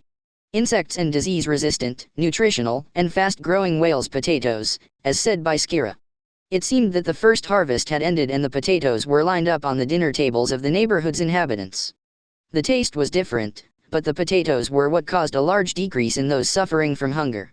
Now what Skira was implementing was a breeding improvement for the Cyrus potatoes. For this, Skira and her aide, Katerina, worked on dubious experiments night and day, in order to improve the poor reputation of the taste, and furthermore, raise the productivity. This is brilliant. It is far more productive than pouring energy into desperate power struggles. A little more ambition, and you will be able to sing yourself as champion of the continent. Surely that is not the opinion of your honor. Or, are you trying to convince her honor Veloce? Veros is a stubborn one. Stop asking questions to which you know the answer. I'm very sorry. 6 With a face of not thinking it was bad at all, Dima apologized. Scowling, Veloce continued walking. She did not think that she had the characteristic of a hero at all. But, Skira was a female officer respected by Veloce. At that point, she shook her head. It could be easily guessed what was not said. Her goals were twofold. Destruction of the newborn kingdom, as well as eating delicious food. Now, those being fulfilled, they did not bother with making a bid in a power struggle. Diamond suit, diamond suit, diamond suit in the fields where the muddy Skira, Katarina, and the soldiers are farming while wearing smiles. As Veloce et al. Drew nearer, they seemed to notice without stopping their work. It has been a long time, Honorable Skira. When Veloce straightened her back, giving respect, Skira wore a dubious expression. I suspect that I heard those words last week. Even the week before last. And even before that. Is it only me that does not feel it has been a long time? Even with only one week passing, I think that 1 week is completely within the classification of being a long time. Veloce explained, though mumbling and falteringly. When observed by Skira directly from the front, she diverted her line of sight downward. Veloce. You are the true owner governing the Murad neighborhood, right? Surely, being an owner, you do not have that much free time. I am really jealous. It is not free time. The busy time has passed. I am patrolling the area like this. So, it's okay if you don't come. Because Katarina and I are strengthening the defenses. Please continue your duties without worries. 62 interrupting in the middle, Skira waved her hands. Not because she was acting out of coldness, it was her commanding those that were busy to dedicate themselves to their work. Bulletin dash, but. You are busy, right? I am busy, too. The potato breeding experiments will soon succeed. They will have a sweet taste. There will be massive productivity and we will provide them to whales and Madoros. You will get something in return for it. Right, you must be looking forward to it. Without needing to say, Madoros and whales had just passed through a dogged relationship, one which was stained with blood. Recently, nothing had changed and there was pure hatred. However, through the leader Skira, who had an odd network of connections, a strange triangulated trade was established between Madoros, Cyrus, and whales. Even though whales and Madoros were adjacent, their relationship meant that they had a meaninglessly detoured trade, but with everyone enjoying the benefits, the volume and flow of trade steadily expanded. When one thought of how it began with seaweed, boiled fish, and a bag of beans, there has been significant progress since then. That's right. Yes. That's okay. So, with that, it's all good. That. Skira smiled, brushing it away. It was an innocent smile which one could not suspect any malice. Veloce was at a loss for words. Looking at the situation, Dima tried not to laugh and lent a helping hand. Your Honor, please don't bother yourself with Veloce. Veloce should also be honest. Dima. 62 Dima continued, regardless of Veloce, who had wide eyes. He straightened his star church robes and lifted his glasses. To speak frankly, Her Honor Veloce wants to look after Skira. Look after, as Skira titled her head, Dima nodded deeply. Yes. Because recently, she doesn't seem to be talking much. Her heart is not there, even if she's in Murad. I'm sorry to trouble you, but even a little. And with this being said, Veloce grasped Dima's front. Her face was bright red with blood from shame and anger. Petite Dima was stupefied from being raised into the air. He was a young 18-year-old, but was struggling helplessly. Because he was a complete civilian type, it was impossible to break out of the restraint. Oh, you are. Do you understand what you are saying? It's terrible. Please, wait, I'll die. Shut up, shut up, shut up. Just die. Veloce, how about you let him down? Bulletin but. If that continues, he will die soon. Although Skira was watching, seemingly amused, she seemed to be interested in stopping it after watching Dima's face go from red to blue. Veloce hesitated, but finally 62 let go of Dima. The miserable scapegoat, running away from the devil's hands, let out a great gasp while on his knees. I am sorry to show you this abominable state. Today will be one day of rest, it is okay. We have finished work for today, let us eat. When one eats something together, it is more delicious. Bulletin, but are you sure? Try some delicious Cyrus potatoes. It will be good for you stay the night here. Please do as you like. Veloce, whose eyes were watery with the words of Skira, had a shimmering face. With all smiles, she answered with delight. There was no feared warrior called the Red Bull there. Yes. As you insist, I'll stay tonight. Please let me tell you various stories. I understand, don't pull. I'll get dirty. I don't mind at all. Diamond suit. Fundamentally, Veloce was similar to her grandfather. She had a simple personality and was quick to recover from anything. Because she was the type to accidentally catch on fire, An excellent steward or chief of staff was essential. Skira and Katarina thoroughly thrust her into warfare techniques, so her natural abilities in that respect had a high level of refinement. In one lecture, Katarina desperately trained, but it did not bear fruit, unfortunately. After her grandfather died in battle, Veloce received a life in this world. Her father tried to reaccumulate the remnants and rebuild the kingdom, but the plan failed. He was restricted and his whereabouts were unknown. He was probably now no longer alive. 62 Her mother died of overwork. Veloce was young and all alone in the world. After a while, Veloce was protected by Kelly Madoros, who had a close relationship with her grandfather. She left her hometown and was hidden in the distant area of Madoros. Veloce, who was awarded money from the spoils of war from the newborn kingdom, was completely confined, not interacting with the outside world at all. It was an open secret that Kelly was hiding the daughter of the House of Gale, yet the newborn kingdom did not act. Even when Madoros was away, they did not even want to look. It was limited to sending out a messenger. It was there that Katarina and Skira, who had put themselves in the Star Church, appeared.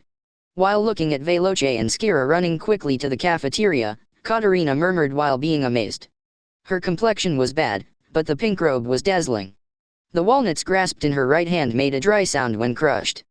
Veloce, no, Your Honor. Veloce was as usual. I think she does not mind the abandonment of the titles. Surely, that is not the case. The titles are a must. Is that so? If so then, please do as you like.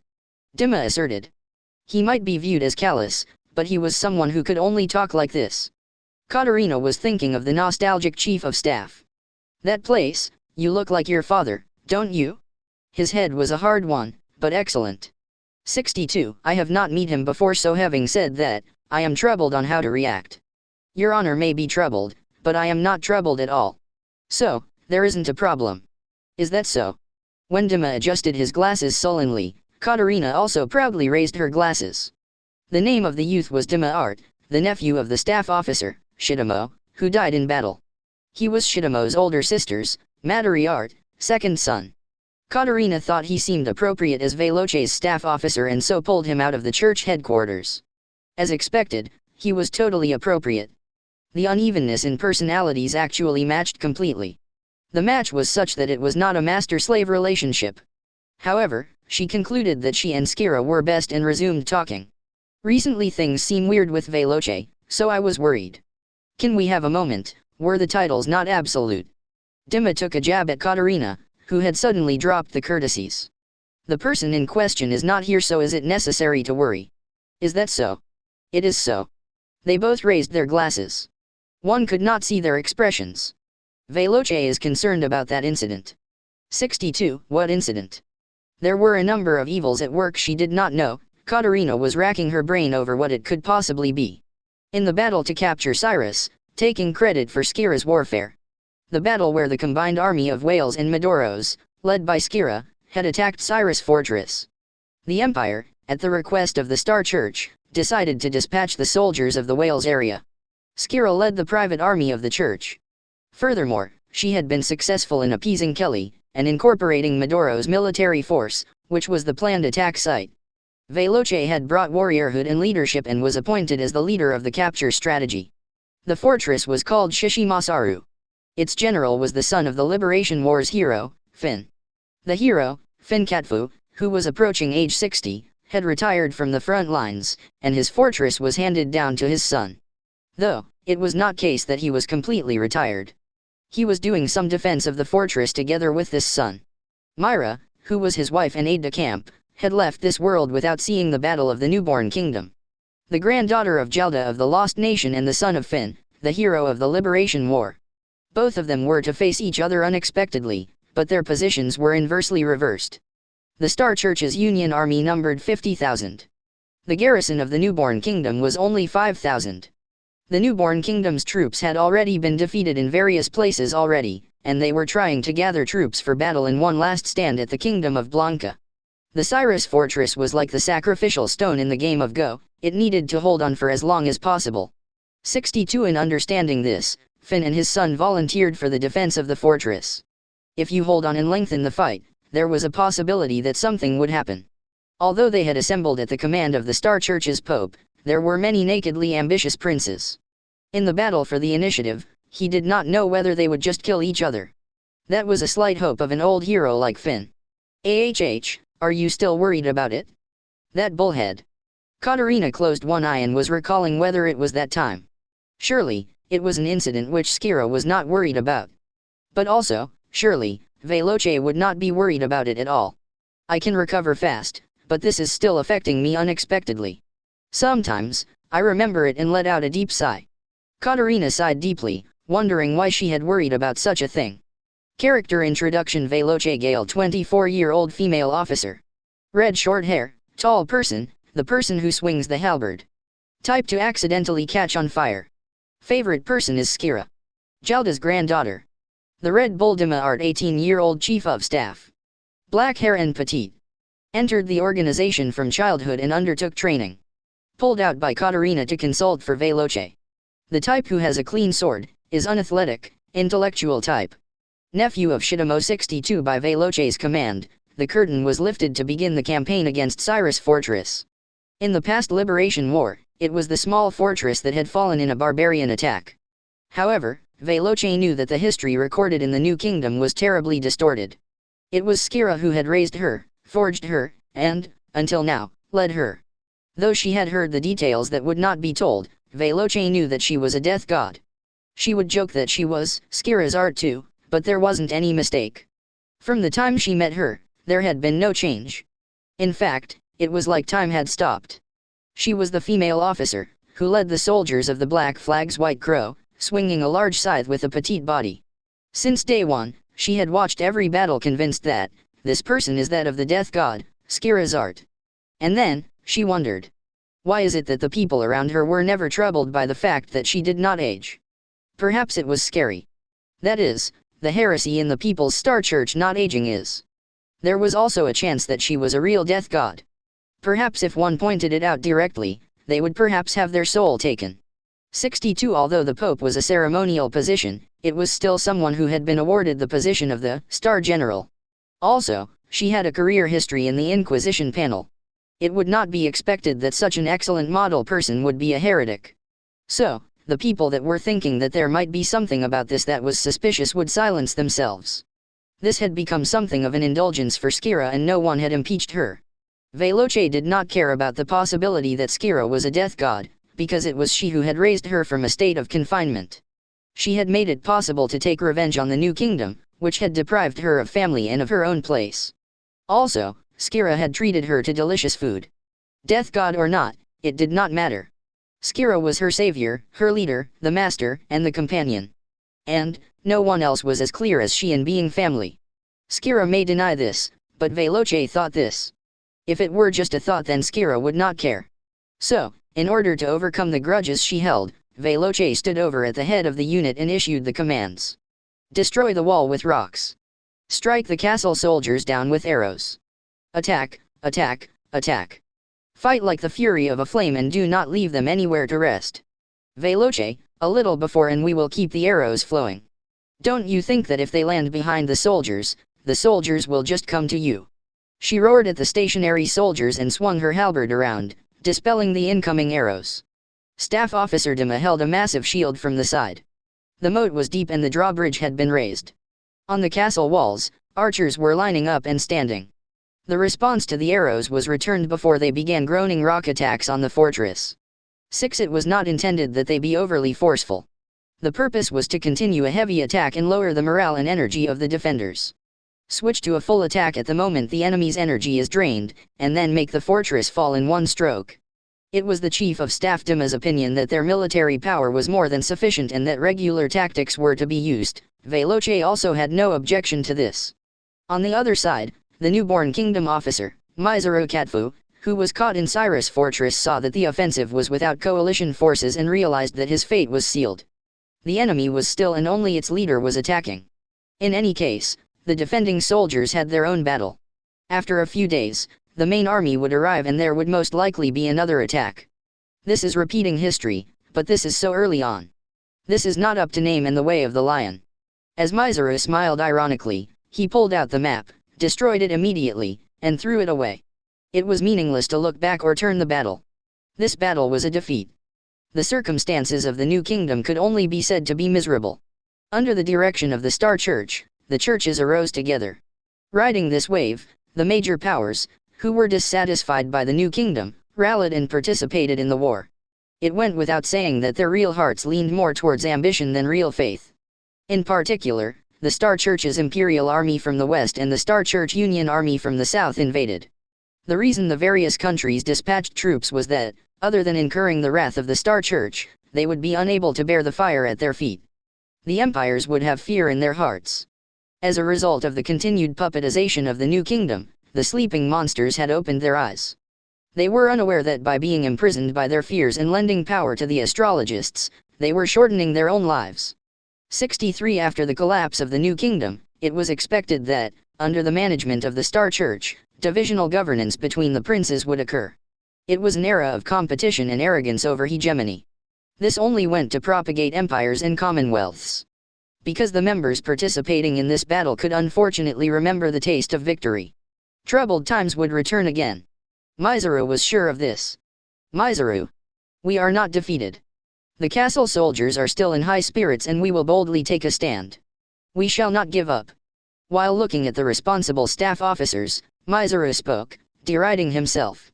It is true. You also understand, right? It is now impossible to recover. There wouldn't be any difficulty if you could win a battle with only enthusiasm and spirit.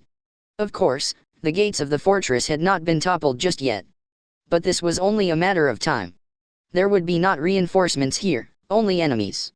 It was a joke that they had not already been defeated and yet not one to laugh about. Pride did not even allow talking of defeat. His heroic father would not allow this. But in the first place, it was unknown whether Mizuru would be allowed to surrender. The former Liberation War was the completely opposite of this. Just how will this be painted in the histories? If I can help it, I will not allow myself to be mentioned as a coward. The victors write the histories.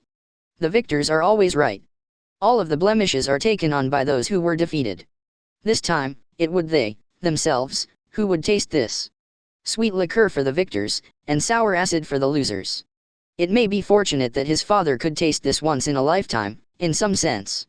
63 To think about it, the 28 years of Mizuru's life was as his father said it would be. Because he thought it as natural. The words of a hero were the truth. His foolish self should have acted accordingly. Thinking of death, Mizuru wanted to try to out himself. He thought that it would be better to do as he wished at the very end. He was not scared of death, but it was somehow unacceptable to be crushed meaninglessly. According to the information of the scouts, Veloce Gale led the attacking side. The bloodline of the General Yarida who had taken the name Indomitable in the past kingdom. As an opponent, there was nothing lacking. Staff officer. Take this scroll to the enemy for me. Father's endorsement is not necessary now. After the quick writing by the General Yarida, he handed the scroll to the staff officer. However, if His Honor Finn does not agree with this. The commander of this fortress is me. The commander of the Lion's Cavalry is myself. I am not my father's puppet. Surely, there is no care about letting me through at the very end. A first and last request. Affirmative. I will deliver this right away. Bowing his head reverently, the staff officer took leave. In the room, only Mizuru remained. As expected, he was realizing that there was nothing he could do. As expected, the contents of the scroll was confirmed. It did not matter either way how he would fall. There was no chance of it being handed over to his father. All right, I would be happy to ride, but, either way, is this the end? 63 Mizuru leaned deeply into the chair and looked at the ceiling, and as if to expel his burdens, he sighed heavily. At the Star Church Union Army headquarters, Dima, who received the messenger's report, was visiting. His expression was unusually severe. It was because the person in front of him had made a less than optimum choice. He wanted to scrunch up the report, but that would be an unauthorized conduct. It was not a good thing for a staff officer to do. After a little while, he began to speak with Veloce, who was watching at the front face of the fortress with a stern gaze. Veloce. What is it, Dima? A scroll has arrived from the commander of Cyrus Fortress, General Mizuru. Would you like to examine it? An offer of surrender? If it is unconditional then, I do not mind, we can accept. If it is anything other than that then, rebuff it. Ah, it is not that, it is a request for a duel with your honor Veloce. Veloce took the scroll away from Dima and ran her eyes up and down over the contents to confirm it. As if to show excitement, her face gradually began to redden. The letter was as followed. The General Mizaru of the New Kingdom, in charge of the defense of the Cyrus Fortress, had challenged Lord Veloce Jera to a duel. A fair and square, one-on-one battle was requested. Betting on the honor of the family name and swearing not to use any sneaky tricks or traps. 63 In the event of Veloce's victory, the fortress would be surrendered, but also that, for a moment, all of the soldiers other than himself would be allowed to leave the fortress. In the event of Veloce being defeated, it was promised that the gates of the fortress would be opened immediately and the soldiers would surrender and disarm. He was aware that there really was no benefit for the dominant party in this, but he expected a positive reply from the perspective of a soldier. It was actually a completely unreasonable proposal. So much so that Dima was thinking about destroying it the minute he read it. The idea knew no higher level of stupidity, that is, with two large armies facing on against each other, the two leaders settle the fight by doing battle with one another. Furthermore, there were the dominant party, and in circumstances they were expected to have a victory anyway. It was not necessary to entertain this invitation. That is, from the perspective of an average person's thoughts. They had known each other for 10 years. It was easy to predict what this woman would say next. I want to accept these terms. I could not hear you properly. Excuse me, can you please repeat that one more time? I said I want to accept the challenge to a duel. Whether I win or lose, the fortress will fall. There is no problem. There's no need to spill any further blood needlessly.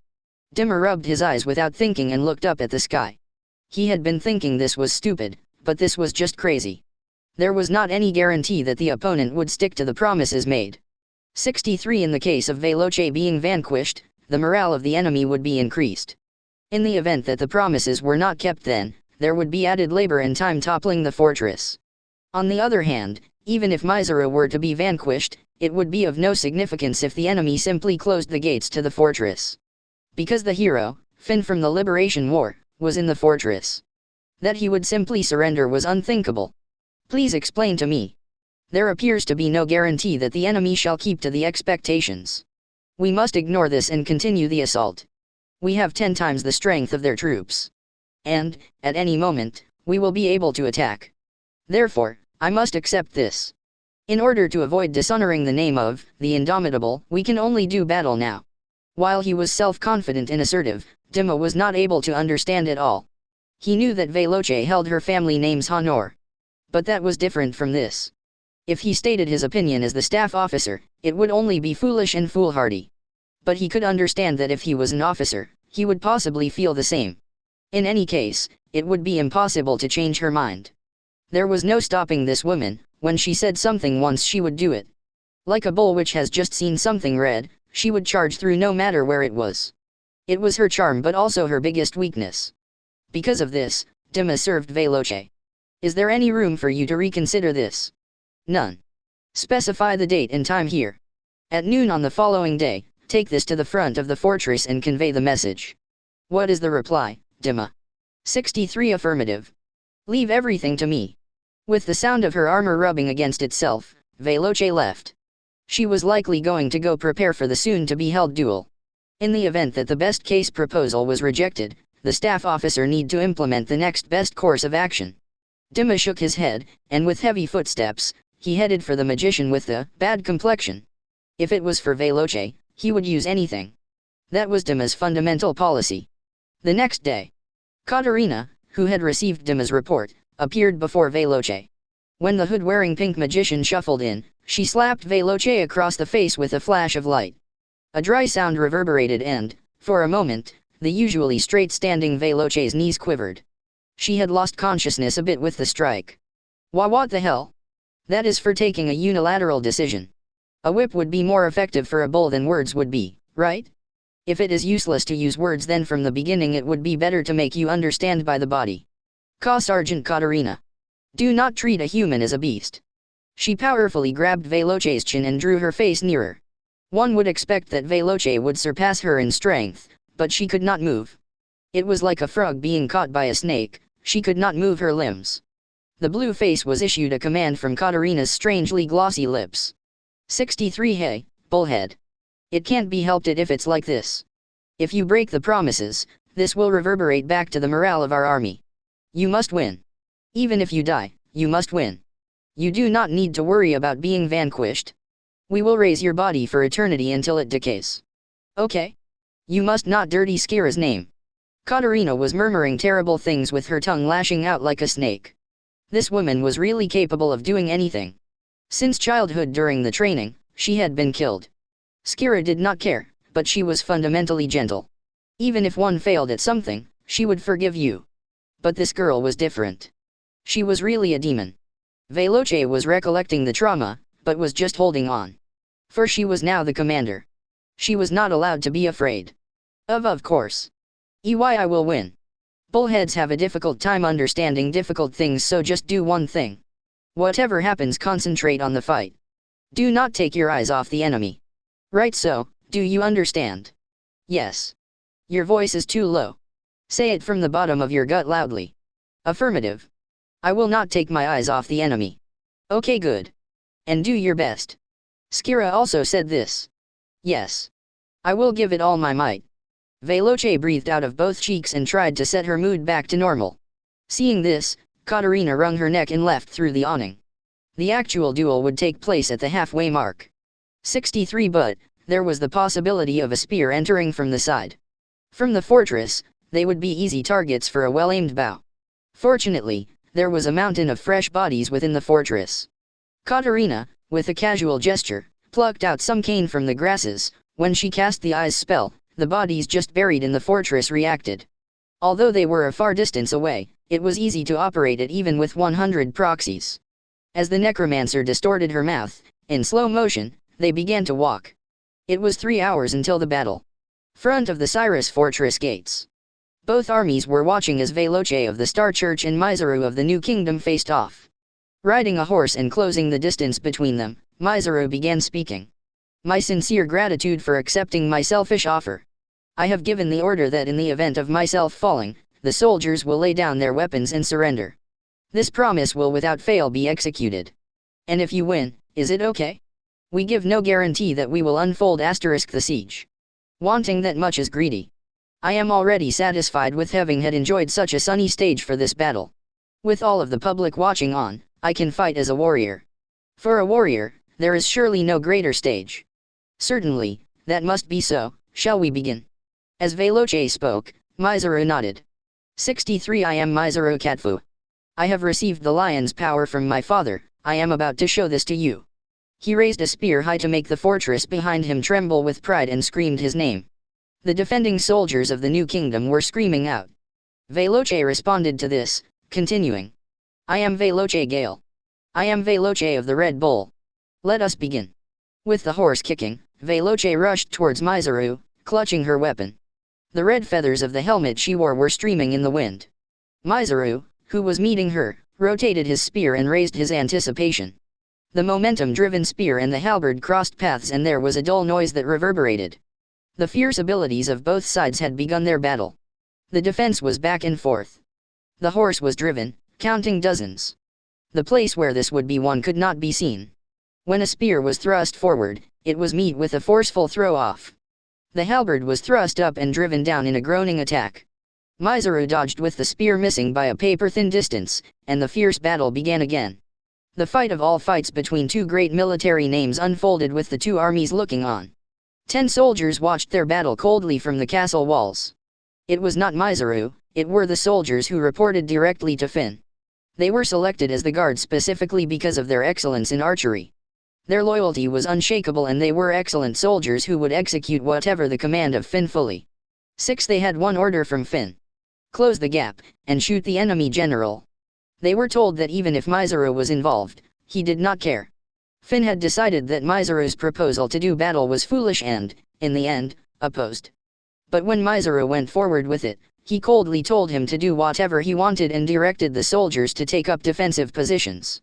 At the same time, although Finn had decided to forsake his own legitimate child, Mizaru had not noticed. The only one that Finn loved was his wife, Myra. After she had left this world, Mizaru was less like a son and more like an underling. He consciously put space between them. They had not talked of family matters in many years. It was impossible to admit that Mizaru, who was inferior to himself in every respect, was his heir. This was because of a strong sense of confidence that the Lion General's glory was something which had been built up by himself. Take care. Fire at the time of the signal. The most well-trained sniper in the team took command. In order to execute the command of Finn, he aimed for both of the pair doing battle to the death. Because the pair were changing position so much, it was difficult to aim. However, closing one eye and sharpening the nerve, the skilled archers slowly took the iron arrows. There was a great deal of wind resistance, but the arrows had a weight about them that would carry. If an arrow painted with poison was hit directly, it would be a gem that would surely take her life. He powerfully drew the strongly tightened string back and trained his sight. With a great breath, when his tightly held right arm was released, his eyes widened for a moment. 64 Just as one thought that the corpses behind the archers came, a white light exploded. The screeching violent noise was tremendous, and whether one was inside or outside the fortress, everyone was paying attention. Was just instinctive. That is, except for one person. Not taking the short moment that had been set upon everyone else, Veloce's spear had made contact deep in Mizuru's flank. The blade had destroyed the armor, ripped through the hardened flesh and made it to the internal organs. While letting out a cry of agony, Mizuru fell from the horse bleeding. Deception. I am, after all. Mother. Veloce adjusted her breathing and wiped the blood away from her weapon. Dismounting, she drew nearer to the suffering Mizuru. Do you have any last words? Ho how, a soldier's destiny dash, the promise will be kept without fail. Skira would definitely keep the promise. So Veloce would as well. Mizuru squeaked some words of gratitude and closed his eyes. After assisting his suicide, Veloce bowed. After this, she raised her spear, winning a great victory. General Mizuru has been defeated by Veloce. We have won. 64 There was a cry all around from the soldiers of the unified army. Veloce had prevailed over a strong opponent, like a fairy tale battle. Everyone felt that a new hero had been given birth to. The soldiers in the Cyrus fortress had done as Mizuru had said, they disarmed, and one could not even see any semblance of resistance to this. With the great event of the slaughtering of the Lion General, the war weariness set in and the battle was completely lost. Veloce did as she had promised and spared the lives of the castle soldiers. Katerina wanted to gouge their eyes out but held back. She and Veloce had to keep the promise. Because that was Skira's creed. The figure of the aged Finkatfa was soon dazzling itself away from Cyrus fortress. In castles and fortresses, there existed things called secret passages. They were made for special circumstances so that the nobility and high-ranking officers would be able to escape. The lower-ranking officers and soldiers did not know the existence of these, and even then, they were cleverly disguised. The passageways were narrow so only a few could move at best. However, in the historical records, the actual usage of these being recorded were few in number. But it was unknown whether they had an honorable death or whether they knew about the passageways. The General Finn was running the whole way through the narrow and dankly lit passageway. 64 He left behind his favorite horse of many years. There were more than 30 accompanying soldiers and seniors. Finn had not perished yet. He was sure that he still had a chance. For he was the hero of the Great Liberation War. He was one of the specialist soldiers who had achieved the liberation of the capital. Even if the new kingdom were to fall apart, he would grace those troubled times. As long as he was living, there was a possibility to come back again. Covered in sludge, Finn wiped away his sweat and continued to run into the darkness. While drawing near to the end of a passage which one would think went for eternity, twilight was leaking from a massive door that had absolutely no evidence of use for many years. Finn applied force and busted open the rusted door. With both hands in the lead, he sprung out. Finn appeared out of the door first. The armor on his body was miserably drenched in sweat. The surroundings were headed by the red feathered helmet-wearing leader of the cavalry. 100 black cavalry soldiers and 1,000 troops were surrounding them. The banners of the three-starred Star Church flag and the black flag with the white crow were proudly standing alongside. The red-feathered general advanced and began speaking to Finn. I had a hunch. That is, with you throwing your own son and the lower-ranking soldiers down, where could the lion have gone? 64 To try to extend the conversation and find some kind of breakthrough plan. Why, do you know this road? There are only a few people who know this road. Because I was at this fortress 30 years ago. But no one used it. Everyone died. There was not one man that ran as everyone died at that place. It was still daytime but the visibility was becoming bad. Foggy cloud-like things were gathering. The soldiers of the church were in awe, but the black cavalry did not startle that easily. I will not engage. You have not seen such age. From where did you hear that story? I saw it. The burned debris of the wasted Liberation Army. The ashes of my subordinates were scattered like mere potato ash. And when I remember it, it makes me angry. So, I will not allow you all to get away. The female officer violently smiled, exposing a great viciousness. It was almost like she was going to sink her fangs in the victim. Wait. Damn you. As his last words, Finn learned about the deceased. They tried to remind him of something engraved. The old wounds on his back burned with pain. You all are more rotten than I ever could be. You are the one that took away my last meal. I will not ever allow this. Finn stared at the female officer in front of him with an expression of shock. She looked at this with a ferocious grin. 64, that stature and that weapon, with a face unchanged from that time. This was no mistake, this was that girl. The death god Skira? This is stupid. Did you finally remember? The death god, but you are surely dead. But you were torn apart. How can you be here now then?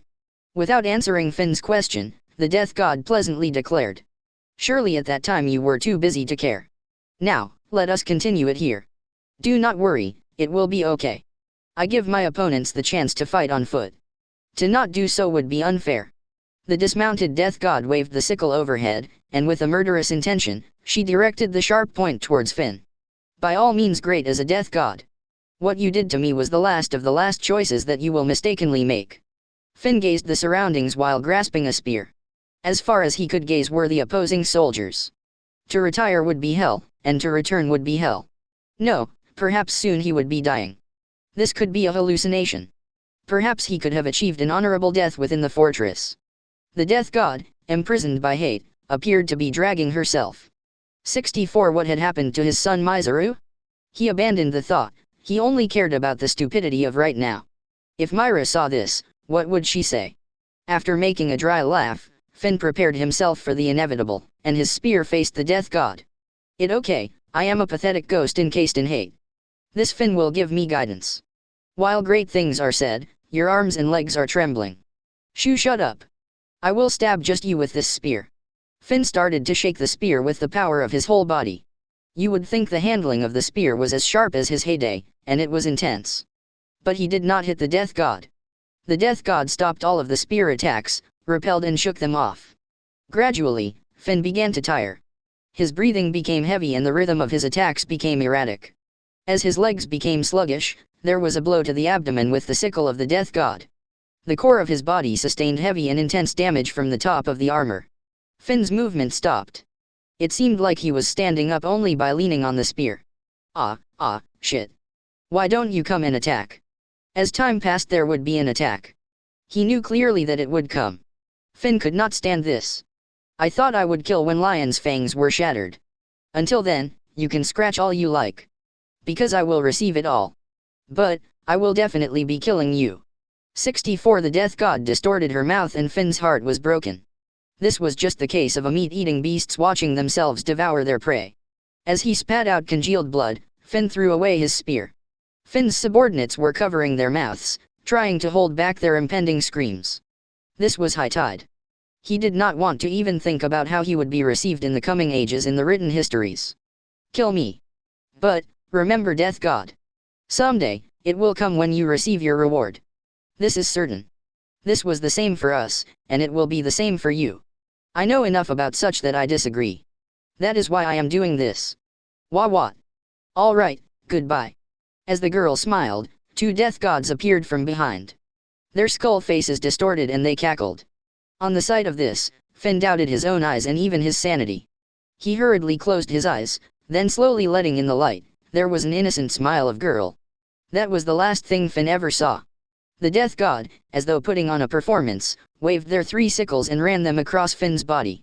In one go, blood rose, and the left and right arms, both legs, torso and neck went flying. The upper and lower body were cut apart and the remaining armor and meat mixed into something unrecognizable. In an instant, the split-apart Finn's agonizing screams were silenced. 64. In the white fog, a crimson fog rose and gathered, as if to aim at the head, the blade of the sickle slashed. As they raised it high, the young girl looked over the black cavalry and called out. General Finn has been vanquished by the Red Bull Veloce. In the middle of the deep fog, the Death God cavalry raised their voices, in celebration of the victory of their lord. The people watching over Skira's troops recognized that Veloce had vanquished Finn.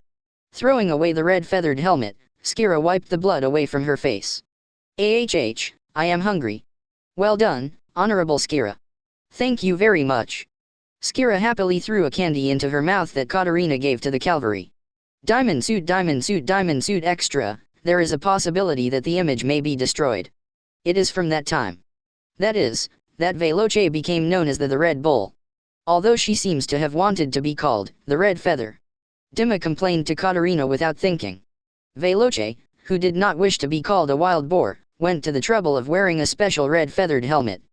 Though she said it felt great with the red feathers, it was regrettable that it became such that she was called the Red Bull. The Red Bull suits you more. With that simple bullhead, Skira's observation is truly remarkable. 64 Veloce, who had vanquished both of the lion generals. Initially, both the Red Feathers and the Red Bull names were used, but, after a while, the Red Bull had completely been destroyed. But it was mainly the nature of the person in question that was the cause. When Katarina asked Skira why the name Red Bull, the reason was that beef is delicious was the answer. A convinced Katarina nodded many times saying, Her Honor Skira as usual. By the way, why did Skira give Veloce that name, at that time? Because of that, Veloce is troubled. No matter how much it is denied, there is a great deal of humility from those around. I do not know. But, Her Honor is not troubled at all. What Skira wanted was the Cyrus fortress. So it was not necessary to have the merits above. Why did she allow Veloce to have the credit? Katarina did not understand. Perhaps it was a repayment to Yuruda? Perhaps it was just on a whim? Whichever it was, Veloce acquired a new name and the disianure that covered the House of Gale was completely dispelled. Please allow me to ask one more question. Just how old are Her Honor Skira and Katarina? Her Honor is 17. I am 24. Katarina reacted immediately, touching her glasses. The other day the answer was 18 and 25. Why did you reduce in age by 1 year? Please let me ask. That time was that time. What is important is now. Without looking back on the past. It might be thought that she was saying something good, but actually she was just mingling. 6. Of course Dima was worried about the fact that Skira and Katarina were not aging. Even though it was asked, it was carried away. Anyway, because it could turn out to be troublesome, he wanted to think of an excuse in advance, but the principals could really do nothing. Dima exercised postponement, throwing out troublesome things for the time being. Is that so? If so for now, I am fine. So next, I would like to ask something, Dima. Please ask me. I will not hide anything. Will you tell me when you and Veloce are getting married? Hearing Katarina's sudden words, Dima choked violently. In tune with this, his glasses fell. Katarina was peeking at Dima, who had a miserable smile, from under the pink robes. He had the eyes of the hunted. You are that upset about it? Katarina, what are you saying? Dima refuted it, biting down. The usually pale face was turning crimson. A cold sweat went down his back. The usual calm demeanor was gone and an aged expression peeked out. I know that there is a fool having an inappropriate relationship with a superior. How, is it me? Because what she had actually been stating was the reality, his voice could only raise as he spoke. Dima and Veloce had indeed a deep relationship. 65 It was progressing from the start. Training together. Having the same feeling. Comfort being together. The mistakes of youth. But now however, they were always careful to make sure no one knew about the standing they had with each other. Why had they played with this demon? Using necromancy, I made a rat lurk in Veloce's bedroom. I made it so that I could see anything the rat could see and saw everything from beginning to end. I was so envious. I collected everything I saw and wrote it down in a document to read later and confirm. But there are rumors spreading. Not just in Cyrus, in Murad and beyond. Where is the source of this rumor? I will pummel them. The source of the rumor is me. Katarina let out a cackling laugh and Dima was scratching his head. So, the inappropriate staff officer Dima Art. When will you have the wedding? The Honorable Skira will likely be looking forward to it. With an all-you-can-eat buffet. I am already making the invitations with great excitement. As she handed Skira's invitation from her bosom, all before Dima became dark. It was not something that could be done overnight. Yo, you are an idiot. By the way, Veloce looks like your mother. The personality and conduct are exactly the same. Does Dima have a special fetish? Do you? Katerina added a particularly stopping blow to the now burning white Dima. She was rotating a walnut with a demonic smile. 65 Mama's boy Dima's mother was Matari Art. She was a brave woman, who was Katerina's swordsmanship instructor. Matari and Veloce's figure were not really the same, but they were similar in that they had simple personalities and both did not think before doing anything. After this, the unforgiving torture of the necromancer lasted another hour. Needless to say, Veloce was the next recipient of this treatment. Because this is a Gaiden, the settings are hidden. Dima, hidden Oedipus complex, closet pervert. Veloce, very big herself so loves small things. Katerina, demon, the red feathers, is the name that Veloce did her best to think of. For that reason, she displayed the beautiful feathers on the helmet. Although she thought that that name was good, instead and after a while people called her the Red Bull. 65 One day 5 years after the Liberation War, Katerina received a vacation from Skira and visited a village. This village, Morito village, was more like a small collection of people in a settlement to the east of Tenon City. It was the starting place of the so-called slaughter of Tenon, and, because all of the residents had died, it was becoming ruins while not experiencing any kind of reconstruction. It had become a den of thieves. When one approached they would be afflicted by disease, where the decaying dead were making strides around. These were the rumors that were floating around, and so there were absolutely no people that would approach Morito. Around the time when day turned to night, Katerina arrived at her intended destination. Tying the horse properly to a tree, she took out her cane and held a strong stance of alertedness. In front of the entrance to the village, there was a woman probably in her 40s, sitting in a small chair. Furthermore, keeping an eye out and looking around, she was holding a spear like something kind of armed guard. In the middle of the dim light, there was the sound of the armor reverberating. That armor was not all together and some parts of it were damaged. It could be thought that she was the commander, but she was out of her depth. With a momentary sigh, Katerina faced the entrance of the village. Welcome. This is Morito village. There is not much here, but please take your time. 65 The woman who seemed like a good person spoke with a smile, which was the way in which Katerina responded. Good evening. I am Katerina from the Star Church and a hearing officer under authority of the Inquisition Bureau. I would like to meet the person in charge of this village, if possible. The woman did not answer the request and simply continued to carry the smile on her face. More than 10 seconds passed before the woman repeated the words once more. Welcome. This is Morito village. There is not much here, but please take your time. Katerina pulled down her hood and the woman looked over her with a cold gaze. She extended her hand towards the woman, but there was not really any response. When she touched the cheeks of the woman, it was horribly cold and she could not feel her body temperature. Welcome. This is Morito village. There is not much here, but please take your time. Katerina left the place behind and continued into the middle of the village. Behind her, the greeting person continued to extend her welcome, and the woman's crazy voice could be heard. In the middle of the village, there was a strange sight that was spreading. The children were playing and the farmers were cultivating small fields. The old women were drawing water out of the well with a blossoming conversation about the world going on. With one glance, it was a sight like something out of a beautifully painted picture of peace, but all of the homes around were completely routed out. The farmers' huts were all covered in burned ash. The fields were desolate and the farmers dug one part of the field with a hoe.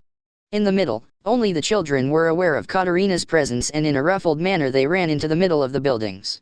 65 This was a place where long ago people had devoted their faith to the star gods. Now, the star cross was expelled and instead some bizarre 3 emblems were engraved. One was a skull. One was a humanoid figure. One more was a headless humanoid figure. Katerina did not understand what significance these symbols bore. As Katerina opened the door, she could see the scene of the children guessing. A little earlier, the wives were different and one could sense the humanity. One could say a kind of sign of the living. Excuse me you all. When Katerina raised her voice, they turned and ran as fast as they could. Somehow, it seemed like they have been frightened. Without any help, she opened the half-destroyed door and entered the church. The middle was exceptionally dim in terms of the light and just a single candle was burning. It was not the same sense as the other desolate houses. It had a kind of relative beauty to it. It was such that a person would be able to live in this place.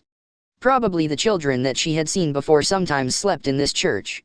It was not a rare thing for orphans to make their home in ruins. When Katerina continued further into the middle of the church, a single woman was sitting in front of a statue of the god. In this place, the light of candles did not continue. So, Katerina was not aware of the existence of the woman. In the face of the statue the woman was gazing over, there was a rusty blade sticking outwards. Welcome. This is Moruto village. Go dash, you know this place well. Remarkable, Katerina. 65. My self-righteous mother, who had a bad personality, taught me. She said that a woman who had a different soul would do abnormal things in a wasted village. Ah, excuse me. This place is not a wasted village. This is a paradise that I built with my heart and soul. I will continue to build it up. The women continued to smile. This person was the reason for the visit to this place. Her name was Necromancer Edelweiss. Long ago, in Katerina's hometown, she was the hero that rescued Art Village and pulled the strings of 1,000 dead bodies. That there was an honest person who had called Katerina back to this world. In order to ask of your perpetuity, you have come to this remote place, haven't you? But, first, thanks should be given for assisting at Cyrus. Katerina extended her courtesies. In the battle for the defense of the Cyrus fortress, it was Adele who had rescued her at the dead ground. The reason she was able to meet Skira again was that, even though they had not asked for it, they had been helped. It is fine. I need no reason to help my sister-in-law. Is that not correct? Adele spoke with kindness.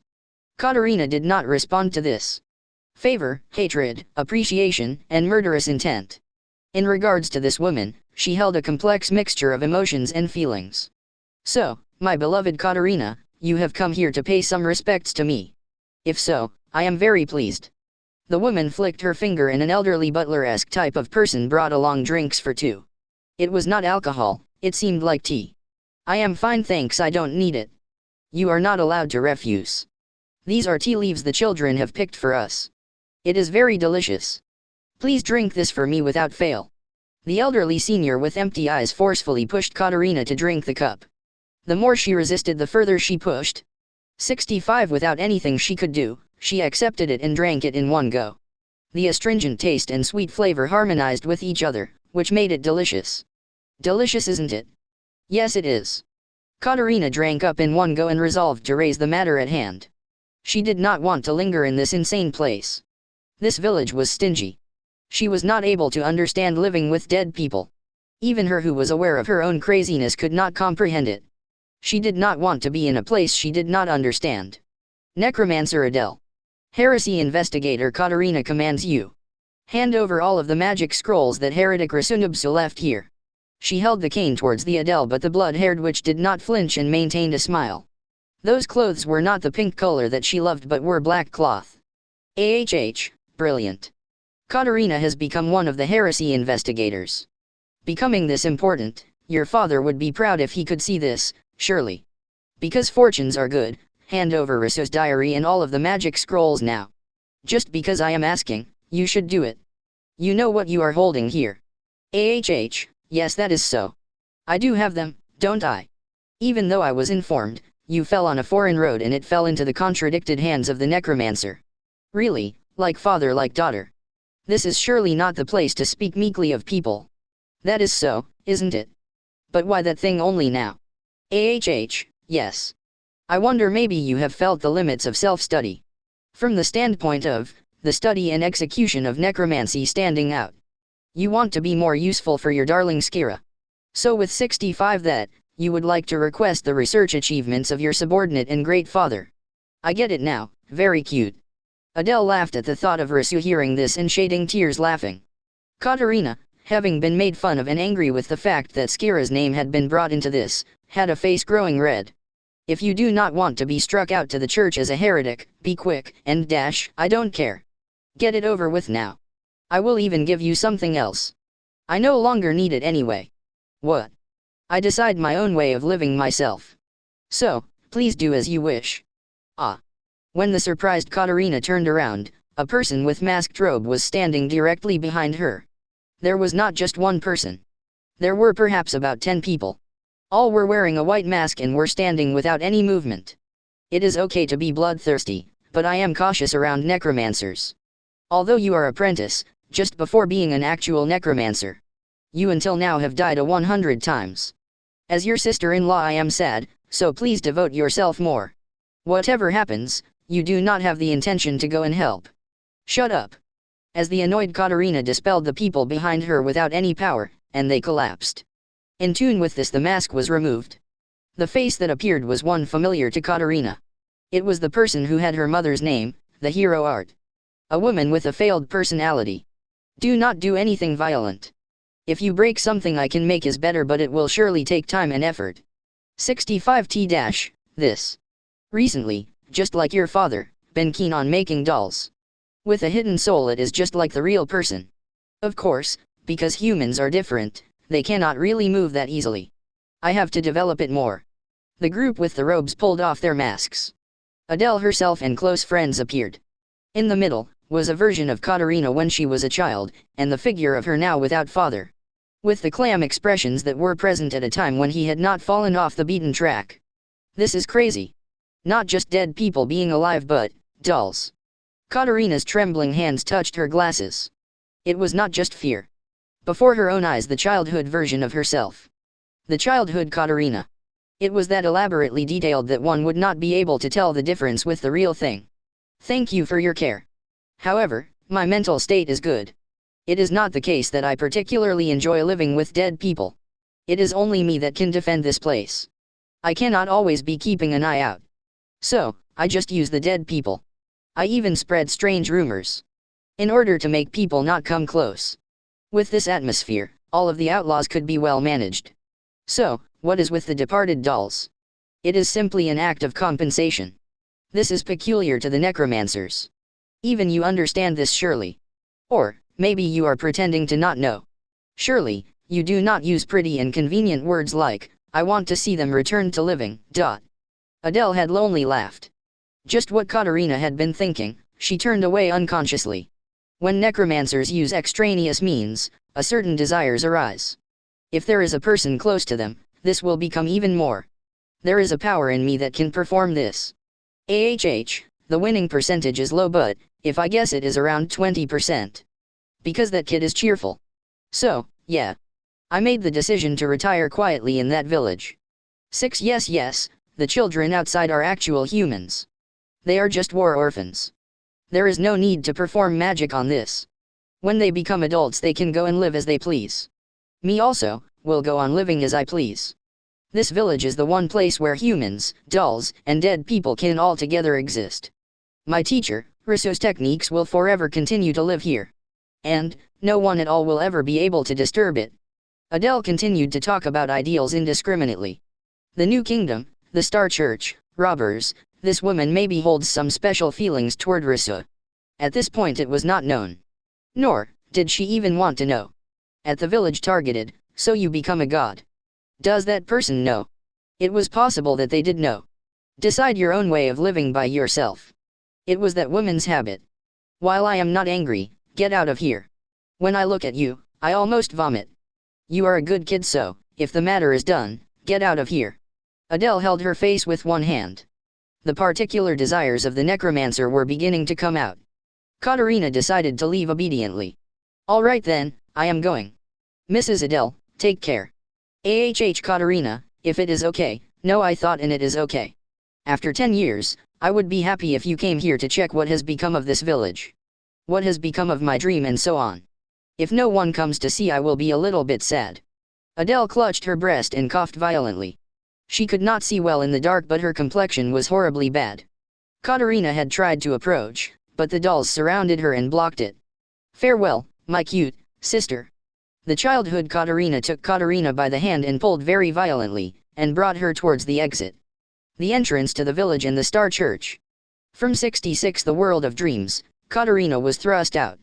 The young Katarina, the guide for the way out, waved a little and returned again back to the church. Welcome. This is Moruto village.